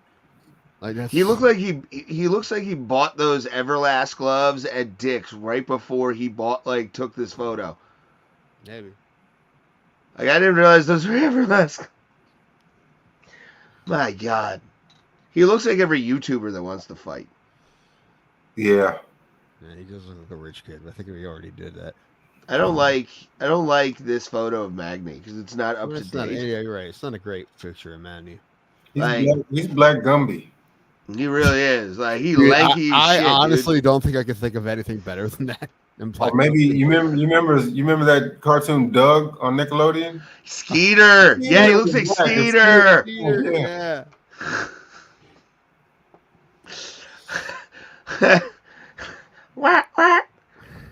Yeah. Oh man, that's funny.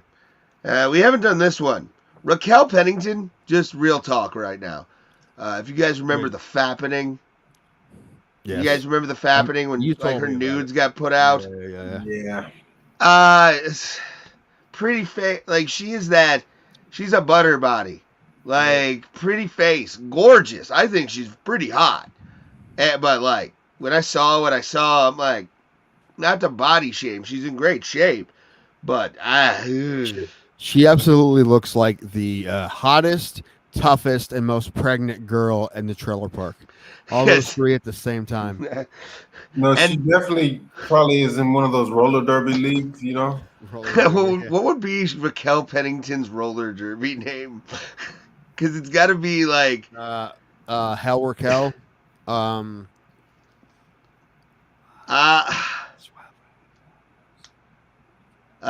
Ring your bell, Raquel. Penny for your thoughts. No. With the number 4 as next to thoughts. It has to be punk rock like that. Yeah. Raquel me to stop. You can definitely tell she wears the strap on in the relationship for sure. Yeah, it's like she's married to Tisha Torres. Yeah. Yeah. Was it Tisha that, or do they have kids or no? Who am I thinking of? Amanda Nunes. Yeah, Nunes. I'm going with Hell's Raquel. That's what I got. Yeah, I don't know. Again, like should have bought a Raquel. No, that's not gonna work. Should have bought a Dell, bro. Dell. Myra Buena Silva, like nicest girl at your office. Like she'll like give you relationship advice and be like, you should not stand that and not like get on you. Definitely looks like a girl with a great dad. I don't know if that makes sense. Whoa. This is looking like her dad's like a sweetheart. I think she's definitely like would have been in band camp. You know what I'm saying? Like sure. Yeah, there's like an innocence to her. Yeah. But no, yeah. She's the innocent girl in band camp, but she's fucking everybody in band. Yeah. She's the redhead from fucking American Pie. Yes. I like that. Man, hold on. I think I can get a better one here. Give me a second. I get pissed when I don't think of good enough jokes. I actually get pissed when I don't think of the best joke. This is the personal. Looks like a breast cancer survivor, bro. Whoa, that's rough. Come on. Wow. Yeah, leave that comment up. I don't know, but I don't know if I walked into a shop that only sold cupcakes and she was serving me, that makes sense to me. She does have a very TGI Friday hostess vibe to her, though. Like, yeah, that's true. That too. But she's really cool and like will hook you up if like you throw her $20 or something. This is your best friend's sister. That's kind of sort of hot, but not that hot. Right. Yeah. Like she's like, I look at you like a sister hot. Right. Like she's that way, which is like a 6. Let me get another one. One more. Give me one more. All right. Hold on. Come on, Tim. Use your brain. We see steam coming out. It's okay. Yeah, hold on. Scroll up more. I want to see the whole picture. I want to see her hair. Okay. Here, I'll even do this for you. There you go. There we go. There we go. Oh, Up you too fucked it far. up. You fucked it up. Now I can't think of anything. Up. There we are.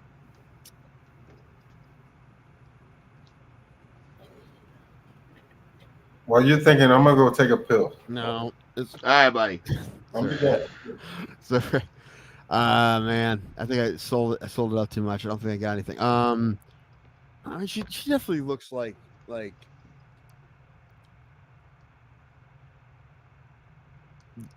your fourth choice prom date.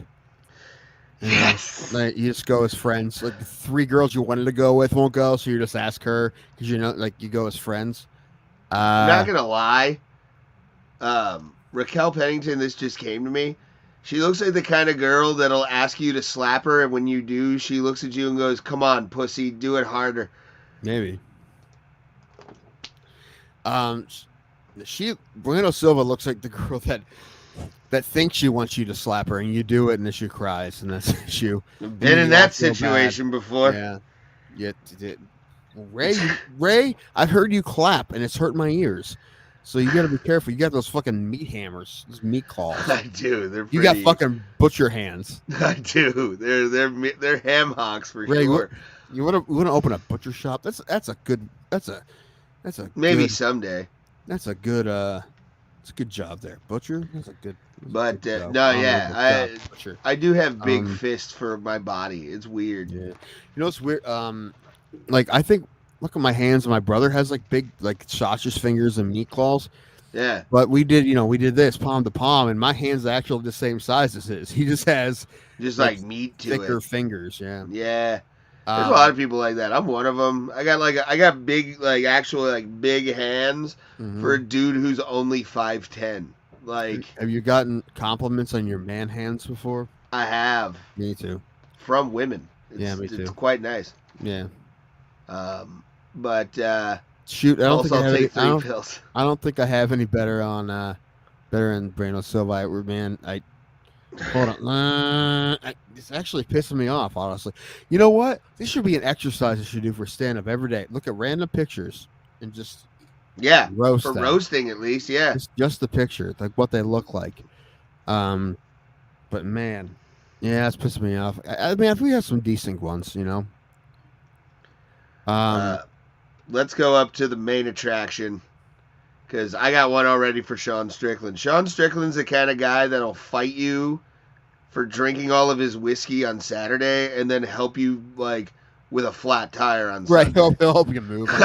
Yeah, right. he's the guy that you're like, whoo, man, like Sean. Not only does it look like that, I think he just is that guy, right? He's the guy that'll beat the fuck out of you on Saturday and then help you move. Right? Yes. Yeah. It's like, God damn it, Sean really got out of hand the other night. But he helped me put in a window like Wednesday. I was very happy that he did. We got drunk afterwards and fought again, but you know, it's Sean. Du Plessis looks like the guy your sister's dating who seems nice when you meet him, but you really don't trust. Yeah. Yeah, you're like, no, not this guy. Like this guy. Yeah. To me, he looks like every guy that's like, you know how many push-ups I can do? Maybe. No, he looks more like the guy that brings up randomly in conversation how many community service hours he does. Yes.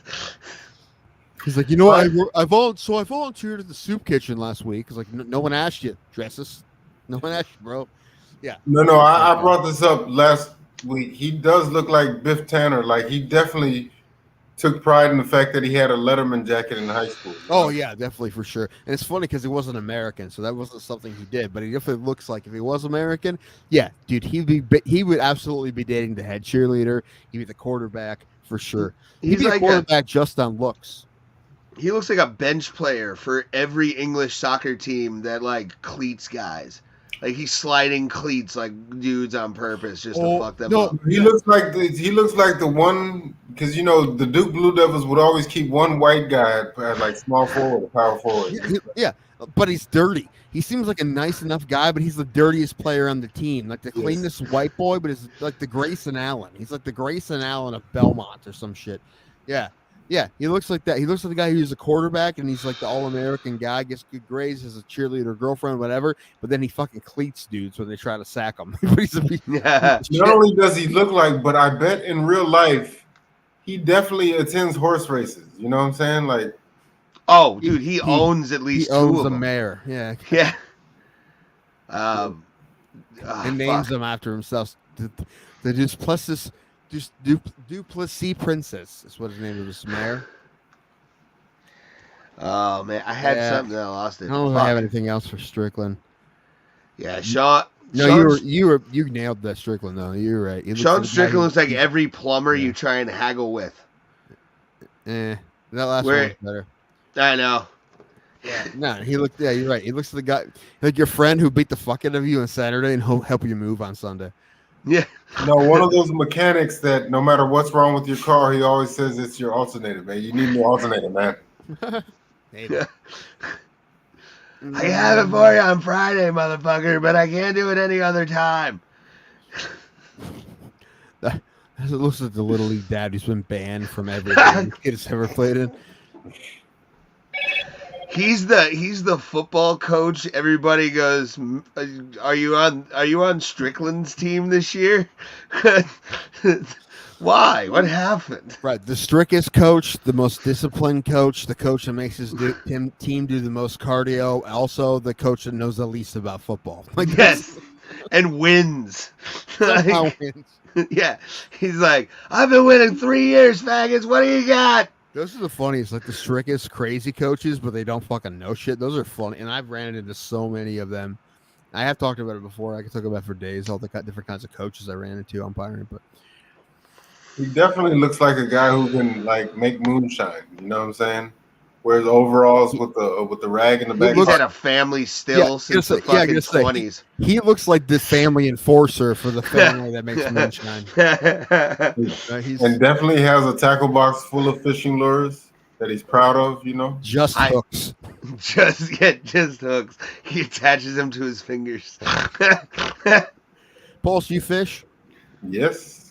Yeah. We were talking about that earlier. Like, it's not something I seek out to do, but if my buddy, like, I think last year, maybe, 2 years ago, my buddy's like, "Hey, you want to rent a pontoon and go fishing?" I'm like, "Yes, I would never say no to that." Look, I don't fish very often, but you asked me to. I mean, this is basically a new place to drink alcohol, really.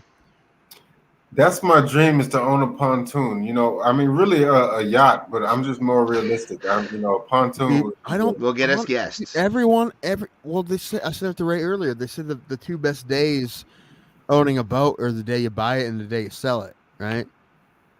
Yeah. Like, I feel like, again, I don't want to be the guy with the boat. I want to be the guy who's friends with the guy who has the boat. You know, we got a lot of bass out here.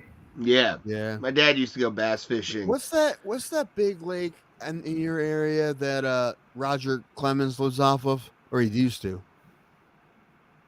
Oh, Lake Livingston, or maybe. I remember going to one of those big lakes out Lake in the Jackson. area.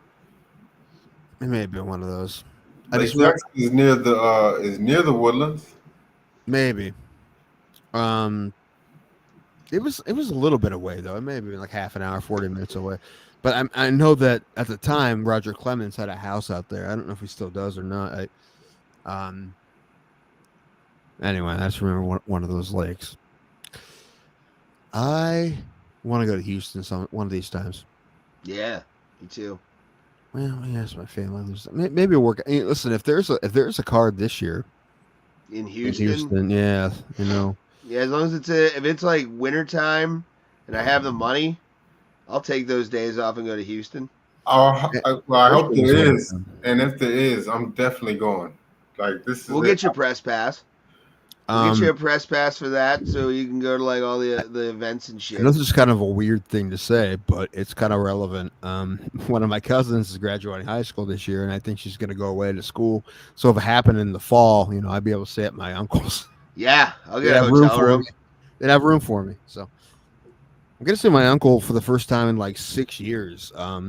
Next week. Actually, the last time I saw him was when he happened to be in Cleveland with his son, because they went to the NCAA wrestling championships when they were in Cleveland. And who won the national championship that year for his team, which is they're Penn State fans? Bo Nickel. Boo. My aunt went to Penn State, and two of my aunts went to Penn State. And a lot of my family are all hardcore Penn State fans. But even football, or do you not talk? Do they not talk about football? No, especially football. Yeah, no, there was a bunch of tech. I was in a text feed about how Penn State's going to beat Ohio State, and when Ohio State beat Penn State, you know what I said? I'm gonna say, you just put a GG. I didn't send anything. Oh, okay. But I would have just sent a GG. Yeah, you know how I am. Well, even the GG would have been look like passive aggressiveness, right? So I don't know. I do the video game thing. Plus, I forgot to tell you this, Tim. I'm broke right now. I got paid Wednesday, but I'm broke. I bought myself a gaming chair. You told me that, yeah. Well, you probably needed a new chair. Yeah, it's pretty good on a chair right now. You know? It's gonna be a GT racing chair.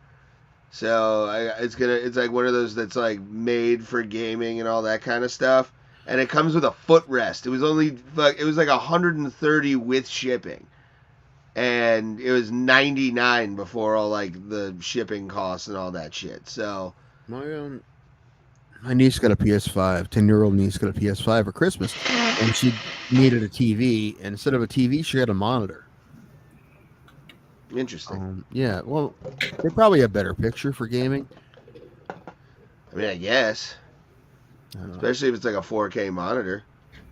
I don't know. I was thinking today about going over to GameStop and getting a copy of FC24, but I just spent a bunch of money at Dave & Buster's. You know.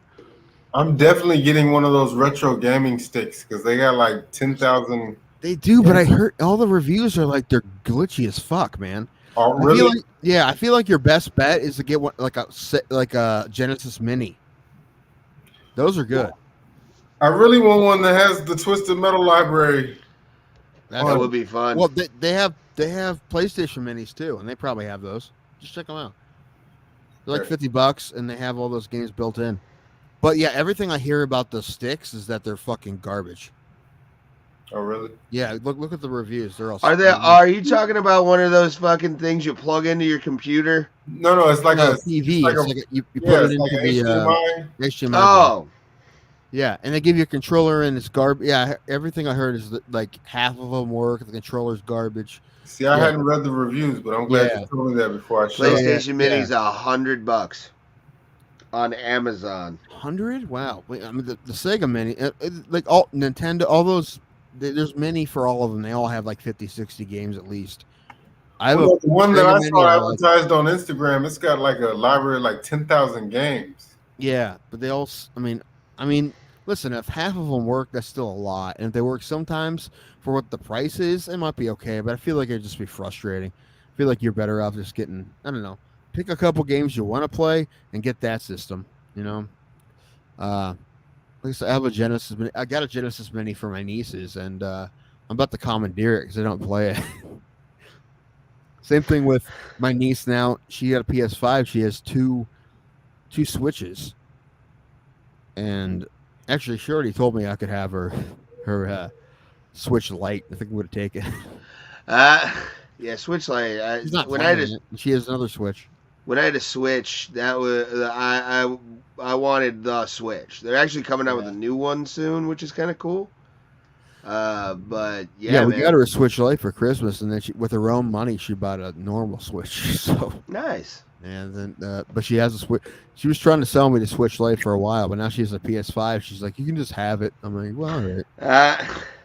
I don't have any money to pay her for it. I feel bad. Yeah, take it from her. Take it from her, Tim. Permalone. How's that? Permalone. Oh, fuck. All right. I think we got through just about everything. Yeah, this was a fun episode. I really... yeah, it was. I'm really happy. Paul showed up.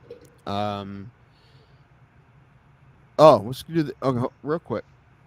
I know it's going to hurt me and Paul's. Ray doesn't care, but I want to do this real quick. NFL picks for Sunday. I don't care anymore. I don't care anymore either. I But might- no, you know what? I only care. I really would love to see for the fan bases.